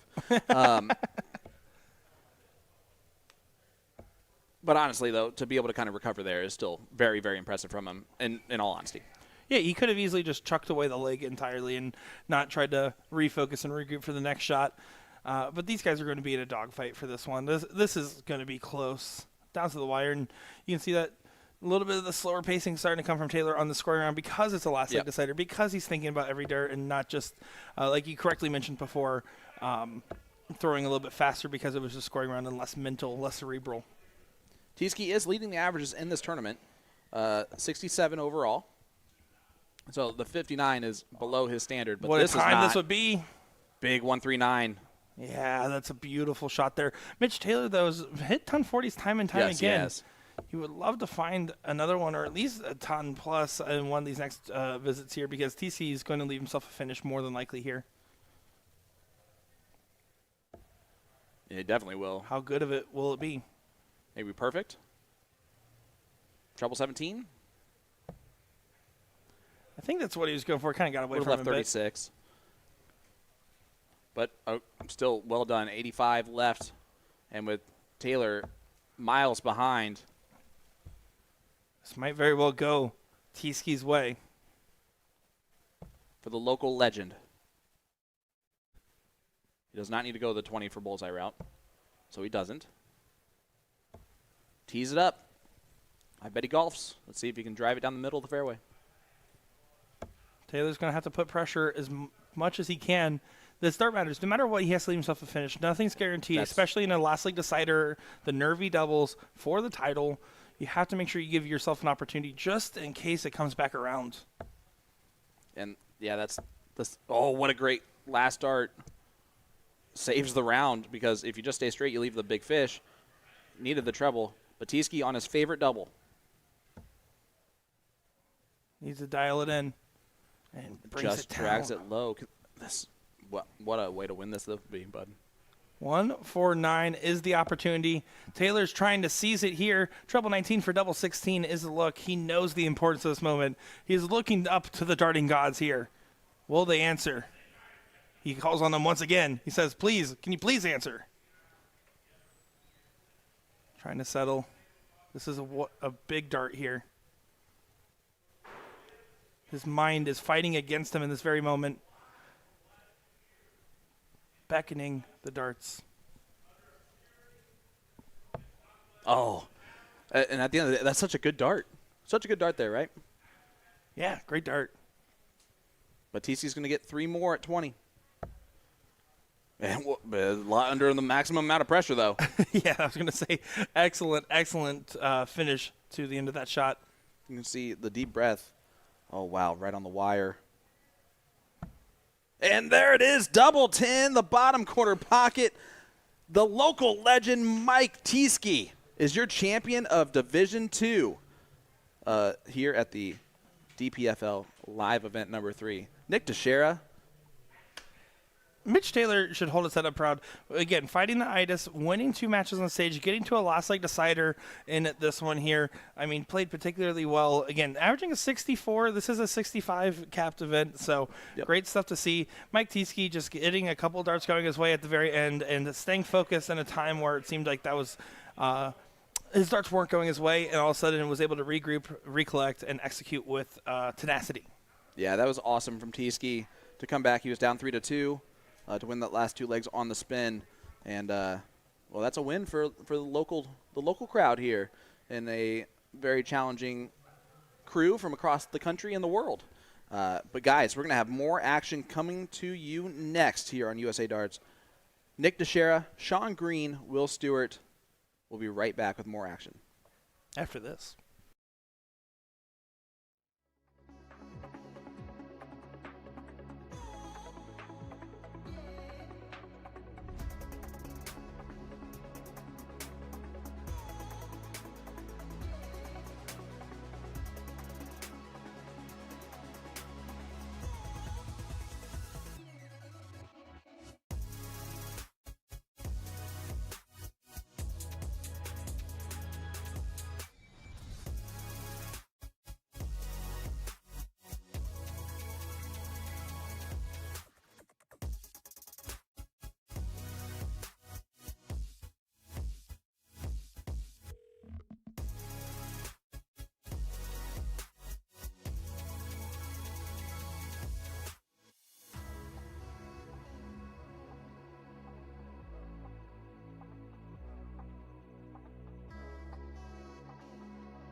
That's fine. You want to get on this with me? It's up to you.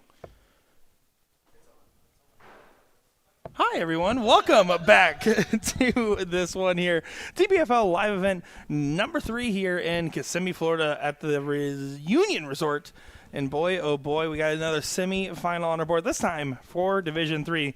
Garth Smitman and Jacqueline Abergel going at it against each other. On the other semi-final here, what we're looking at is Jen Kochi and Meredith McGee duking it out over there. And I'm Nick Dichiria, not joined by Will Stuart or Sean Green, but by David Garfinkel. Garfinkel. I am here.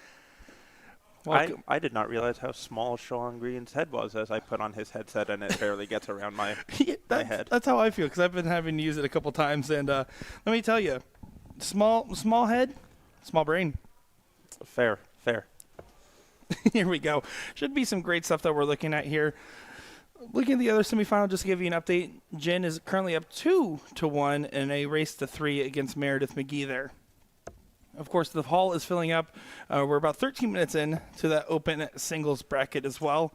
Pretty interesting to have all these players kind of take the morning off. I'm sure a lot of the people that played the Premier Division finals yesterday, happy to have that break early on today. Absolutely. And that's one of those things. How did you feel about the fact that the Premier Division's the only one that they ran yesterday, the round robin and the finals, rather than giving that day off break and running all of the finals today instead? I'm personally a fan of it. I think as a player, I would like it as well, because it's so easy to just be stuck in a dart hole every day, 12 to 14 hours a day. So as a player to know, okay, I actually just get the next morning off. There's nothing for me there. Lets you enjoy the town, because this is a vacation destination. We are close to a Kissimmee. Well, we are technically in Kissimmee, but like, I think that there's a lot of stuff to do, and a lot, especially for the international players, a lot of stuff to enjoy. Oh, absolutely. And I mean, you see that, with the international players taking time off. Keegan Brown didn't play yesterday. Mm-hmm. Today there's no Keegan or Wadamina. They're both taking the day. I think both of them traveled with their ladies. So yep. Kind of giving them a day to stay out of the doghouse.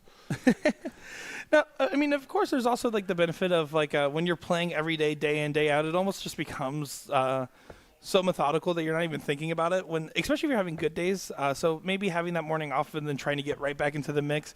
Maybe some of these players might over-relax into the open singles this evening. It's hard to tell. I think for the most part, though, a lot of them are just enjoying the sunny 95-plus degree weather here in Central Florida. Yeah, I can say I'm not one of those people. Yeah, I will me take neither. cold over hot any day of the week. You can only put on more clothes. There's only so many you can take off. That is my saying to a T. I can only take off so many clothes until people start looking at me funny. That's fair. Well, I mean, people look at you funny anyways. You're always wearing the bright, beautiful jerseys there. I'm sure. Do you wear those when you're not at dart tournaments? No. Really? Nope. Why? Never have. I'm not a very personable guy, which sounds hilarious considering the amount of time I spend in dart halls talking to everyone. Or the fact that you're commentating in front of technically hundreds of people right now. This is very true. But I tend to shy away from attention. So typically I'll be in just an embroidered polo or keep things plain. Fair enough. See, I'm the opposite. I just only wear dart jerseys now. Really? I never would have guessed that with the purple hair. Like, I thought you used that to kind of blend in. Yeah. See, I really go subtle in the crowds. I'm camouflage all the time. Ironically enough, today's the only day I'm not wearing a dart jersey. And I'm just Garth looking for tops now for the first leg. Double 10. Chasing it to tens. Doesn't go. So Jacqueline here will have an opportunity to get the first leg for herself instead. 69 for the steal. Drops the dart a little bit, so 67. So 17 for Bull has to go. That'll work. Double 8. Good Fantastic attempt. darts at that. Yeah, great recovery after the first dart. Yep, first dart I like that, going the 45 to leave yourself 24. You'll see a lot of people 69 either go the 19 route or... That's really actually the only other route that people mostly go. Well, it's going to try to work in on that dart there. Does work it in, but a little bit too much. And you know what? Considering some of the doubles that we've seen thrown over the course of today, all of these attempts have been right there. Nothing, well, overly wild. As you see her give a big reaction to her first one there. That is funny stuff. But no, yeah, nothing too wild here by any means. So now let's see what Garth decides to do. It looks like he wants to attack this immediately, Absolutely, those eyes are right at the top of that board. not considering any other route, and doesn't need to. Bam. Perfect. How about that? If you're a top shooter, you're a 5 shooter. How do you feel about all the Canadian players out here? I mean, we literally have been debatably having just as much Canadian players as American players on our stream. Absolutely, I think it's unbelievable, and it's the talent up in Canada is incredible. My favorite is Dougie Beam would always say, from Buffalo, plays a ton up in Canada because he's right up there in the border that a lot of people confuse him as being Canadian. And he always says, if you go to a tournament and you draw one of those middle-aged, older Canadian guys that you've never heard of before, you're in trouble because they're going to throw an 80 average on you. Yeah, they're sneaky with They it, right? that's just what they do.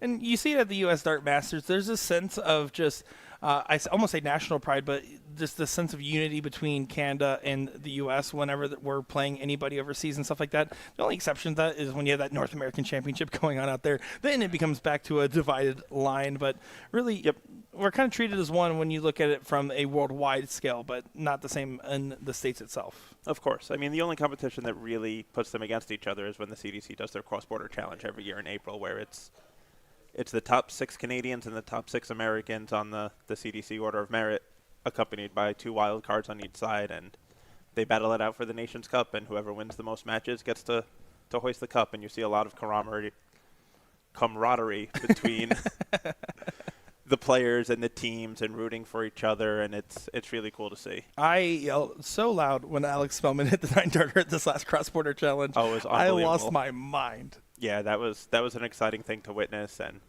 the crowd knew what was going on, which was really cool to see in American darts and see that interactive crowd coming together on something that's just the U.S. guys, just the Canadian guys, just us, not Europe, not those PDC players. It was North American built. It certainly was. The only bad thing to come from that 9-darter, by the way, was the bruise on Gordon Dixon's arm after Sean Green punched it while doing the call. Felt bad for it there. But with the infamous call of, come on, one time. I loved it. Loved every bit of it. I was actually watching that tournament with my dad, and he admittedly does not watch much darts, even though he is an active player and active fan of darts. Okay. And he watched the entirety of the cross-border. He sat down, he put it on TV. I was sitting next to him. I was visiting with him, and he just ended up watching the whole thing through and through. So shows that the CDC is doing something right, and it also shows just by the fact that we're having so many Canadian players just come over for more and more events. I think that we've really spurred each other's growth across the border here. Oh, absolutely, 100%. And this year they're moving the Continental Cup down to Philly, which will be in October, which should draw another phenomenal crowd. If you're in the area, definitely come by, join. It's a party. Yes, there's darts being played, but it's about way more than just the darts. It's drink, get loud, chant, cheer, sing, all the crazy stuff you see at darts overseas. They're trying to bring to the U.S. Well, I know for a fact that's my next goal is to make it to a CDC staged event. I have not actually made one out as a spectator. And anybody from the CDC, listen, I'm not saying you need to bring me in the booth or anything because I honestly don't want to do that. I want to just sit in the audience. So bring me out there. I'll go with Jay Flats on stage. We'll hype up the crowd together. We'll do some banter. We'll do some bits. Oh, that's a clutch 65 out there to go up 2-1 now for Garth. Yeah, clutch indeed. And yeah, I mean, I'm the same way.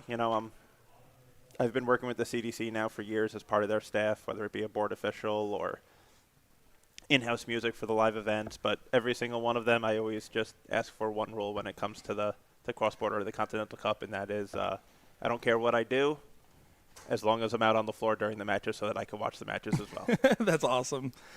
Love it indeed. And, of course, a lot of the growth for the Canadian-North American dart connection that we're kind of seeing now is also brought to you by DPFL, right? They do a great job with promoting their Canadian players and getting a lot of them in the mix and just international players in general. Oh, absolutely. DPFL has done a phenomenal job as far as uniting darts across the globe and making it accessible for everybody to play everybody and for you to play that better talent that you might not normally get to play in your hometown because, you're from Poughkeepsie or Davenport, Florida, when there's not the DPFL event. correct No. Bumbleville, Idaho. Like, sometimes you need the internet to get that competition. Yeah, and the bots don't do it for you. It's always fun to be playing somebody. And, of course, I also love that DPFL broadcasts these matches. It helps start to platform some of these players and make them known quantities because they can be a little bit under the radar. There's a reason why Doug Bain has the no-name nickname, right? I mean, he was a completely unknown quantity for many before he went and performed at the U.S. Masters. Correct. And that, that came from Sean Green just asking him how to pronounce his name. And Doug looked and said, you know what? Nobody ever asks me, but it's actually Beam, not Boom, like everybody says. Do you know what the tragic second part of that story is? Is my first ever steel tip event I got to do in person with commentary was Will Stewart, and that was just after the U.S. Masters, like literally a week or two after, in Doug Bain comments, and I mispronounced his name, and he's like, well, the PDC got it right. And I was like, wow, Doug. But then got to know him quite a lot in at a New York regional this last November. Okay. I talked to him for quite a while. He actually gave me a review and feedback on my commentary on his strategy. Okay. And you know what? He gave me some props. I'll take it. I was like, yes, cool. I got some recognition from a player that definitely knows more than I do. Yeah, Dougie is good people. Oh, absolutely. And that's the running joke with him now. When anyone calls him Boom, is I will always look at him and be like, well, it's no Boom. No boom. Jacqueline here out in front, trying to get herself to a finish and not able to do so on this visit. Will Garth be able to kind of take advantage of that slack visit there? We also have to note, as Sean Green aptly pointed out earlier, Garth is the only man left in Division 3. It's actually 3 ladies in the semifinals. That he is. And we are currently looking at a last leg decider between Meredith and Jen, with Jen sitting at 132, Meredith 270, currently throwing. So we got a tight race for the final on the other semifinal as well.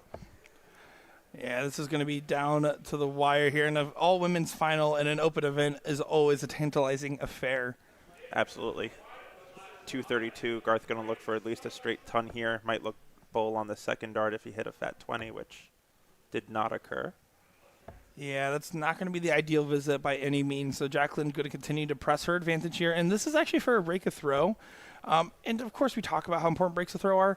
But when you're looking at different divisional averages and different levels, the level of impactfulness comes with how able you are to continue to get out in front with scoring, right? So when you're averaging in the mid-50s and stuff like that, breaks and holds aren't necessarily as prevalent or as consequential as they normally would be. But Jacqueline just needs a break if she wants to stay in this match. 100%. Needs 2 breaks and a hold to get this done. And I love that you brought that up, because that is 100% the fact. We were talking about that earlier when it came to start advantage, and it's kind of the lower levels you're better off. Cricket is such an advantage to start. Mm-hmm. And as the skill level rises, the start in cricket becomes less imperative, and the start in 01 becomes even more imperative, because a 12 darter and a 15 darter is so much harder to break than a 27 darter, than a 24 darter. Couldn't agree more there. I really, it's fascinating to see the differences between the games when it comes to stuff like that. Look at this here. We'll get a dart. Doesn't go her Just way. on the outside. Yeah, and she had 1-2-2 on the previous visit and clicked both of her darts right on the 18 wire there, and was a beautiful look to try to leave herself a shot at the bull. So Garth now looking at 64 for the match. Going to be looking at 16s here. He is not going to be looking at 16s Interesting. here. 44, so 12 for double 16. He's rechecking the mental math here. 18 for wedge. Was going to 12, hit the 36. 56, leaves himself double 4. Taking that moment to try to get the composure and just double check the math right. You can tell he didn't really have the fully formulated game plan. Yeah, he's not 100% sure.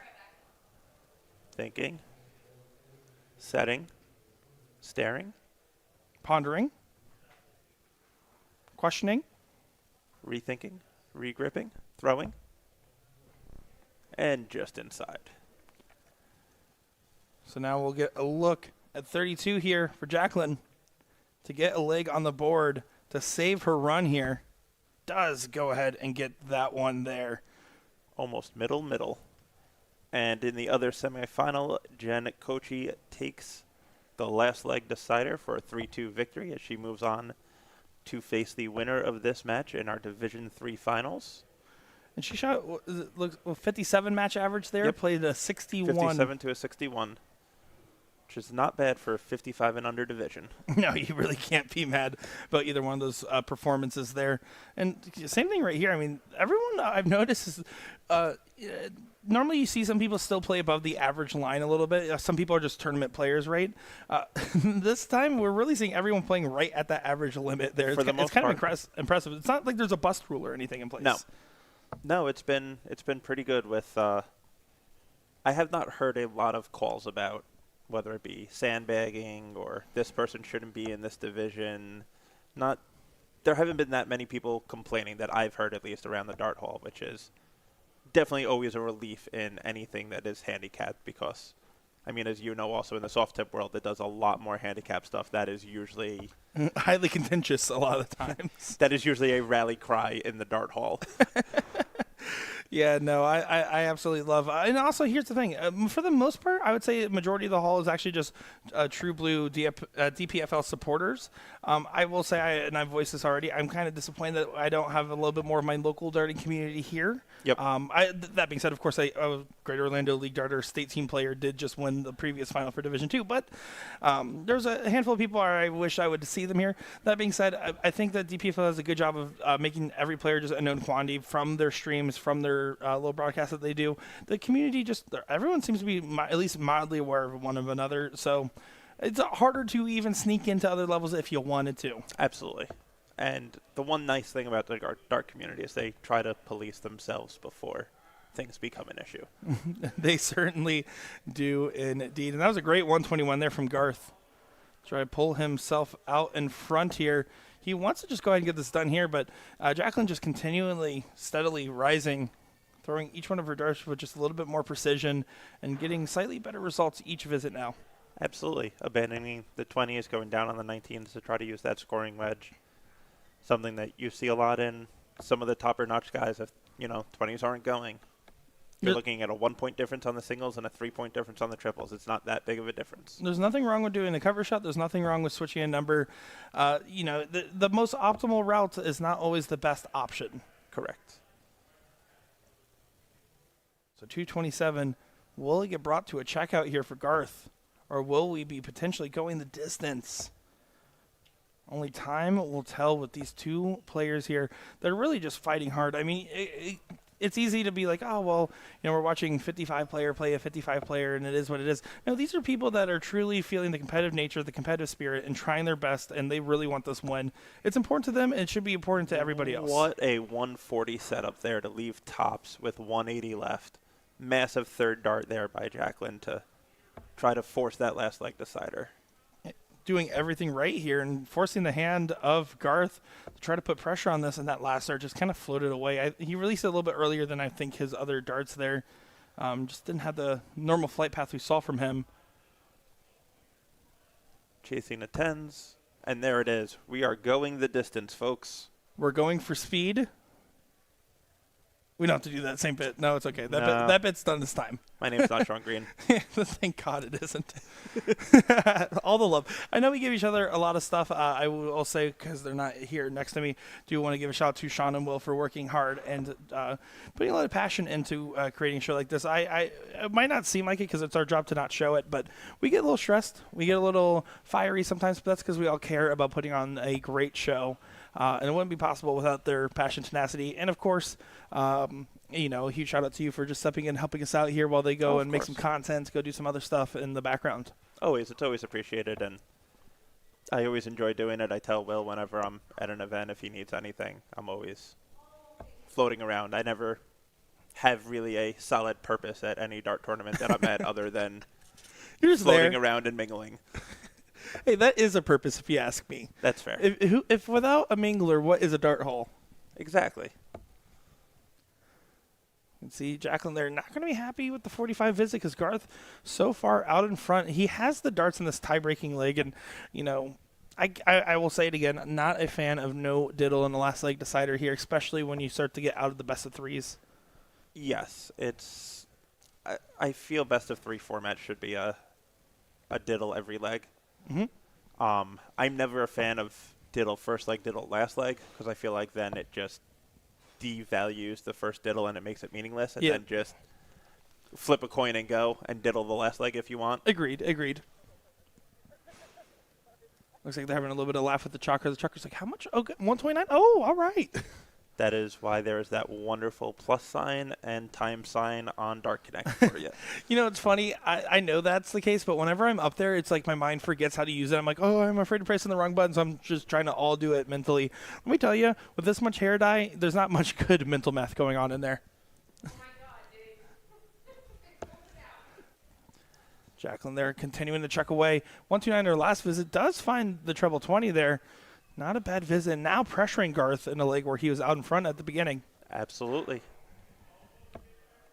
Now Garth needs a ton just to stay pace. Which he does not get. So Jacqueline, from 2-0 down, will potentially have the first look at a checkout here. The momentum has completely shifted in her favor. Absolutely. And it started with those missed darts at double 4 for Garth. They kind of flipped everything. It really does.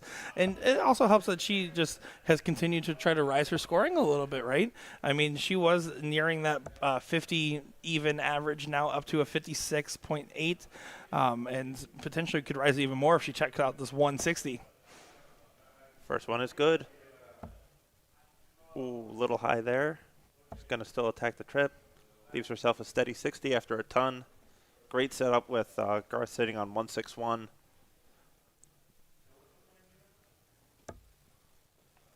And not going to go on the 161, but we've seen some nervy doubles. Honestly, for Jacqueline, she hasn't had too many nervy darts when it comes to the doubling, but you have to make sure you set yourself in position just in case it doesn't go her way.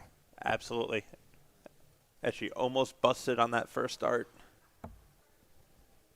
Just inside on the second. Tens. Does not go. You know what they always say, the hardest double to hit is the last one. That is true. For me, it's any of them, by the way. It's the correct answer. Just Facts. Any of them. But, yeah, no. Garth looking frustrated here. Chops it down, but not putting on as much pressure as you know he would have wanted to. Yeah, you really want to get yourself to near a one dart finish here. A little bit of a reset after that dart. As she should, and that reset seems to be paying off. Can she ride that barrel in? No. So now it's up to Garth. 87.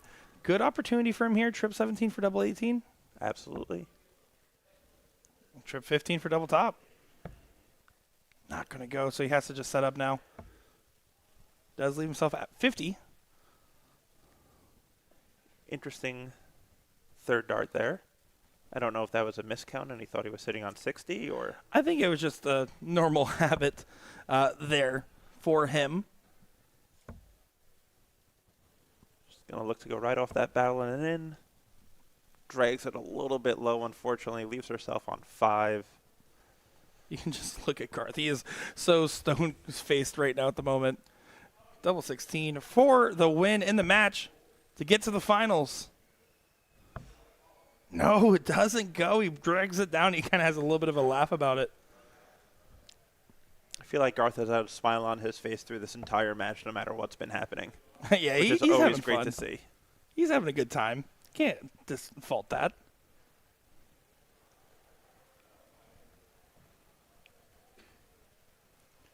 But here's his opportunity right here. As you see Jen Coach giving words of encouragement to Jacqueline in the background. Hoping to see her in the finals. He does bust on that last dart there. I think, I mean, he obviously wanted to go for the one, but it's a frustrating dart to have. And there it is. Sets up an all-female final.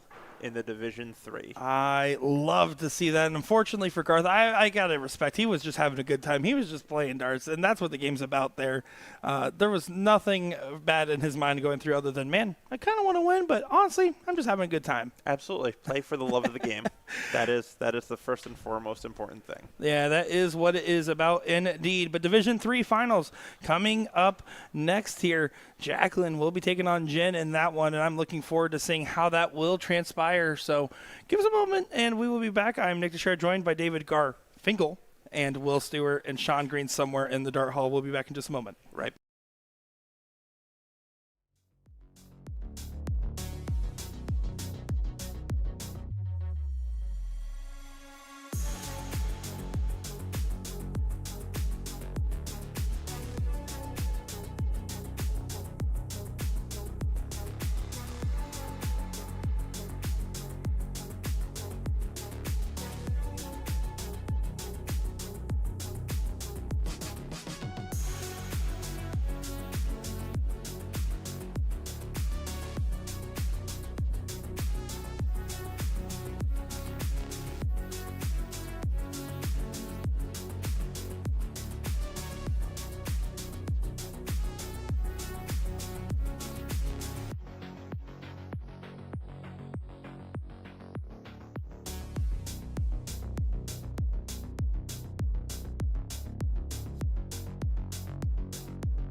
Welcome back, ladies and gentlemen, to DPFL Live Event number 3 here in Kissimmee, Florida. This is the final of the Division 3 playoffs.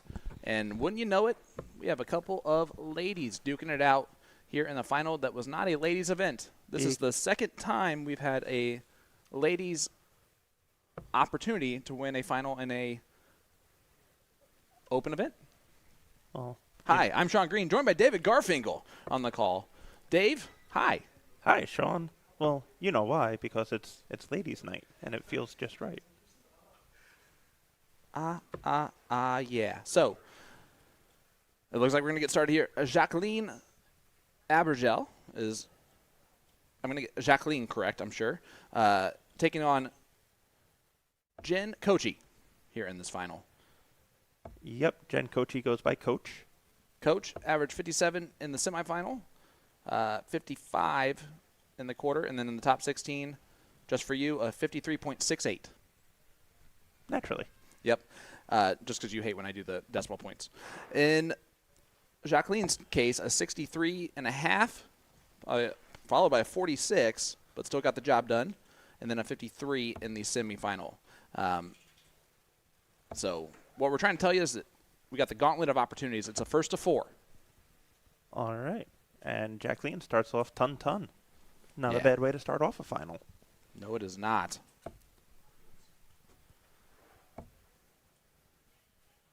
Coach looking to answer.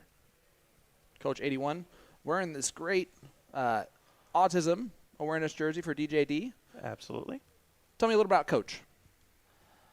From the New York area. Okay. She is a school teacher. Really? She is. I love that. Plays the Ladies Metro Tour, as well as she's been playing the DPNY because she wants to continue to improve and throws her hat in there at almost every event. Plays with the men. Doesn't care who she draws. And she competes. She's definitely one of the top females in the area. Her and Tracy Firetag definitely push each other. Which and is continue to saying a grow lot. and continue to get better. Well, awesome. Well, Coach, it's good to see you in this final. Taking on Jacqueline Abergel. Jacqueline is going to be from the Montreal area. You can see the Bari Open. A lot of Canadian players making some finals, making some semifinals, and getting a lot of exposure here on USA Darts Productions. Absolutely. I mean, you know as much as I do, Sean, that the Canadians, they can play. And when the Canadians come out, they typically win. Absolutely. It's a Canadian, not a can't Adian. Absolutely. They got that attitude. All right, Coach. 254. Going back up top. Yeah, moving around. And shout out to our chalker. Made the trip all the way from Germany to be here just to chalk this final in the Division III playoffs. His name, Tim Way. You might know him. And boy, are his arms tired. Absolutely. Tournament director here. So he is the person responsible for every stream match that you've seen so far. He's the one who's made the call on all of those. So if you have complaints at all, Tim Way is the way to go. And he will not care. That is tim.wey Yes. at dpfl.com. Absolutely. The way is like the protein. Yeah. Jacqueline just trying to get it down to a meaningful finish. Manageable. There you go. Both works.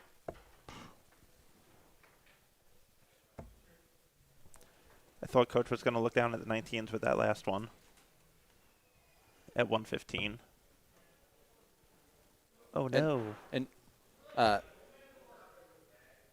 Jacqueline's from Toronto, so it might be Jacqueline this whole time. So that's possible. Abergel stepping up here, 72 left. This is Coach, 114, still on, treble 18. She gets it. Tops for a big finish from Coach. Ooh. Not happy with the last start with how low it dragged in there, but will she be back? 14 for Bull. Bullseye. Oh. Right towards wrong weight.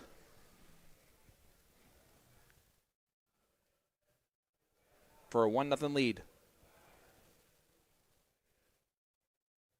Coach looking at the 10s.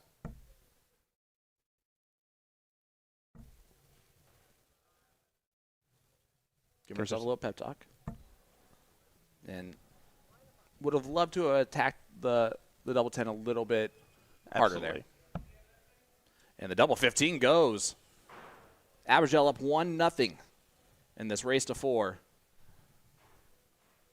Abergel actually, a couple weeks ago, really impressed me. She entered into the CDC match play Okay. as one of the few female participants in that. It's not cheap to enter into that. Nope. It's a $60 entry fee, I believe? yes, and she's like, hey, I know it's CDC event. I know there's a lot of CDC pros. I don't care. I'm gonna take that opportunity. She got beat, but at the same time, the impressive opportunity that she gave herself just by, who cares? I want the experience. 100%. And a lot of times you will always throw your best darts in those situations where you feel like you have no chance to win. Absolutely. You throw just a relaxed game. You're not pressing. You're just letting your darts go, and you're just enjoying the game.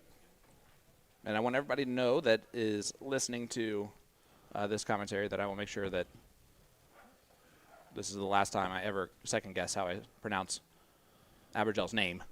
I promise you that. Because we're going to have a conversation. Guys, thank you so much for joining us. Jacqueline, there you go. Thank you, Val. Appreciate that. You were just fancying it up. That's Well, all. listen, and then I even went with Montreal just in case the Jacqueline was right. I just double downed. That's fair. Always. You know me, I like my double-double. Fake it until you make it. Coach, 41 scored, and 7 years ago. But it's building a nice lead so far. And everyone can understand exactly the annoyance in that first start 100%.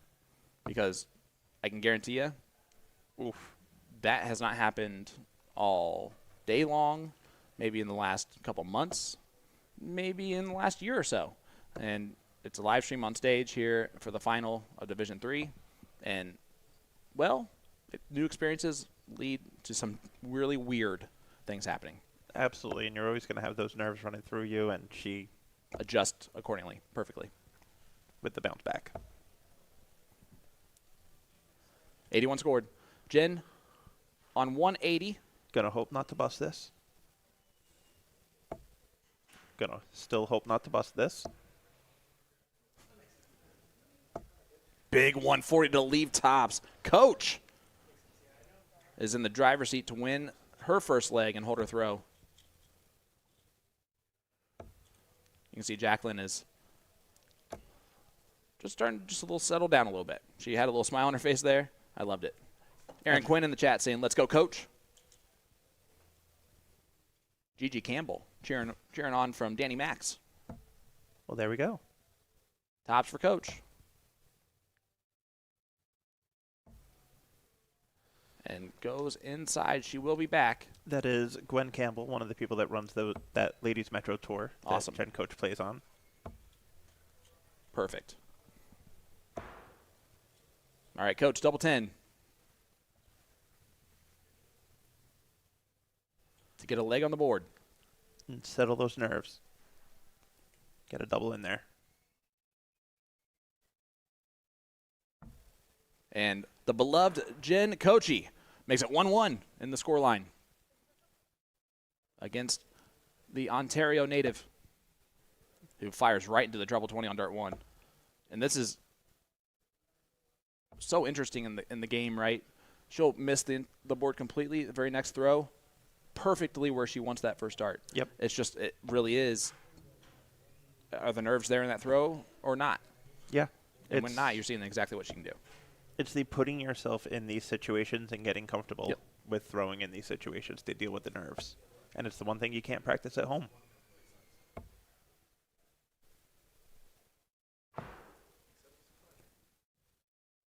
Only 9 from Jacqueline. So opportunity. I want to give a huge shout out to Coach for wearing the Autism Awareness jersey that she has on, and shout out to you for the design of that. Appreciate it. On my daughter's 7th birthday. She does have autism. Happy birthday, Soph. Love you. And any support any awareness that we can give to the fact that different doesn't mean bad. Different just means different. I wouldn't change my daughter for the world, and as a school teacher, I guarantee you she's run across many in her time of her favorite kids that have had autism. Oh, 100%. That was one of my first designs that Coach reached out and said that she needed. Love it. Thank you. Oh, of course. Jacqueline, I mean, just continues to. All over it. Yeah. Those throws are really top notch. You can tell that's in there. You can tell when she's feeling comfortable at the line versus when she has that little bit of nerviness. Coach knew that dart was in the 5 as soon as she let it go. Yep. We all know that feeling all too well. And I'd be surprised as this match keeps going and grabs some legs if we don't start hearing Marie McHugh in the background as she's sitting at that Jen Kochi supporter table along with Tracy and Robin Curry and Colm Nielsen and the rest of the New York Brigade. Use guys travel in waves, and I love it. Something like that. Stephen, thank you so much. Appreciate that. Yeah, Lewis Carter saying, let's go, Coach. All of NYC is watching. So her cheering section is the entire state of New York right now. Pretty much. And New Jersey? Some of New Jersey? You? Yeah. What about Dirty Jersey? Something like that. Only 60, but 60 is good to leave the Shanghai. Jacqueline can only set it up from here, and I'm still not sure where that second dart is going, but she's missed kind of right there a few times. I think it's just snatchy. Okay. I mean, just judging if by you're her miss judging by to a her number. facial expression, it just seems that it's. Well, we know it's not something that's not near where she's trying to look. Yeah. Coach cannot stay straight on there. Has to switch down and goes off the board. That's going to be tough, and an opportunity now for Jacqueline. Leaving the dreaded 99. Treble 18.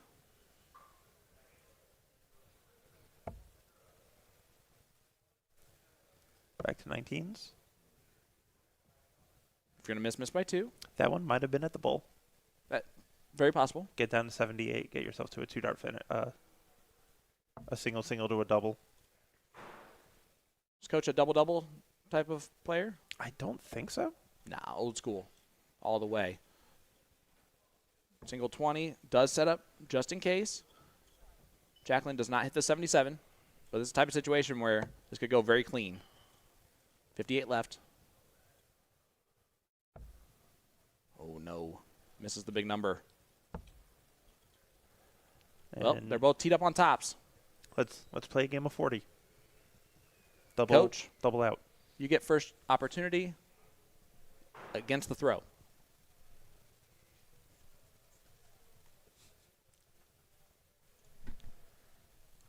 Staring a hole through that double 20 right now. Those are not ideal markers. Yeah, and just flew all 3 of them up there. Yep. It's tough to adjust because you tend to over-adjust, and this is the same exact situation. Double 10.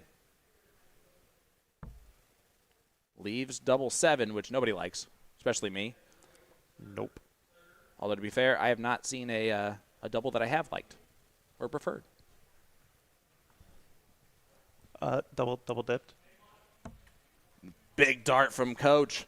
Breaks the throw and takes a 2-1 lead. And did you hear that? That was a cheer all the way from New York City. Yeah. They're, but it's weird because New York people are usually so quiet and reserved.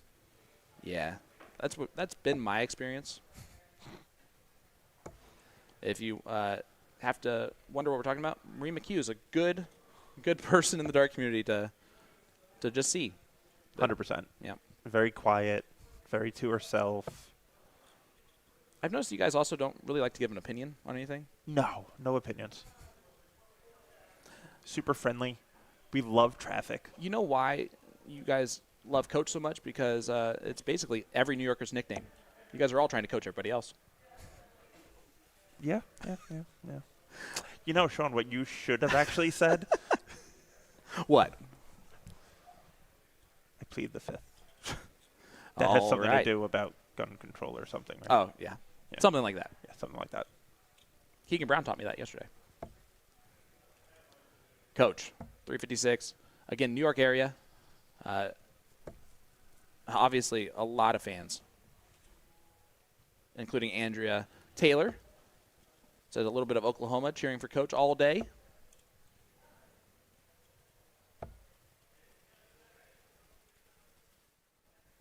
Final Division III playoffs. This was an open event, ladies and gentlemen. There were a mixture of men in this and women. It was just based on averages throughout the DPFL season.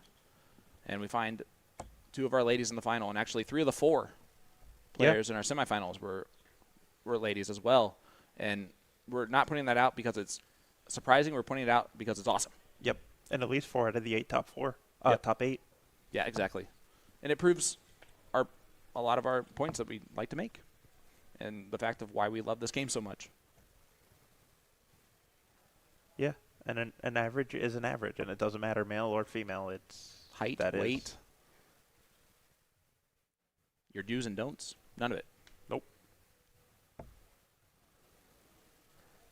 There's Joey Lenoir joining the New York cheering section. He just woke up. It's almost 4. No, he's playing in the singles, or at least was. Joey didn't juggernaut today. I honestly don't know. I haven't looked. He was just silent, I'm not deadly. I'm a horrible big brother. Yeah, but it's all right. He already knows that about you. This is very true. All right, Jacqueline, 301, down a break. It is a first of 4 legs in this final, Division III playoffs. Based on averages throughout the DPFL season, they played a round robin yesterday in order to get into this playoff final here for Division III. They had to finish first or second in their group, so it was a 16-player field heading into today. And a lot of not just pride, but also a little bit of moolah on the line in this bad boy. The Division III, $1,000 to first place, $500 to second. So exact same payouts. Well, a little bit different payouts as the Division II playoffs, and $500 difference between the Division I playoffs. But $1,000 to first, $500 to second. That's a lot of money to be playing for right now. Nothing to sneeze about. No, it is not. If I told you that I could turn your $50 into $1,000, Or even $500, I'll take it. So happiness at the end of the day, I'll tell you who's extremely happy right this second. It's Coach, but not for the right reasons. 6 scored in 2 different ways.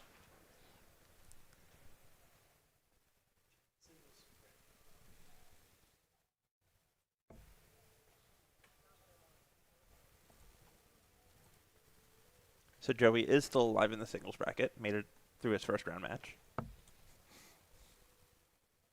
Yep, and the singles is off and running. That is for sure. We might not. We might just shut down to come back live real quick, pretty much. No, we don't need to. Oh, I guess we don't need to. They're in the second round right now, and some of them are in round 3 in that 501 singles. And yes, Joey's still playing. And Danny Young continues his run for the weekend. Defeats Leonard Gates in that 501. Wow. I just want to hop on. Yeah, so we were going to initially plan on taking a quick break and refreshing after this, but I don't think we're going to be able to with just how quick it's going. Yeah. So we are at an 8-hour cutoff point for Facebook, but we'll try to make that continue on. Yep. So we'll do whatever we can. Well, Coach, to make it 3-1, and does make it 3-1, that double 10 has been ideal for Coach. It has definitely been a skin saver. She's won 3 legs so far, 2 of them on the double 10, 1 of them on the double 20. And I wonder if her nickname's Coach because she's coaching herself right there on what to do. I'm pretty sure that was her yelling at Marie, telling Marie what she needs to do, Yep. what Jen herself needs to Yes. do in order to actually make the darts go where she wants them to. Well, let's see if she listens to her own advice. And we've all been there before with the follow through, dummy. Yep. But the follow-through dummy's up 3-1. So now the follow-through just means get the win. Absolutely. 1 leg away. Jacqueline trying to battle back Of course, this 48 average is not at all how she's played this all day long, which is the frustration that you get in this type of format.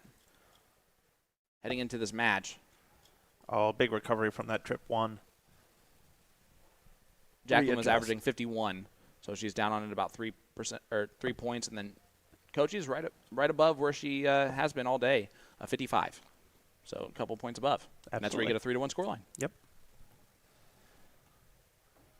But honestly, I mean, you look at it at a 55 and under division. If you're shooting a 57, that should be right around where you're going to be.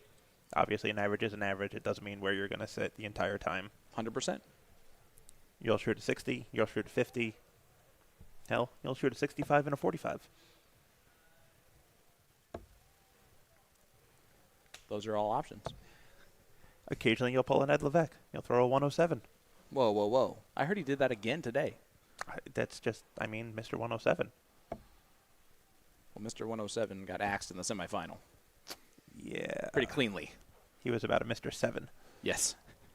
Well, his opponent decided to show him that 107's nothing, as he got a 13-darter like number 1. And I'm sure he was excited right before that, too.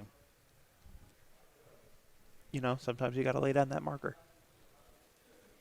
All right, Coach. 2:38 left. And she's going to do some damage here. She wasn't happy. We didn't even have to look at it. Currently sitting at 75, 18s. Leaves herself 156, if I mathed correctly. You did, which I don't really tend to worry about with you. I mean, I do have a piece of paper on my wall at home that says I'm good at math. I have a piece of paper on my wall at home that says I didn't even have to take a math class in college. And that is very true. As an English education major, I don't even have to know how to add up the points that the kids Well, that's good, tend to make. because the only thing I know with letters is when they represent numbers. Fair. What's a Z in numbers? Whatever you want it to be. I'm sure there's an actual answer. Only 60 from Jacqueline. So Jen Kochi, Coach, 96 for the title in Division 3. Even if you don't hit it here, Yep. you're looking to just set it up nicely, leave it handy. I love it when you coach. 16 for tops. And misses the big number, so does not set it up clean. Will need to hit a odd to leave an even. Needs a trip here.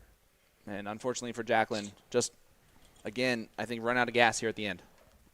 But for Coach and for all of New York,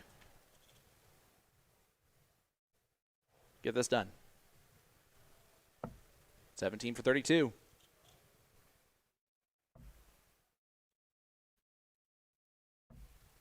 And I got good news. She's coming back with double 4. And I have heard a rumor that nobody misses double 4. I mean, I've never seen it before. 41 scored. Yep.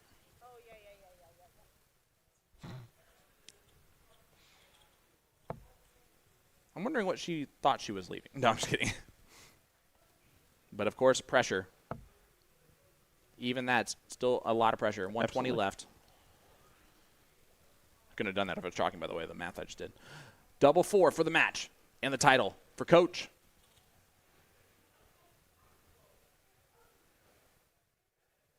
Getting the mind right, attacking it. Double 2. Madhouse. Oh, no. I do Oh, not like boy. the outside on dart 3. That is for sure. Nope. And this almost leads you to question her choice of going 17 double 16 when she's been going at tops the entire match so far Well, with the 49. I'm not going to question anything if she hits this last dart. Madhouse If you for like the title. If you like tops, you like ones.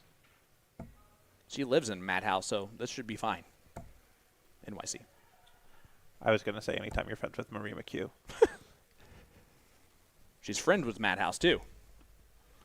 96 now for Jacqueline, as that opportunity was lost. Needs a treble. Maybe go double-double. Nope. 16s? Well, now it's pressure. Coach is double one away from the title. If she doesn't hit this, she's got to be thinking that she's now 501 points away from the title again. How quickly the tides turn, potentially. Oh, no. Oh, boy. And I love the fact that you can see Marie just right over the table with her facial expressions. Well, not a good marker on tops. And double 10. It was a pretty good dart. And she even goes, no, that was a pretty good dart, I think is what she just said to herself. Will she return?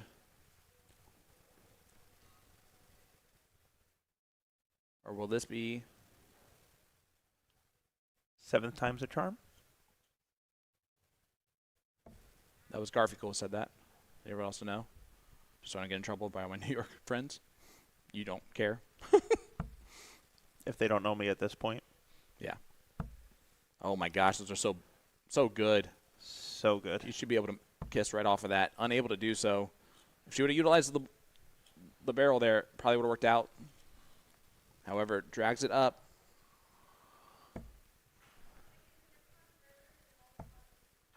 That's a pretty good marker there. Throw it right at that. Ooh, it just got unlucky that it kissed off the other way. Absolutely, and with the way the coaches darts fly, they stand very high. This So is anything right over it is a nice marker for her to just shoot it right in. This is why averages don't matter to me when it comes to this. This is still like edge of your seat stuff. And the double 7 goes in. And, well, this has become a whole new different storyline, right? Now, Coach gets the throw. But after all those missed doubles for match, it's got to be hard to not think about it for a second. Absolutely. That's where you just need to clear your head, hit the reset button. And just hit a double with your third dart just to let everybody know that I still can do that. Hit the double 20 that maybe you should have left with 49. Touche. We'll never know if it would have gone if it would have been the other way around. We can only imagine. You know what they say, hindsight's 40-40.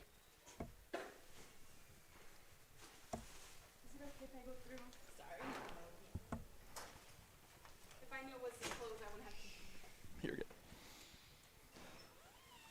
All right. Great treble 20 on dart 1 from Jacqueline. Yeah, what an adjustment after. Unbelievable. That's insane. That's so good to be able to adjust like that. You missed that first dart. It's very, very frequent that you do not end up with a 126 out of that. Well, she didn't. It was 124, but. Exactly. Definitely rare then. No, whenever you miss with a second dart and you're able to recompose yourself that well. And she's right back into that triple 20. Yeah, this is the tide's starting to turn here in favor of the Ontario native. Coach going to need to just recompose herself.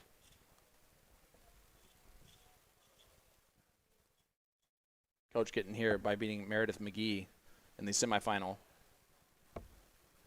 Jacqueline took out the only male player in the semis.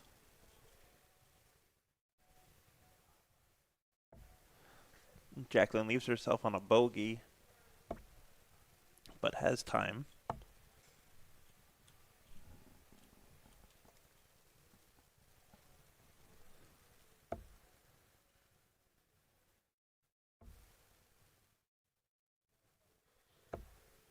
Would have loved a lot more than that. So opportunity here for Coach. She looks over at that scoreboard just to see where she stands. One treble here makes a big difference. Absolutely. And you want to at least stay straight here on that third dart. Does so. And when I think about that every time, like, just stay straight on this third dart. Mhm. I never do. No. Wow, look at this. Another one of those. Not the worst dart in the world. Yeah, and again, just consistency is all it is right now for Jacqueline. But Coach, 150 not going to go. Just trying to tee it up and just hope for the best. That's on the trip 1. I believe so. She didn't believe Tim. I wouldn't either. Absolutely not. Actually, I'm going to be fair. Probably didn't understand him. Huh? All right. 14 misses the big number. So 5. What am I talking about? 13's perfect.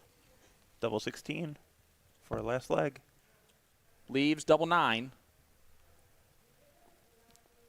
Coach has 108 left. She finds the double that saves her last leg. Yep.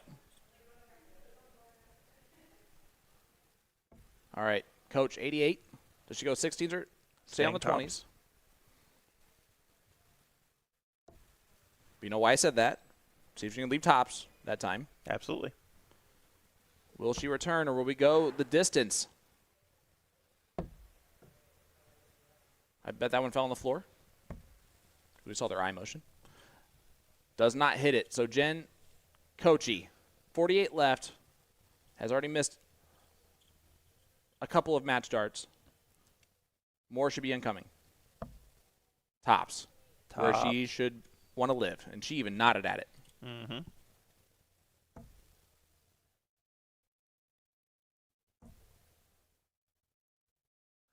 Unable to really take advantage of that.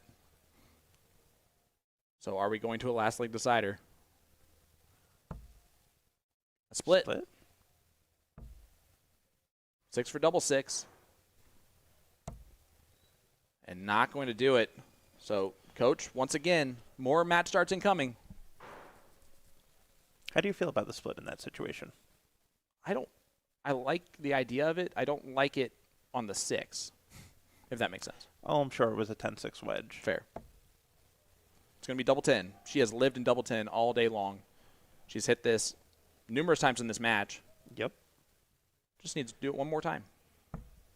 Third time's the charm. Does not get it.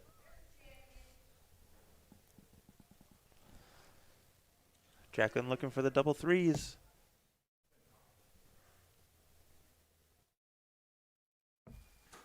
Little smile on the face. Gonna go right over that dart. Yeah, and unfortunate there. Double trouble. Happens to the best of us, especially when it's the final and it's for $500. Absolutely. Can we mention that again? And the $500 goes to Jen Kochi. Coach is the champion of Division III. New York is going insane right now for Jen Kochi. Deserved it. Fan favorite of the chat, of every one of her friends. It was great to see her get the title there. Absolutely. Coach is just a genuine human being. And Yeah. Great shot, great person, great for the game. You can see the personality right there, too. Absolutely. It means a lot for her. And you can see she doesn't want the picture by herself as she's pulling Jacqueline up there for the photo. Perfect. All right, so we're going to update our stream, and we will be back once Will finishes talking. Yeah, so Jacqueline's actually in the singles. We didn't see it. So she's in the top 128, which is unfortunate. But, we'd rather come in the round of 64 at this moment to help out the bracket. I know that Alex Spellman and Kevin Luke, their top 8 match got called, which is kind of unfortunate, but they're holding the rest of those matches. I've informed them that they need to do that. So they're going to go ahead and hold the rest of the matches. Jacqueline will play her first round matchup and play a little catch-up here. We'll refresh the feed, and that way we can be consistent the rest of the night to round out our singles open coverage as well as some of the mixed doubles coverage. So that's our plan of attack. No, it's kind of unfortunate, but that's the best plan to go with, especially with now that we know there's still a top 128 match to be played, and we're going to have to catch up. So we were going to run it through, but that's going to be a little bit hard to do now, especially in 2 hours to finish out a bracket with one kind of catching up. So we'll be right back, folks. Look for that notification bell on Facebook. Subscribe to our YouTube channel. You'll get notified whenever we go live here in about 20, 30 minutes. So we'll be right back, folks. William Stewart, Sean Green, Nick Dichiria, David Garfinkel. There you go, Nick. You're welcome. We'll be back momentarily, guys. Thanks for joining us. Our last stream of the DPFL Live Event number 3 coming your way here momentarily. Hope you don't miss it.